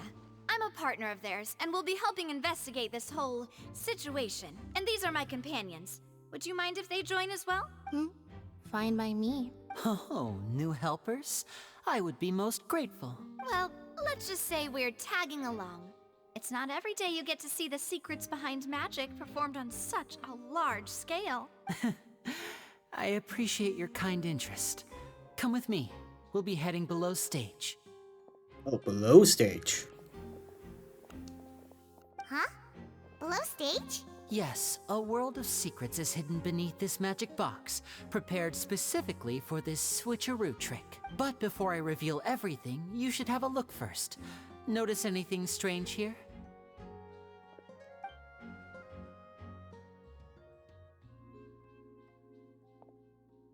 I'm not trying to be dramatic. Remembering the details of a trick will help you understand the methods used to perform it more easily. Huh. Weren't there balloons and other decorations here? Where did all that go? Ah, good eye. That said, you're still far from discovering the answer. The back of the door isn't the same. The back? You mean the inside of the door? What's different about it? Paimon didn't notice anything. Very good indeed. I thought you might not be able to catch that, given that you were sitting in the first row. The back of this door was patterned. Those patterns are now gone, replaced by a smooth wooden board. So, if you put 2 and 2 together, what do you get? There's another box inside this one. Exactly. All right, let's go. I'll tell you how it works as we head down. No, it's not a trap door. Is it an elevator? Oh, so there was a passageway under the magic box. This passage linked the two boxes together. I knew you'd figure out most of it as soon as you saw this place. The 2 magic boxes are positioned right above the 2 entrances of the tunnel. See this flatbed trolley? The box with the lucky audience member in it would be shuttled over to the other side using the trolley. This trolley can raise and lower and even rotate, ensuring that the box will face in the right direction. I see. So that's the purpose of the box inside another box. Precisely. The inner box would descend after the audience member was put inside and be moved along the trolley, all while the outer box would remain on stage as if nothing had ever changed. So that's how you did it! Once the box was lowered, the trolley would store some energy through this device here, with which it would complete the rest of the steps. The audience member would only be able to feel some slight movements in the dark, and by the time she walked out, she would already be back on stage. Then what about your side of the trick? Right! You were talking that whole time, and you even came out for a moment near the end! Ah, yes. A phonograph operated by Lynette was used to achieve that effect. What? My assistant and I had already scripted our conversation beforehand. When the countdown began, I had already gone to the opposite box via a tunnel using that ladder. And what about Lynette?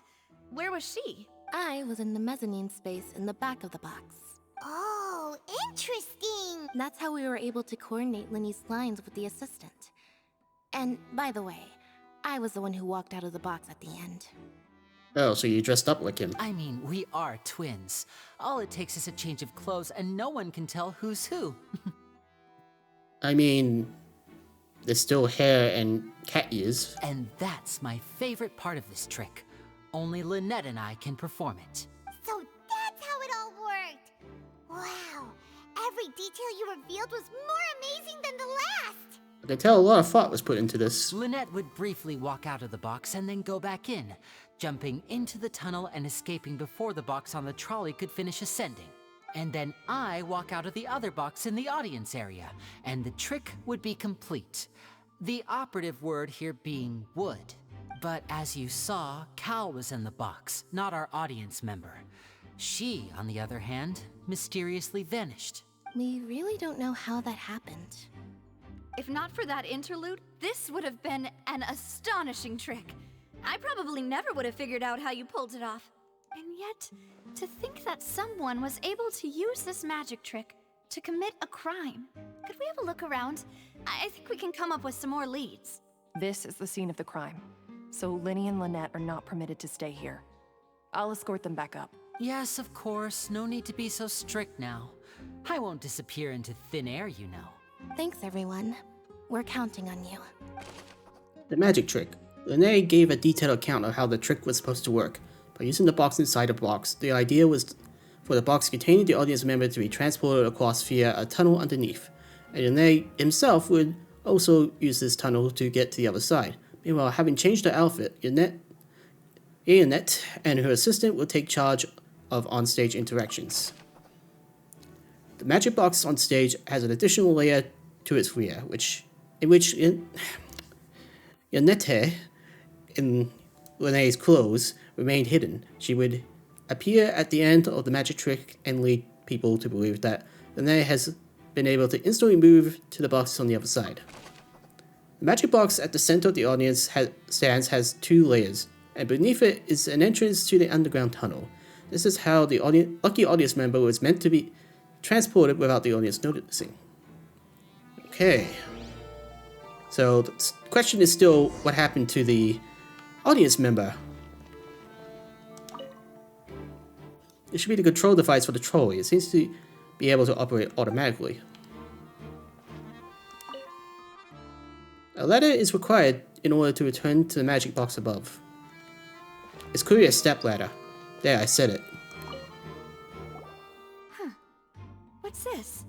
A grappling hook? Looks like a hook tied to the end of a rope. Huh? There's all kinds of odds and ends here. Yeah, you didn't mention this earlier. Perhaps it was a prop for a different trick. But why would it have been left here? Maybe that's how the pulley system works. Whatever it is, let's make a note of it first. Dropped hook rope. A rope that has fallen to the ground. A metal hook has been tied to one end of this rope. Its use is unclear. Or maybe that's the thing that's supposed to hold up the water tank. Maybe, I'm just guessing right now. The floor is wet. Please be careful not to slip. Speaking of which, why would there be water here? Maybe it's for a trick? Oh, Paimon knows! It's one of those tricks where you pour water into a jug and then flip the jug over only for the water to disappear. And here's a broken vase. Huh. Did the trolley knock it down while moving? That can't be. smoothly moves along tracks from start to finish. It couldn't have hit the vase at this distance.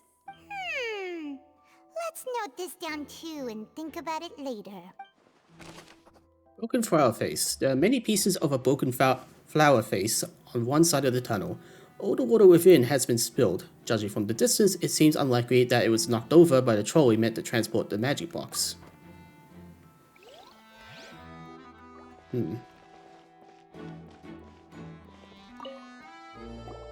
Oh, these are the clothes that the lady chosen from the audience was wearing, right? Her clothes are here, but she's nowhere to be found. And they didn't mention that guests having a wardrobe change. Oh boy, that doesn't sound good. Right. And do you really need to do that if you're kidnapping them? Ugh, this is so confusing. Paimon doesn't want to be a detective anymore. Then take off the glasses. Clothes belonging to Hesse, the lady who went missing, were found in the tunnel.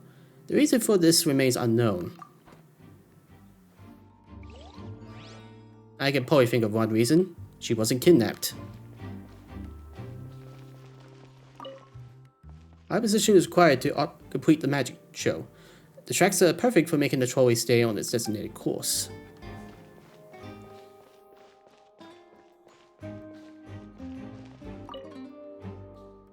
All kinds of props and costumes are haphazardly stuffed inside.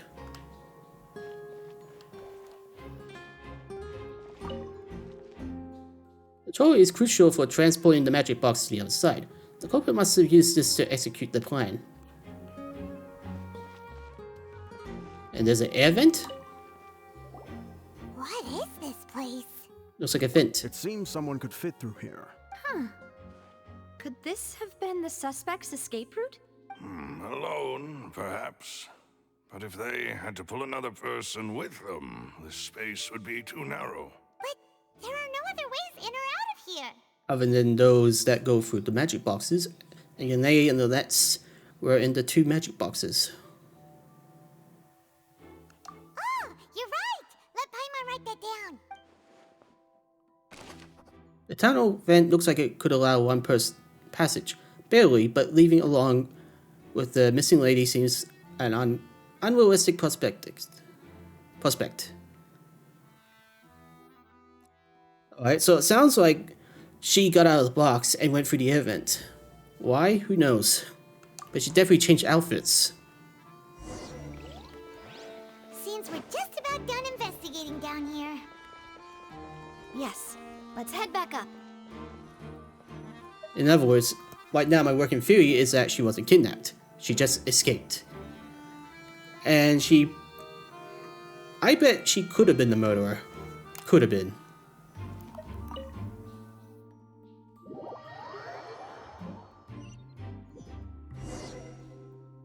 Well, we've ascertained the state of the crime scene. Let's find a place to sort out our findings once Malus returns. It seems to me that there are several things that don't add up here. Apologies for the wait, demoiselle. So, what did the guards say? Did the criminal escape through the vent? They believe the odds of that are very low, since the vent leads to the Opera House's basement. The guards have checked the area carefully. No one left through the basement during the performance or after the incident, and no one was found hiding there. So the tunnel's become like a secret chamber then. You know, like the kind you usually see in novels. It would seem so. The plot thickens. Halsey's disappearance and Cowell's death are both quite inexplicable. No wonder Farina was so confident in her accusation. All the current evidence points toward Linny and Lynette. In other words, the charges are very likely to be upheld unless we make some considerable progress. Charges and then trial. So if the charges are upheld, they'll announce a sentence? That's right. This is how a trial goes in the Opera House. During the proceedings, the Chief Justice and the Oratrice will hear statements from both sides. The Oratrice will too? That's right. This is how indemnitium is produced. The statements from both sides, the defenses from attorneys, witness testimonies, and even the audience's emotions will all be projected on the Oratrice. To put it simply, it's as if the Oratrice has its own will, and is a judge in its own right. Okay, that seems like cheating. This also precludes any kind of favoritism on the part of the Chief Justice. Not that this has ever happened anyway. Fascinating. Once both sides have finished speaking, the Chief Justice will make his final decision. This, too, will be used by the Oratrice as a reference. Then, finally, the Oratrice will be consulted by officials. The result it returns is the will of justice itself. Huh? So that machine is the one that actually decides? Paimon thought Neverlet called the shots. In practice, there is very little difference. Both have always come to the same judgment. Which is why people have great faith in the Chief Justice. Ah, yes, the guards also asked me to convey that none of us will be allowed to leave this place before the trial. Huh? Why? Because we've chosen to act as the twins' proxies. That makes us persons related to the case. They're concerned that we might be colluding with outside parties, or that we might find outside help to disrupt the case. And even if that were not so, it could prove problematic if we happen to spread key information about the case ahead of time. I'm ready to break out at any time. Whoa, whoa! There's no need for that! Paimon thinks they have a point. That said, are they providing food? Paimon, someone died and yet want food? Of course. I just hope you don't mind the lack of options. I'm afraid that catering to all tastes is not in the cards, nor is any guarantee of balanced nutrition. Now's not the time to be picky. In that case, let's just sort out our findings together here. Pity. I was hoping to take you to try some of Fontaine's famous desserts, too. I mean, what better way to properly think through our findings than over some tea and sweets? Huh. Breaking out suddenly doesn't seem like such a bad idea after all. Paimon. Just kidding, just kidding. Paimon will still do her best, even if there are no snacks. What do you mean, no snacks? Of course we'll have snacks. If we cannot buy some, then we'll simply make some. Huh? Here? But how? Understood, demoiselle. Everyone, please come with me.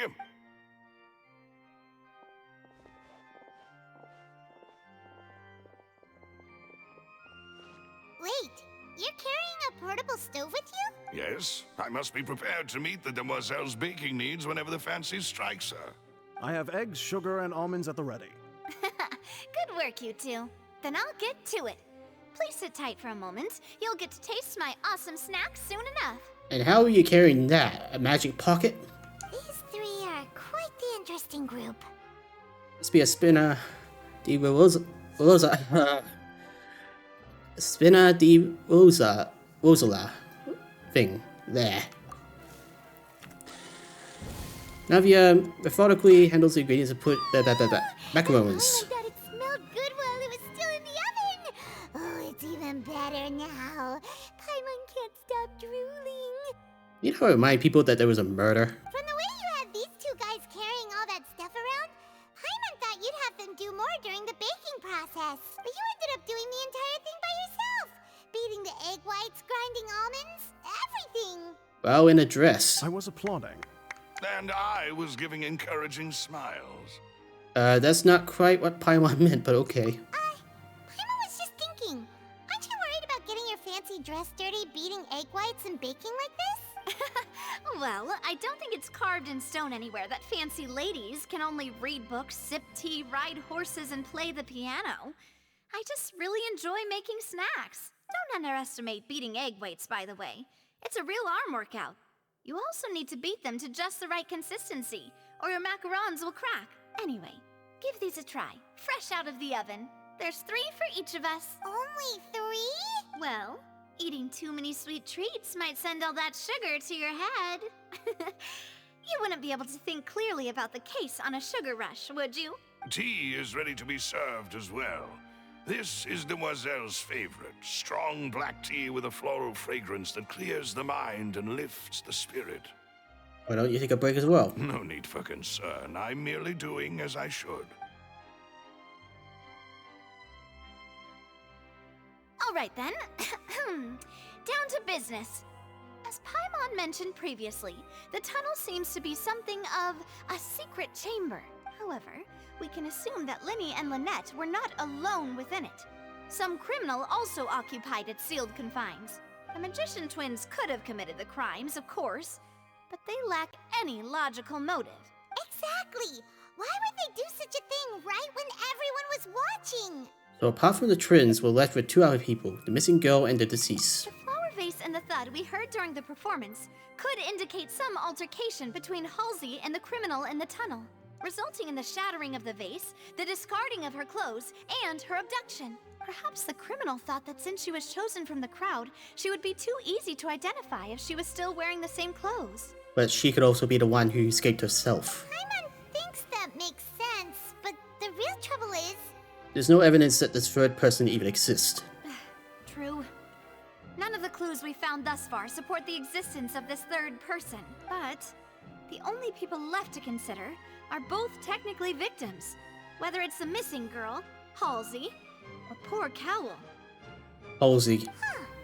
Could Halsey have secretly made modifications to the magic props in order to murder Cowl before making her escape? But she had no way of knowing how the magic trick worked. That's right.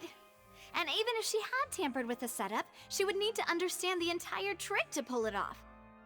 Which is why the number machine was rigged. She knows it. She was probably hired. Nor does she have any motive. The guard said that she has never had any dealings with the Magic Troop's members. Were we not thorough enough in our search? From the sound of things, this is turning into an impossible case. Your macarons are amazing though, Navia. They smell great! They're nice and crisp and super sweet! They are my specialty after all. And I see you've already had 5 of them. What? 5? Oh, that can't be right. Paimon only counted 3, honest! Please don't worry about it. At my age, a few less sweets might actually be a good thing. Oh, you two stole it. No. Being greedy is one thing, but Paimon knows how to count. Besides, Paimon knows that if she ate too many, then others wouldn't have enough. Well, that's fine. Everyone knows that how much you love eating. Wait, even you don't believe Paimon? How could you? If Paimon ate those 2 extra macarons, then may they turn into stone in her stomach! All right, we get it. Well, I suppose one of us might have gotten too engrossed in our chat and eaten them by mistake. No big deal. Malus, set up the stove again if you would. Huh? What are you doing? Making sure everyone gets 3 macarons, of course. Oh, there's really no need to do that. Exactly. We don't want to trouble you. As you wish, demoiselle. And I have the egg, sugar, and almonds. How? Well, this really is your hobby, huh? Navia does a second round of baking over the 2 missing spells. However, the discussion that follows does not yield much progress. That's it for snack time. I'm going to have another look around the area. I don't know what we're looking for yet, but we've still got some time. As attorneys, I suggest the 2 of you think the case over again. It would be awkward if you got all tongue-tied on stage during the trial. All right, thanks for your help and for the snacks. It was nothing. A small task for the Spina di Rosula. Silver, Malus, it's time to go. Spina di Rosa. I'll be back if I find anything new. Probability of a third person being involved. Neither Colwell nor Halsey had a motive, but after having talked to Navia, the likelihood of a third person being involved seems very low too. Alright, it's time to put our heads together. We've got to get our defense ready for the trial. Oh, it's probably gonna be a long and difficult case. There's no point in worrying about that now. We just need to prepare. Here, take Paimon's notes. They should help you review the situation. Alright, well, guess I'll skip time then.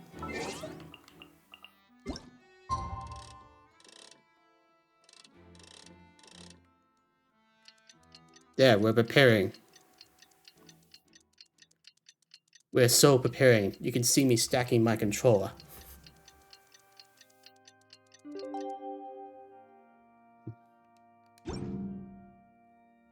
Or maybe not. The webcam's too short.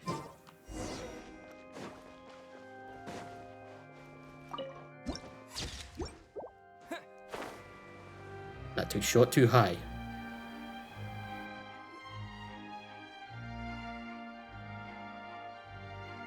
What do we do?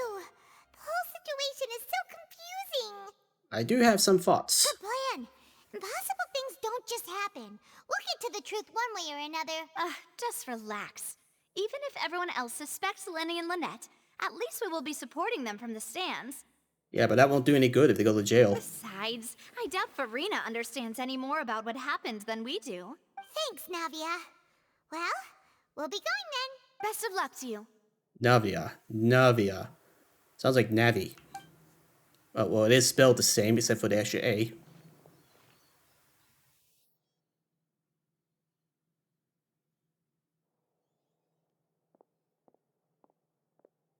Finally, you're back. Well, how did your investigation go? To be honest, you might be disappointed. No. We're already very grateful that you were willing to help. Well now, don't you all look disappointed. Don't tell me that your investigation came up empty-handed. Oh, you bitch. That was to be expected, of course. The guilty can never produce proof of their innocence. But don't let that stop you. I shall be terribly disappointed should you, my most anticipated foe, concede so easily. Just you wait. I will destroy you like I destroy Edgeworth. Since both parties are present, I declare that the trial regarding the magic show incident is now in session. I wonder if this is going to be a thing, where over 14 I'm going to be doing trials. Firstly, in order for the audience to understand the causes and results of the incident, could we please have Mr. Linney explain the trick? Yes, of course. I will explain while Lynette demonstrates on stage. All the necessary items have been prepared. And then Crew reveals the details of the magic trick. Everyone in the audience is stunned. Thank you, Mr. Linney. In that case, I take your statement to be that you ran to and remained hidden within the magic box in the audience stands once the trick began, and thus could not have committed the crime.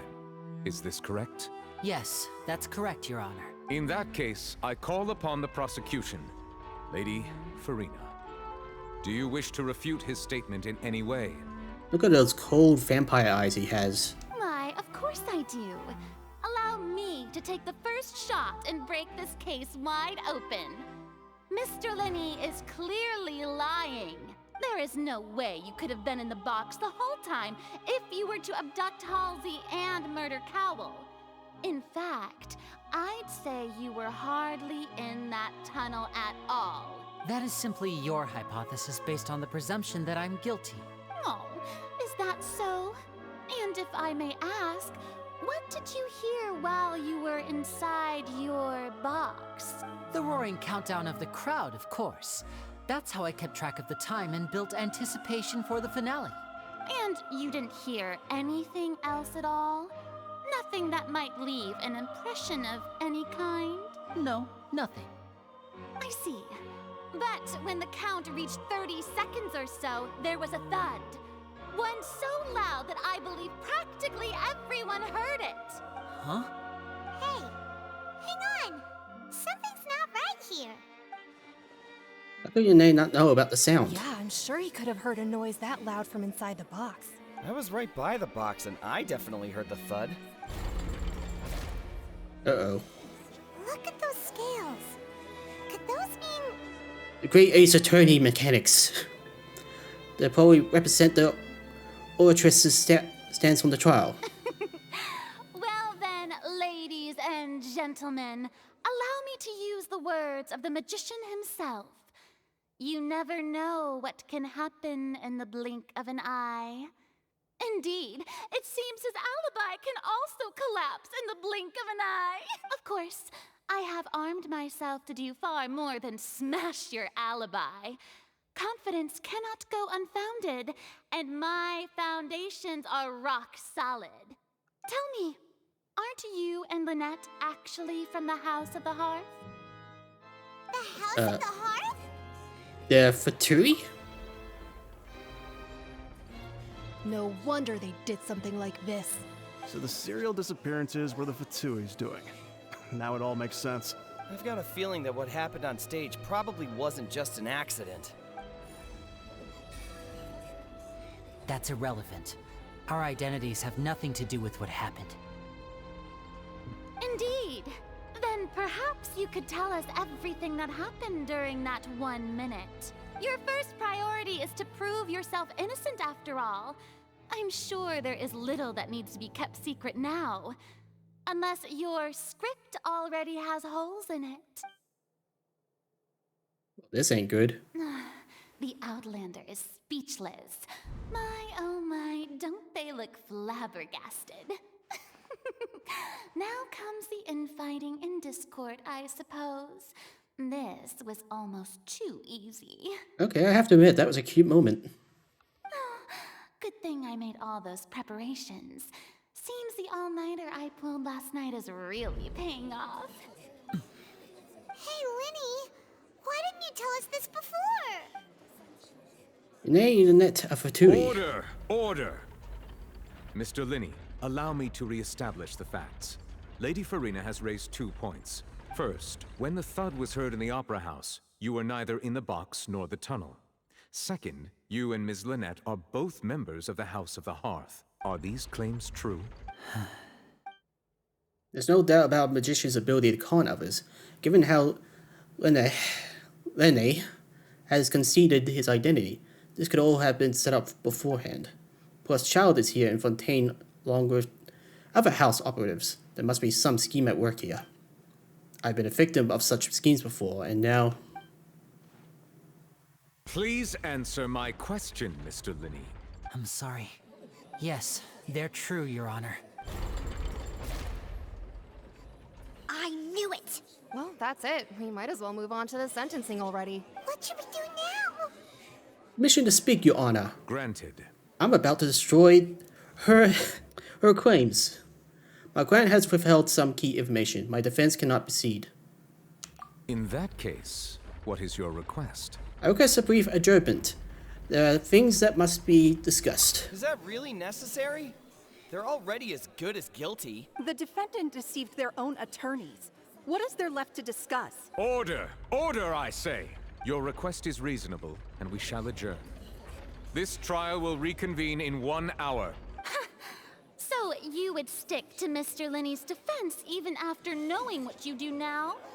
You certainly have more professionalism than I thought. Yeah, well, bringing up their reputation is a bad move. In that case, my dear audience, let's allow the joy of victory to steep for a little while longer.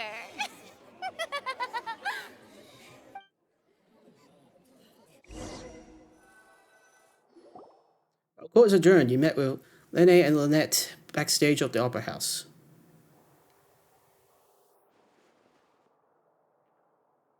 Well, this is awkward. I didn't think the Hydro Archon would dig all that up. Yeah, you sure didn't. I'm sorry, Traveler and Paimon. Yeah, sorry. Paimon doesn't know where to start. We trusted you two. We based our entire reasoning on the assumption that you weren't bad guys. Not to set the wrong tone or anything, but Paimon's really mad. I'm very sorry. I know you're angry, and reasonably so, but please, let me explain. I know you've clashed with the Vatui several times before. I wouldn't be surprised if just hearing the word is enough to make you upset. But our organization is very, very large, and the Harbingers have very different personalities and goals. Right now, we want to save people. As many as we can. That's right. I'm sure we're on the same page when it comes to this nation and the disaster that its people might face. I knew if it weren't for our respective identities, we could become good friends. That's why I didn't wish to flat out lie to you, but chose to hide some details instead. The truth is very important, but being completely transparent about everything would see us spending more effort than we need to. But how can we know this isn't all just another lie? Right. So, you be the judge. Heck, if I were you, I fear that I'd even struggle to trust me at this point. You met a Fatus who works as a magician, a trickster by trade. All by coincidence, too. But still, I'm asking you to trust me. I am no criminal. At least, not in this case. Oh, I do trust you on that front. Sorry. Please forgive us. Plus, even if you were the culprit, you would have made me the victim. Well, you both say that, but... Explain the other issue first. Where did you actually go while the trick was being performed? Right. Let's hear your answer first, and no lies now. Of course. I'll answer any question you ask. We've been trying to find out how the Oratrice operates. We want to know why it has a consciousness. Why can it deliver sentences accurately? During our investigations, we learned that the machine's core is beneath it. From that moment on, Lynette and I have been designing this box swap trick with the objective of getting close to the core. Is that why you needed a whole minute? That's right. In truth, the audience would take about 75 seconds to count down from 60, while I would only need 15 to get to the opposite box. So, after jumping into the tunnel, I accessed the Opera House basement via the vent, and went to investigate the room in which the core is stored. That air vent was created during the construction of the tunnel specifically to execute this step. And what did you find? Well, nothing. As soon as I reached that room and was about to investigate, I heard someone's voice, which should have been impossible, of course. I was quite certain that I was the only one in the room. That voice seemed to recognize me and tried to speak to me. I chose to err on the side of caution and retreated the way I came. On the way back, I saw the broken vase and the clothes on the ground, but the countdown was almost finished, so there wasn't time to give it any thought. After that, the homicide occurred just as you saw. Well, that explains why you didn't hear the thud. Why do you want to understand how the Oratrice operates? Because of that prophecy I told you about, of course. We must know all we can about this nation's secrets in order to deal with that prophesized crisis. That's the only way we can save everyone. So, there you have it. The whole truth. I swear, I didn't hide anything from you this time. It was never my wish to proceed under this cloud of mistrust either. But like I said earlier, you can be the judge. If you want to leave because you don't trust the Fatui, there's nothing I can do to stop you. Well, Traveler, you decide. Paimon will follow your lead however you choose. I believe in the facts. They're both guilty. Just kidding. I will defend you from these charges. I believe that judgment will be dispensed as it should. Okay, thank you. Thanks for giving us a chance. The current problem is that the scales are tipped pretty badly against you two. If we want to refute the Hydro Archon's accusations, we're gonna need a seriously watertight defense. Actually, we already have the key evidence we need. Huh? The adjournment's almost over. Let's go back. Oh, Paimon thinks she gets what you mean. In a statement, Ine claims that he headed to the chamber containing the Oratrice core. Upon entering the tunnel, he did not witness a crime taking place and thus did not hear the thud. Ine claims to have heard a mysterious voice within the chamber that houses the Oratrice core within the Opera House underground structures.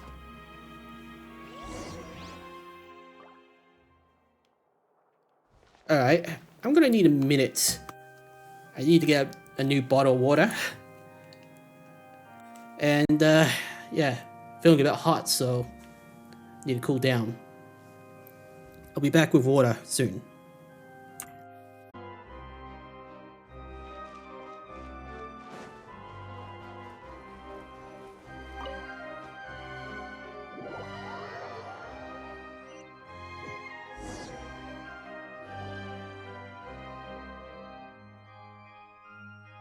Both parties have returned to their positions. Let us continue the trial.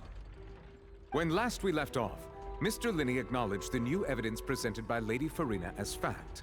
Therefore, Lady Farina may continue stating her reconstruction of the events.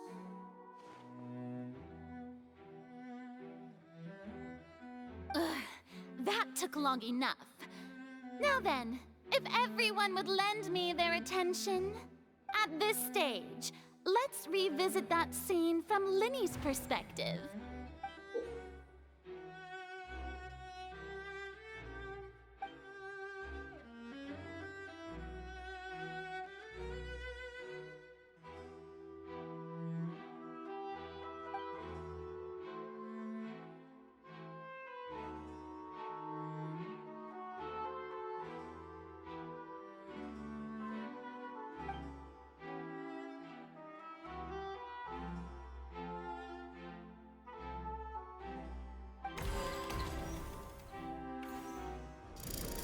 Countdown began, he entered the tunnel. When the flatbed trolley passed, he opened the box and got into an altercation with Halsey, which caused the loud thud. He did not realize that this sound could be heard by everyone in the opera house, which is why he claimed earlier that he could not hear the sound. Finally, he used the vase to knock her out, before making her change clothes to prevent others from recognizing her. At this time, Cowell arrived in the tunnel, having heard that strange noise, and caught Linny red-handed. So Linny proceeded to knock him out too before stuffing him into that box. Afterward, Linny passed the unconscious Halsey to his accomplice through the magic box in the audience stands, before operating the devices such that Cowell's death would be ruled an accident. And I forgot to turn the mic on. My bad. I was going to say, sorry for the wait, folks. I just got some water. Sometimes having the mic off is a bit of a irritation. Because if you don't notice, you don't notice. And this is why I would appreciate audience. That way they could tell me when the mic's off. Otherwise, I wouldn't get such embarrassed. Anyways, this system kind of looks like it's like Danganronpa, where where you're supposed to piece together the evidence. Yeah, piece together the evidence into a single road to pretty much classify how everything proceeded. The turn of events, I guess I should say. Anyways, I guess now I'll have to refute all this. And there you have it. That's the truth behind what happened. Does the defendant's side have any objections to Lady Farina's description of the events? Yeah, she's a lousy storyteller. The key to refuting Lady Farina is the order of events, what Linny experienced, and what he saw.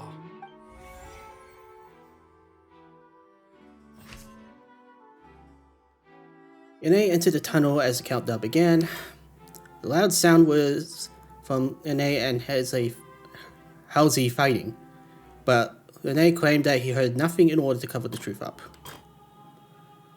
Ine knocked Halsey out using the face and removed her clothes to prevent her from being identified. However, was Ine really in the tunnel at the time? Colwell walked in on Ine, so the latter knocked him out with the face, leading to the victim's death. The existing evidence indicates that when Ine returned to the tunnel, the crime had already taken place, and all Ine saw was a meticulously designed magic prop activated, causing the water tank to crash down and make everything seem like an accident.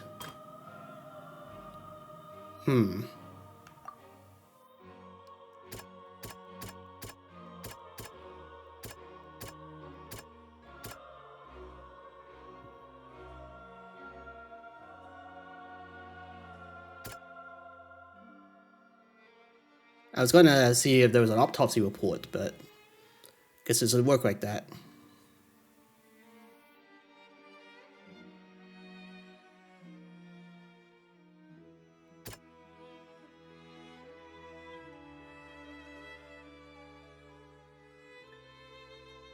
That's not really evidence, since it's just a statement.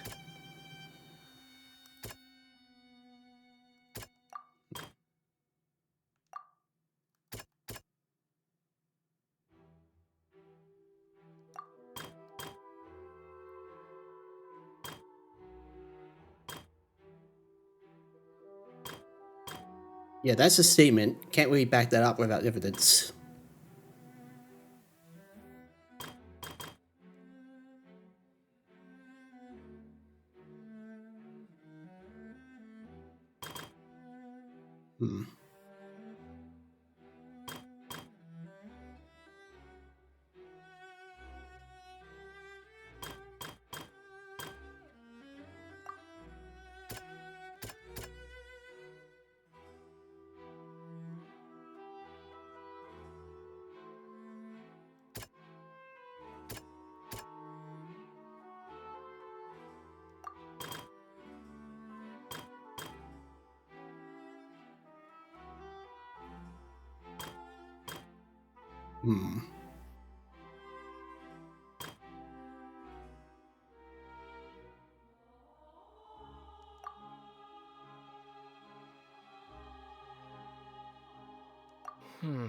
Seems...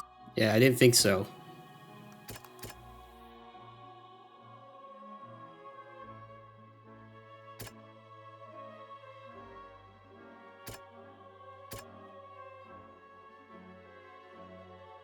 An audible thump that the audience members heard.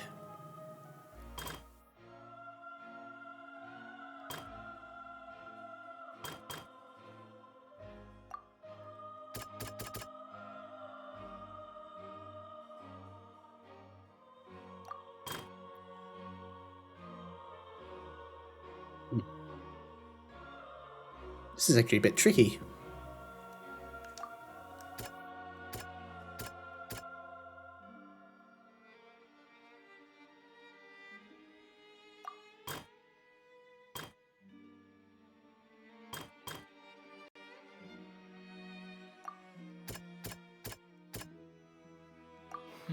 Yeah, I didn't think so.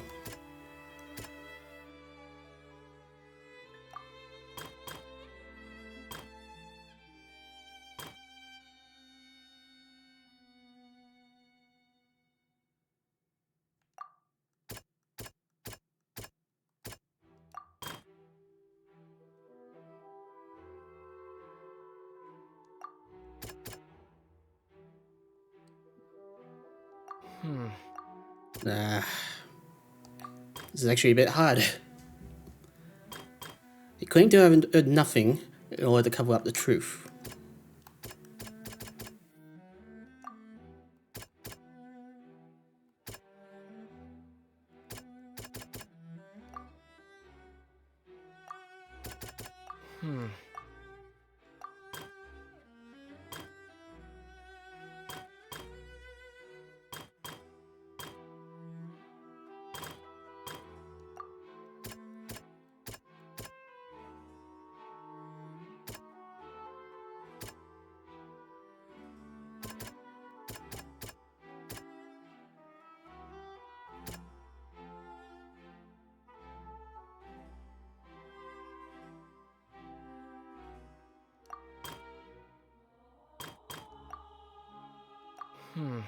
I meant the other one. No, wait.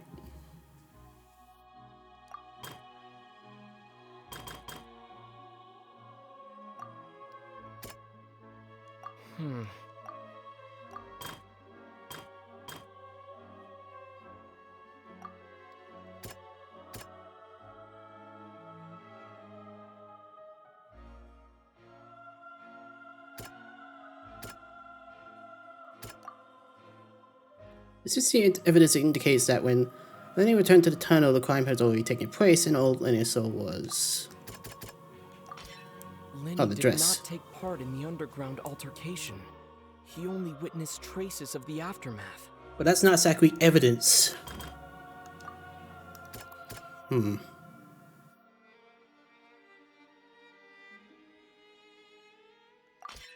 Lenny went to the room that contains the Oratrice's core. This is the actual truth. But how do we go about proving it?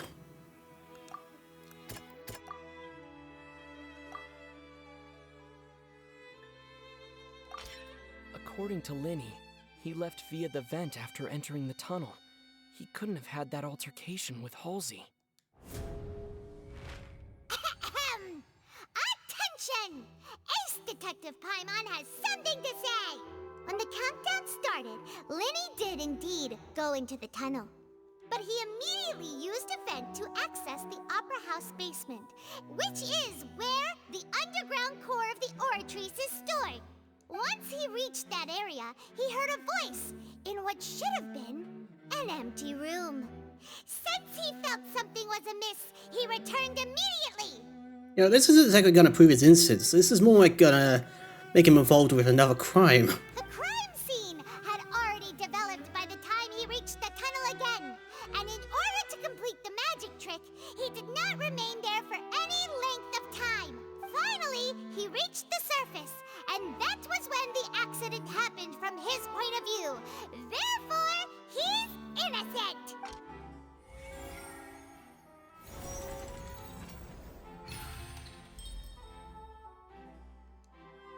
Okay.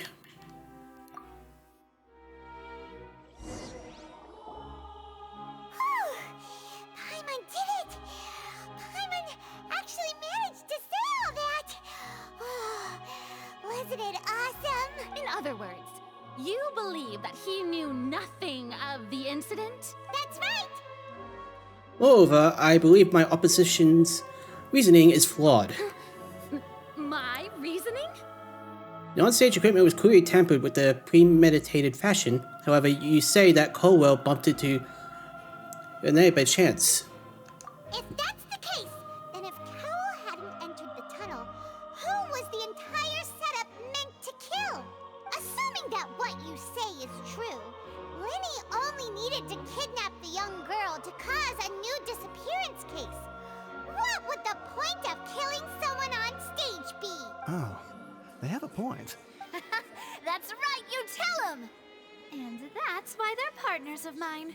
They've managed to turn things around. Oh, well, your denial is very strident, I'll give you that. But what proof do you have to back your claims? Do you happen to remember how you refuted Renee's alibi initially? Of course I do. If he had been in the magic box the whole time, how could he have not heard that sound? Why do you ask? You're saying that he wasn't? Your claim has now become my weapon. Your claim has also become a critical clue. Choose the most reasonable, and I didn't read the whole thing. Which of the evidence that Lanny wasn't in the tunnel when the crime took place? Okay.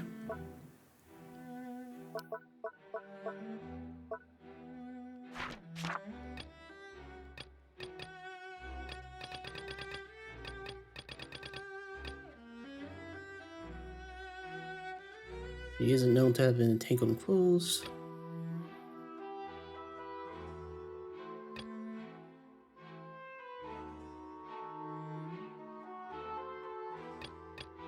Oh, that doesn't help.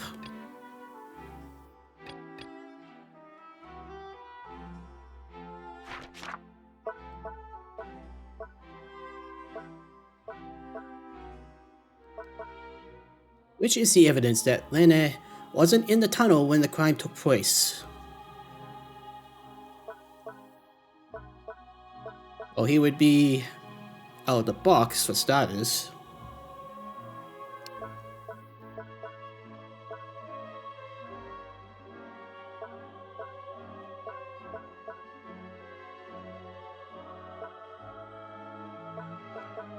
Oh, well, they're irrelevant anyways.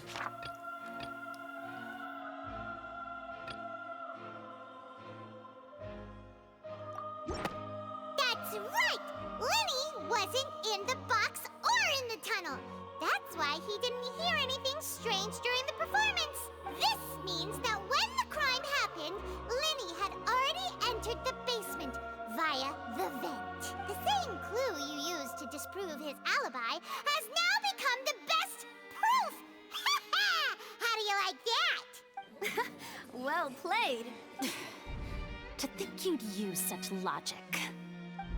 Well then, if it wasn't Linny who committed the crimes, then who was it? The murderer was. Select the gear icons in the interface to check the corresponding case questions.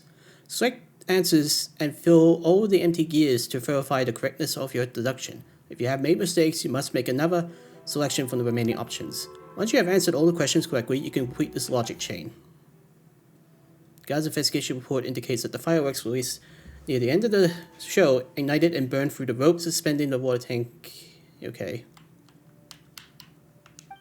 If Lena is no longer under suspicion, only the other members of the troupe would have been able to tamper with the props. Yane gave a detailed account of how the trick was supposed to work. By using a box inside a box, the idea was for the box containing the audience member to be transported via a tunnel underneath, and Renee himself would be also use this tunnel to get to the other side. Having changed her outfit, Yana and her assistant would take charge of onstage interactions. The clothes belonging to Heisei, the lady who went missing, were found in the tunnel. The reason for this remains unknown.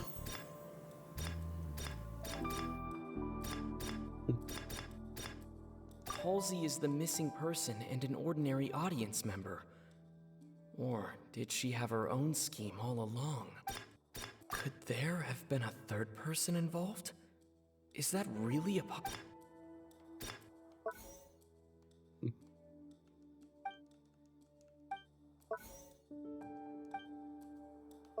Okay.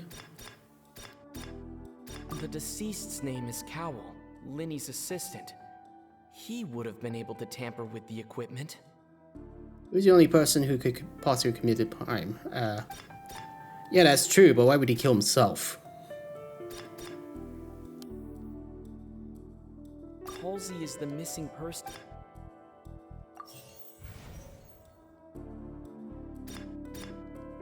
Okay, I guess it was him then. His name is Cap. But why would he kill himself? That can't be right. Are you serious? Unless they're saying that he's a master of disguise. The killer was, in fact, Cowell, the deceased! Oh, is that so? How interesting! Let's hear your reasoning then. What I must do next is recreate the truth. What Cowell did, and how he went from would-be perpetrator to victim. Okay, No one entered or left the Opera House through its entrances.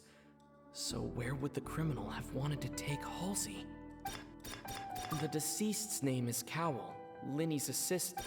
Halsey's clothing was in the tunnel, so there must have been some fear that she would attract attention. The sound we heard may have come from a clash between the missing Halsey and the criminal.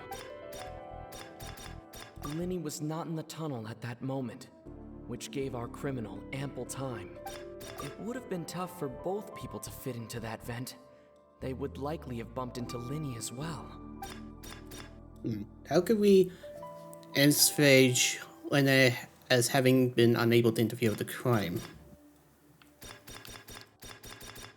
Linny was not in the tunnel at that moment.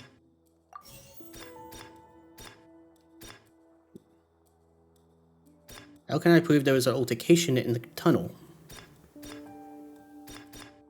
No one entered or left. The sound we heard may have come from a clash between the missing... Who is the prime suspect currently? The deceased's name is Cap... Where did the missing Halsey go? It would have been tough for both... Okay, so that last one was incorrect. No one entered or left...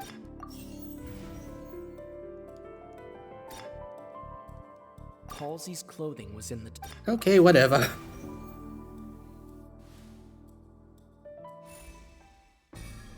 Bruno must have understood the methods behind Lena's magic trick and must have been in a position to easily modify the equipment. Leaving aside how he died, Corwell had all the means to commit the crime at his disposal. The strange noise could likely have been the sound of Corwell and Halsey struggling. Lena was not in the tunnel for 1 minute. This would have given time for Corwell to bring Halsey out of the magic box in the audience stands. But according to the god's testimony, no one entered or left the opera house, so even if he had taken her, there would be no means of exiting. Exiting from the box would have been in full view of the audience, pretty much guaranteeing that they would have been discovered. What's wrong, Traveler? Are you still having trouble figuring things out? Where in the world did Halsey go?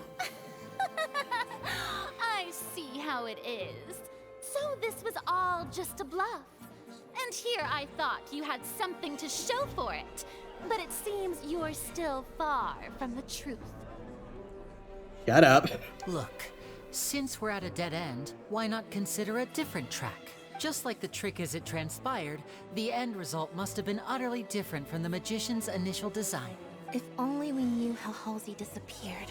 Well, that would be nice, but the tunnel only has 3 exits, and none of them seem very likely. And it's not like this is a magic trick where you can just make a real live person disappear. You know, like you did from that water tank, Lynette. Magic. Escaping from the water tank. Wait, could it have been the water? Excuse my interruption, dear opponents. But do you not see that the crowd is growing impatient? There is no greater sin in this opera house than an awkward delay in the performance.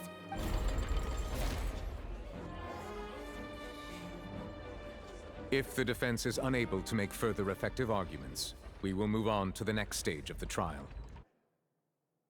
Hold on a second. Objection. Linny was not in the tunnel at that moment, which gave our criminal ample time. The sound we heard may have come from a clash between the missing Halsey and the criminal.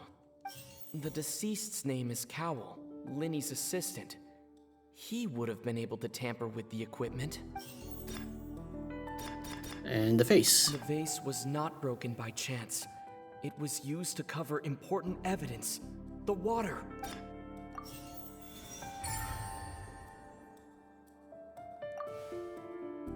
Now this I have to hear. Paimon gets it! It all comes together if Halsey disappeared instead of being kidnapped. Lynette escaped from the water tank, vanishing gradually and leaving only clothes behind.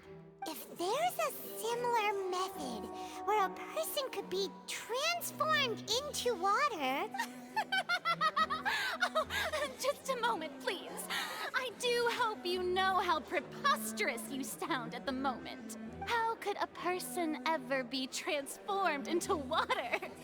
This is reality we're talking about here, not some magic trick. I request that we examine Colwell's personal effects. Must we really?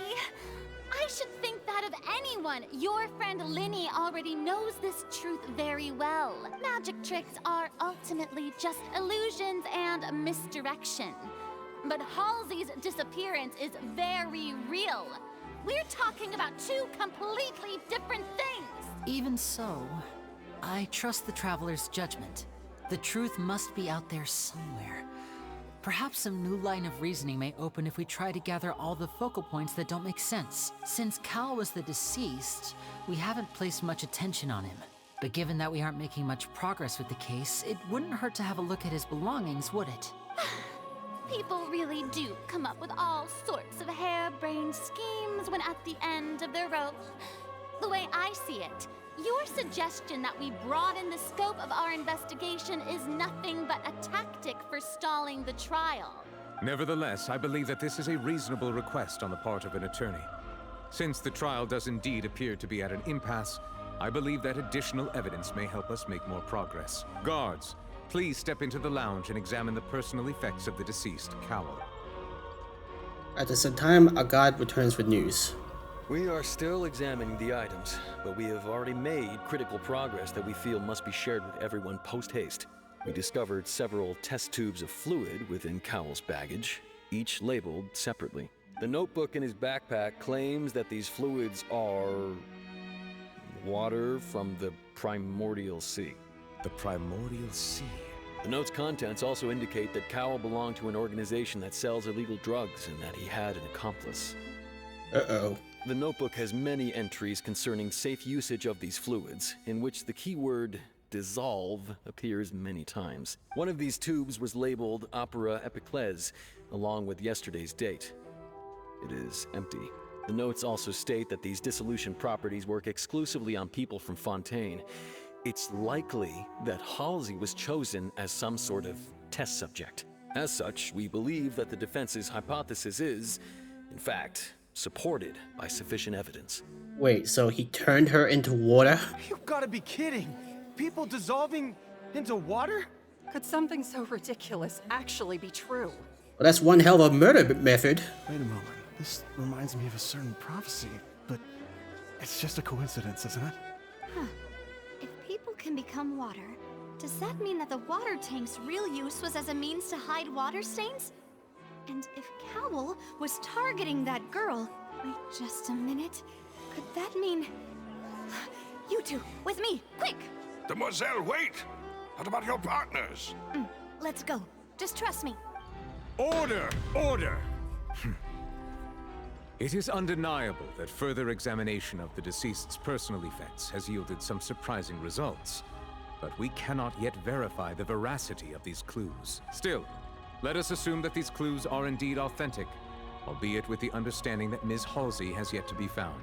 Guards, please continue examining the items along these lines. Mr. Linny, It appears your hypothesis is supported by the evidence, so please continue speaking. Of course. Thank you, Your Honor. If we uphold this hypothesis, I believe that many of this case's seemingly unrelated clues can be connected together. Right! Like the metal hook! That one didn't make sense at all. Let's think about this. Cowell's methods must have something to do with that water from the primordial sea. The liquid that guards found in Cowell's luggage seems to have the ability to dissolve Fontanians into water. Who is the prime suspect currently? The deceased's name is... Yeah, okay. What item did the culprit use to control the time of the dissolution? Lynette was in the magic box on stage the entire time. I remember there was something else within the inner layer of that box. The water from the primordial... What item did the culprit use to dissolve Halsey? Damn it. That should be the third one. Lynette was in the magic box.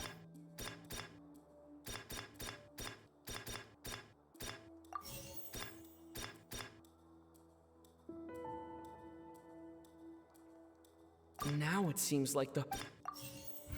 Yeah, of course it's gonna be wrong.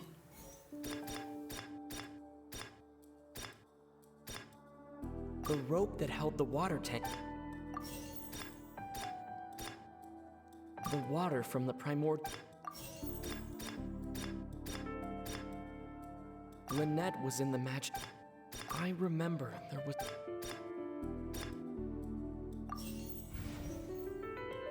Yeah, so the rope was wrong. Now it seems like the...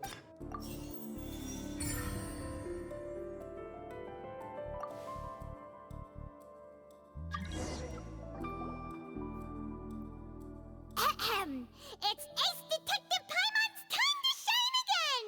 In the original plan, Cowell would tamper with the water tank rope and the number selector securing his target. When the magic box containing Halsey was lowered, the metal hook would retract gradually and pierce the balloon at the top of the box. When the balloon attached to the box popped, the water from the primordial seed inside it would pour down and dissolve Halsey. Afterward, Cowell would enter the tunnel and break the flower vase to conceal the water inside the tunnel, with the remaining evidence being covered up by the water tank on stage. But he encountered something unexpected in the tunnel, and wound up being fatally hit by the same water tank he meant to use to cover his tracks. Huh. That does make sense.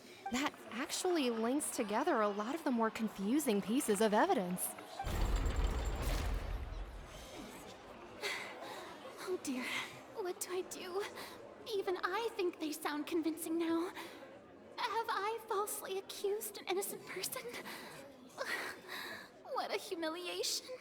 Now, it seems like the only point of contention remaining is the exact circumstances that led to Cal's death. His notes mentioned he had an accomplice who could be related to the situation.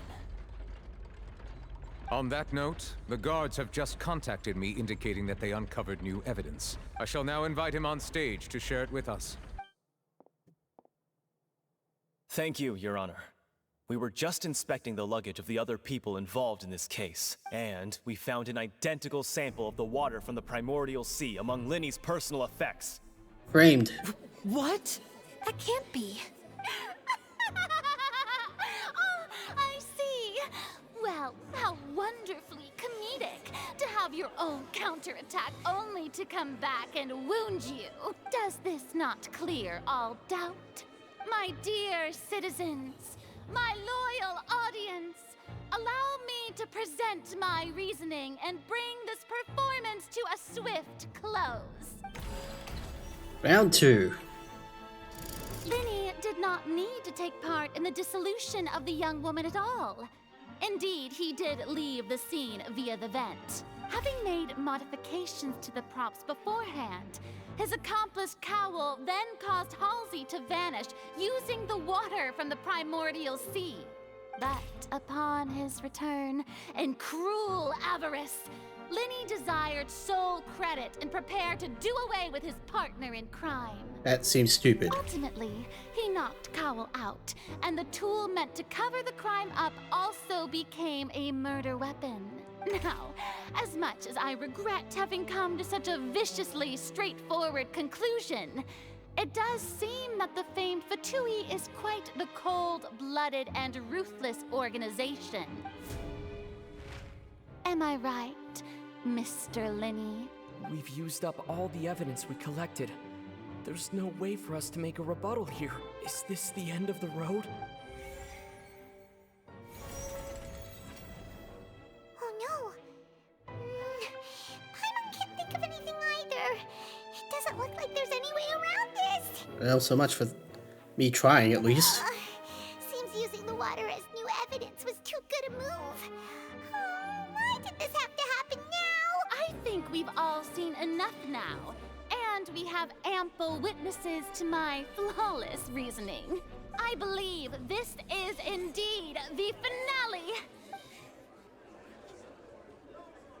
Now then, my good, noble Chief Justice, should we not, in your view, move... Excuse me, everyone, but I must interject. Miss, I must ask you not to shout, and to respect the ongoing legal proceedings. Oh, come on. Don't be hasty. I have a good reason for interrupting, you know. Now, would anyone here like to take a little break from all this debate and see a little magic? I'll show you an amazing trick. One that can bring a young woman who has disappeared back in the flesh, right before your very eyes. Please, do the honors, Mr. Linny, if you would be so kind. What in the world is she saying? No offense, miss, but miracles like that are beyond my scope as a magician. Come on now, don't be silly. Magic is all about misdirection, isn't it? It often conceals the truth while presenting a fascinating illusion. But once everyone believes the illusion, can't magic reveal the truth to them once again? And wouldn't such a trick be the most marvelous finale to today's performance? Come on, Linny and Lynette, give it another go. Don't worry, Spina di Rasula has made the necessary arrangements on your behalf.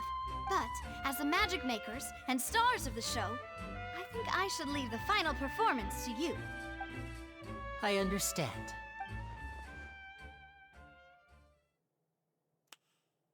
Let's see how this goes. And voila.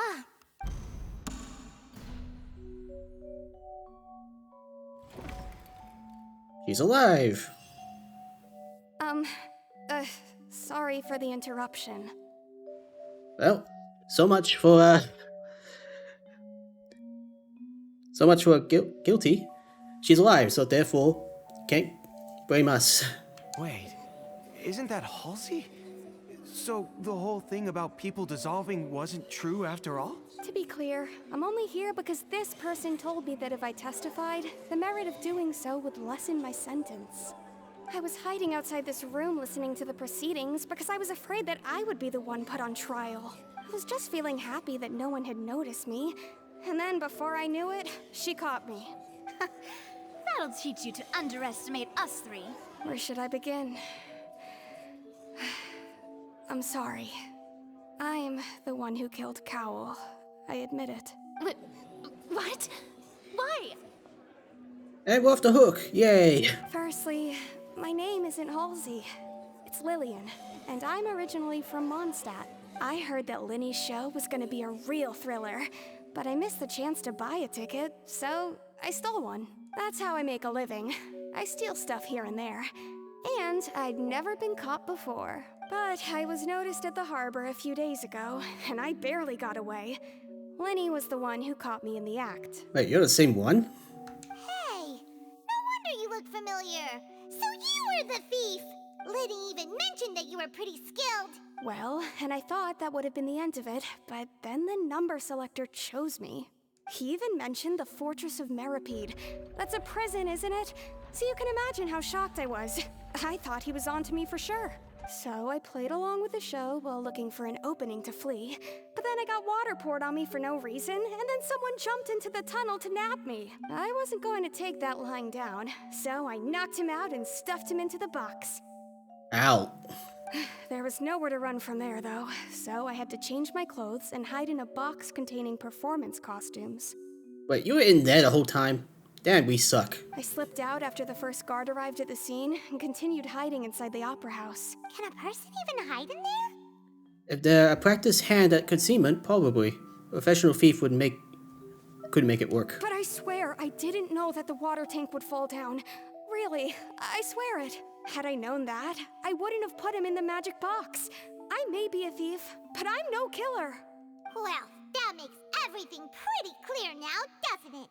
Yeah, now it's time to refute the Hydro Archon's previous reasoning. This time, we need to tell the entire story from Lily-Ann's perspective.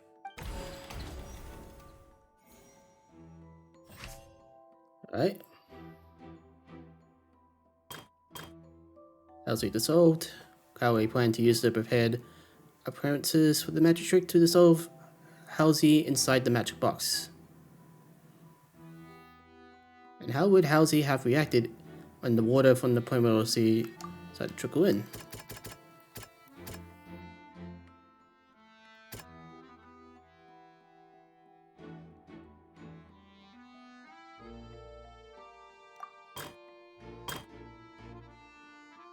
Okay.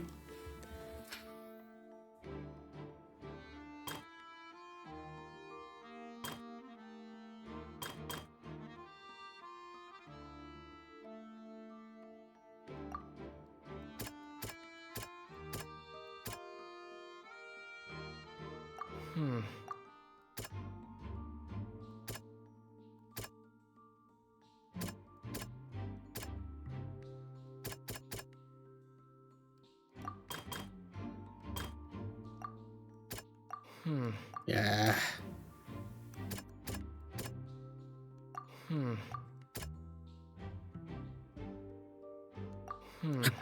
Okay, this is proving hard.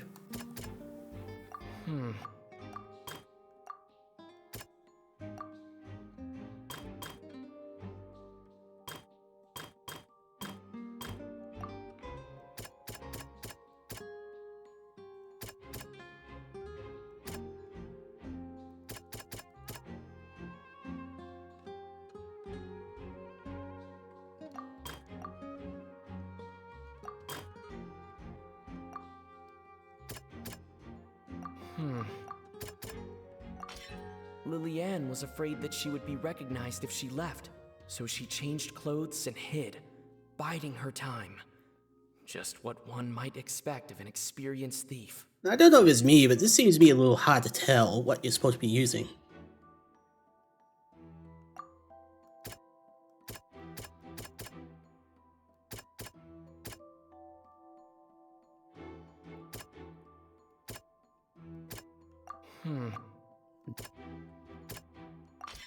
The flower vase was not broken to cover anything up, but it was smashed during the struggle between Lily-Ann and Cowell. The strange sound wasn't from a fight. It was Lily-Ann's attempt to break out when she was frightened. And it's Ace Detective Paimon time! Having been selected out of the blue, Lily-Ann panicked. Her panic only intensified after she entered the tunnel and had water poured on her head. So she kicked the door open, producing the thud we all heard. Hearing the commotion, Cowell leapt into the tunnel, only to discover that Lily-Ann had not dissolved. He did not know that Lily-Ann was not from Fontaine, but was a thief who made her way in by stealing a ticket. You know, his whole plan backfires when it's not a Fontaine citizen, so how is he supposed to tell? Mistakenly believing that the water from the primordial sea needed time to take effect, he tried to force Lily-Ann back into the box. The two broke the flower vase during the struggle, but Lily-Ann came out on top, knocking Cowell out and putting him in the box. Did he expect the audience to only be Fontainians? That seems a little bit stupid. With no way of escaping, she changed her clothes and hid in the costume trunk until the performance ended.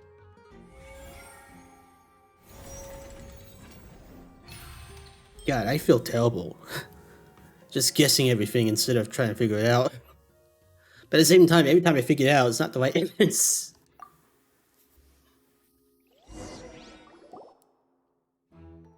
She knew that she would have to go through guard inspection if she tried to leave afterward.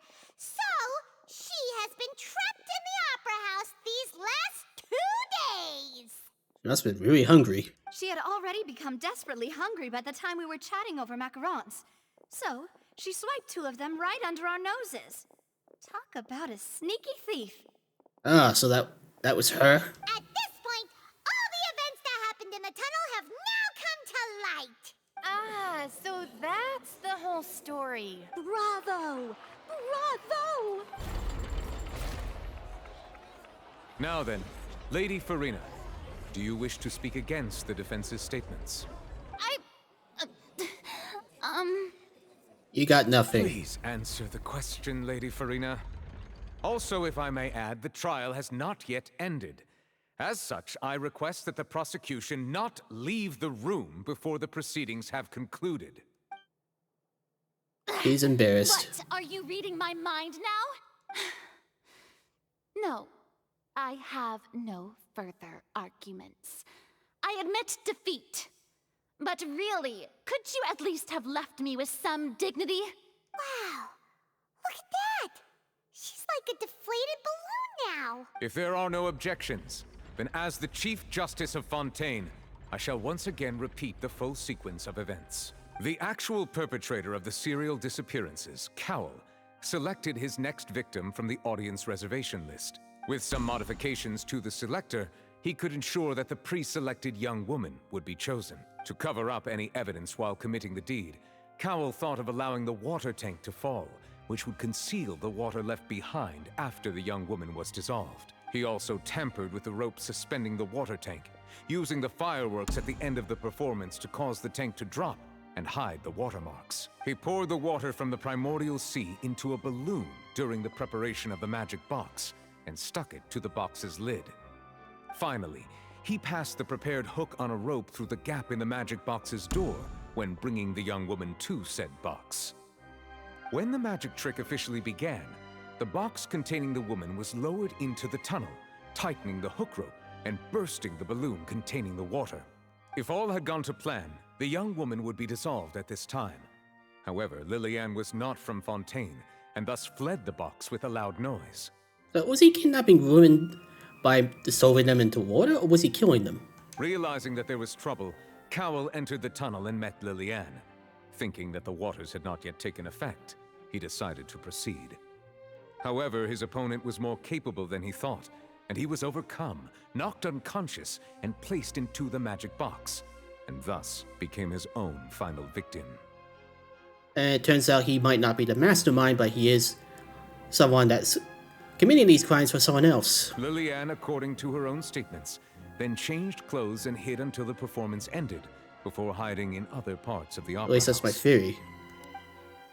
As for Linny, he was in the underground structures within the opera house, and was thus ignorant of these happenings. From this reconstruction of events, we can conclude that Linny, the accused, is in fact innocent. While there is much in Linny and Lillian's conduct that should still be investigated separately, this case at least can be handed over to the Oratrice to make the final decision. Isn't that the Star Whale thing?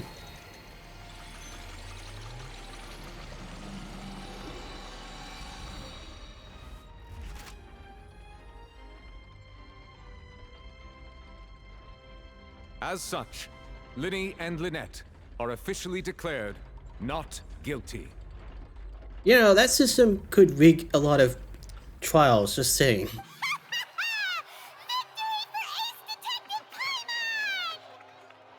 And me. Great work, partners. Thank you all. Thank you so much. Let's not celebrate just yet. Next, I think we deserve an explanation, Guard Vaughn. How did you find the water from the primordial sea in Linny's baggage? He was helping him. Right! Your discovery caused me to make a serious mistake, you know. Or was that not a discovery, but false evidence that you dare to bring before this court? I suspect that the accomplice mentioned in Cowell's notes was not Linny, but you, yes?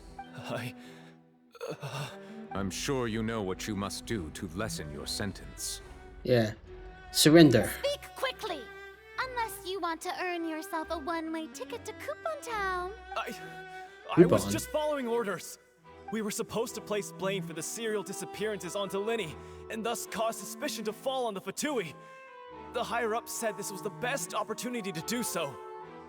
Oh. And now that your plan has fallen through, and the secrets of the water have been revealed, you have become a liability to said higher-ups, yes?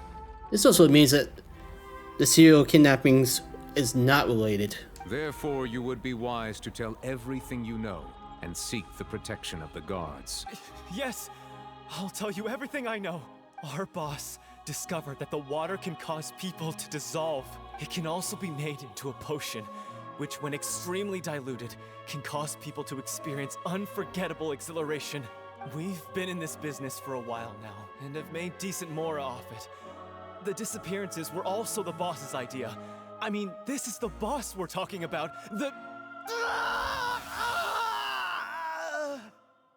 Okay. But how did he turn into water? He turned into water. And now he can no longer talk. Such ruthlessness. I shouldn't have expected any less of them. An outrageous act. All present, please submit to inspection immediately.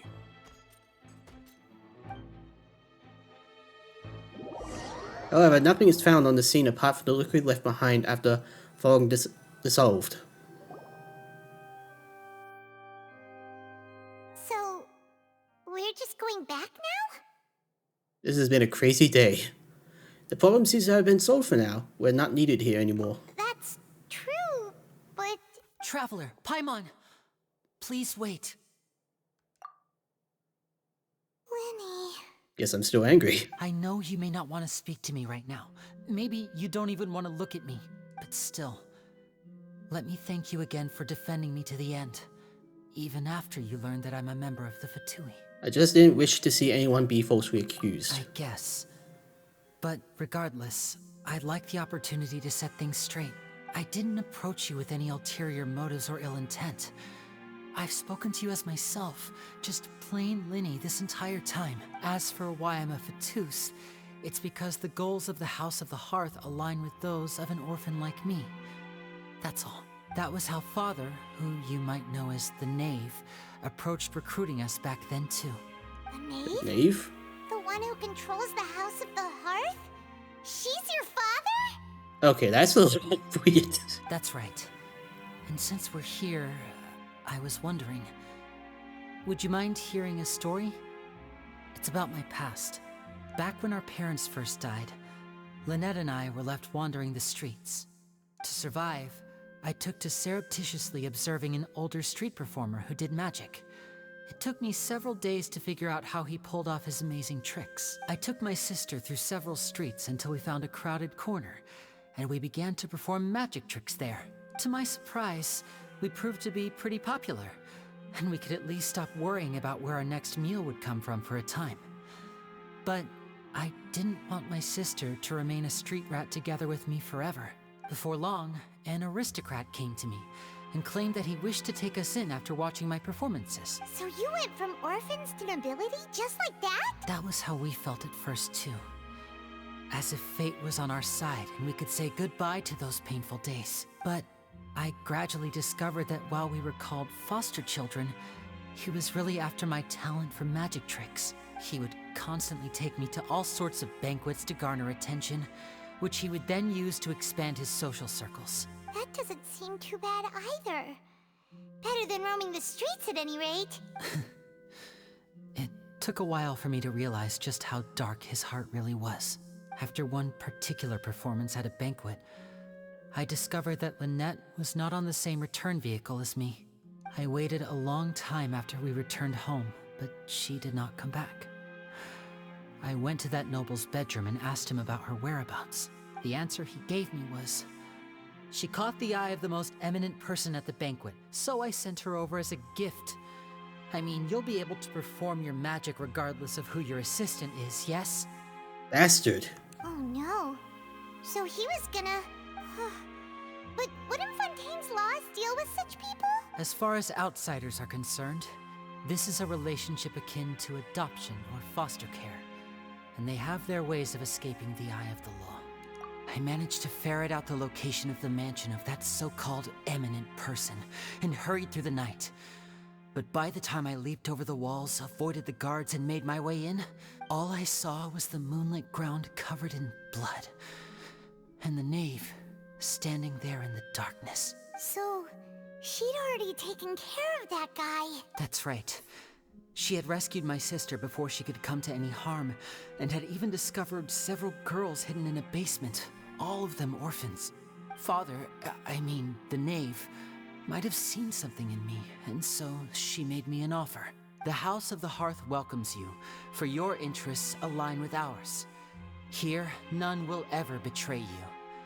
Indeed, betrayal shall never be permitted here. I was hesitant to trust her. I mean, I had just been betrayed by nobles. But she was also quick to destroy the noble who had taken us in at first, giving us back our freedom. Oh, so that's how the two of you joined the House of the Hearth. The knave is after the Genosis, isn't she? She has her own plans. She has gained permission from the Tsaritsa to first use the Gnosis' power once she obtains it.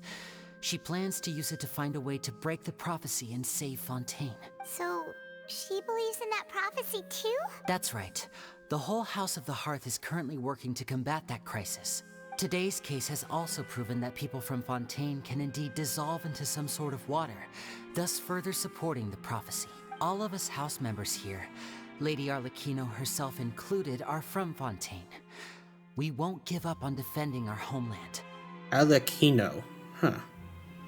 So she's supposed to be a good guy in this case? To us orphans, the only connection we have left to this world, apart from our family, is our homeland. So, from small deeds like distributing magic pockets to huge schemes like stealing a Gnosis, everything is aimed at dealing with that prophecy. I'm sorry, but I still can't completely trust you. It's alright, I understand. The only thing I can do is relate all this to you. I just hope you can understand that even as a member of the House, I have never stopped making my own decisions, and that I believe what I'm doing is right. If you should need anything at all in the future, feel free to find me. I will do my best to help you, as plain Linny. Understand. Goodbye.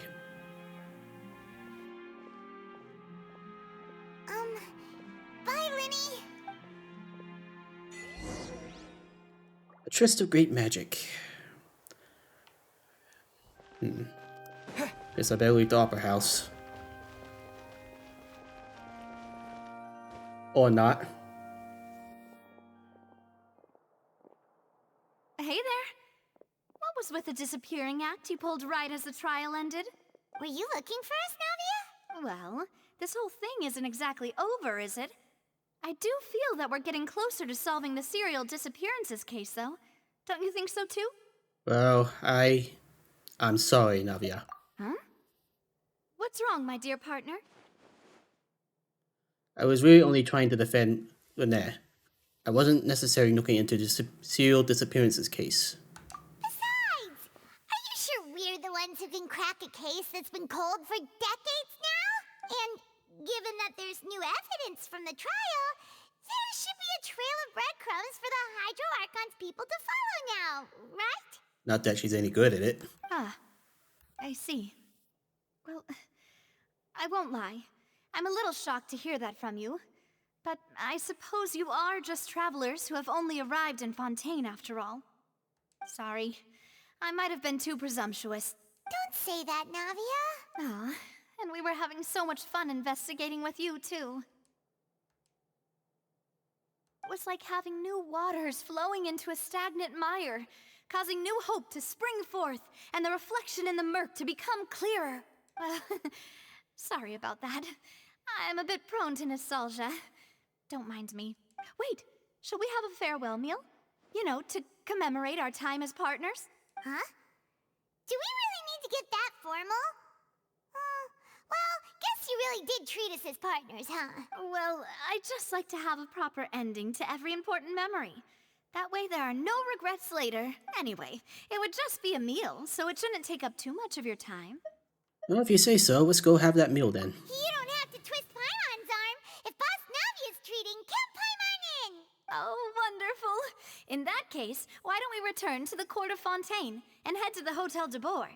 I believe we'll make it just in time for dinner. All right then, let's have our farewell meal. Act 1 completed. Oh. Oh, that proved to be very long. Already at 4 hours, 48 minutes. So I think I'll end the stream as soon as I do the wishing. So, what I mean by that is, I'll claim the achievements first.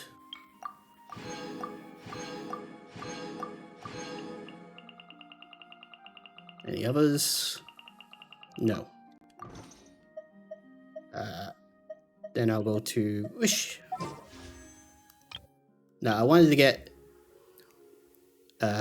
Leland first. So let's have a little go. Because I need a Hydro Archer. Skip, that was worth nothing.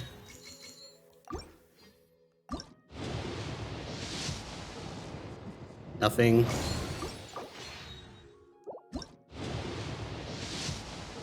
And I'm not stuttering, I apologize for that. Sometimes it's hard to figure out the words that I wanted to say.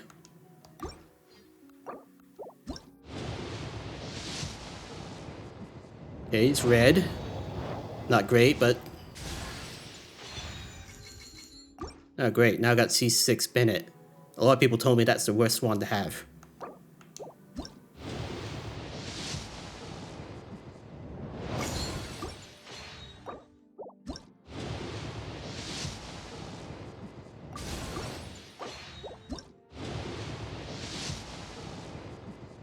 Nothing. Nothing. Nothing.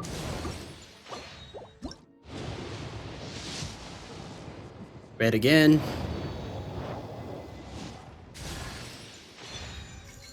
Ah, C1 Yannette. Cool.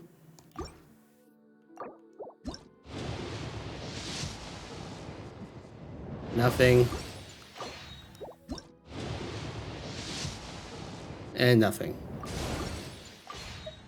Alright, well that wasn't so bad. Let me just check. Okay. Okay, Bennett, where are you? Oh, sorry. C4. For some reason I thought I was C5.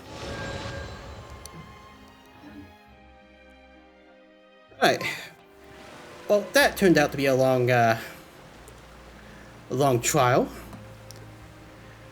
Very interesting plot twist where water was kind of the murder weapon. Or, yeah, murder weapon essentially. Question is, what were they doing with the water? Were they transporting it elsewhere? Or were they actually killing people that way? And only young women as well, so I can only assume they were being kidnapped and put into vases or something. But it doesn't make sense that way. Unless that was the case. Hard to describe. But Fontaine's a pretty interesting place. I mean, they're trying to turn courts into drama, which is very strange. But at the same time, it can be entertaining. Take Ace Attorney, for example. It's like seeing people freak out is probably the most entertaining part of the court system in that game. How rude. Anyways, I hope you enjoyed the stream. Please follow if you want to see more, and if you're feeling generous, please use the coffee link at the bottom. Every support is appreciated. Until next time, folks. See ya.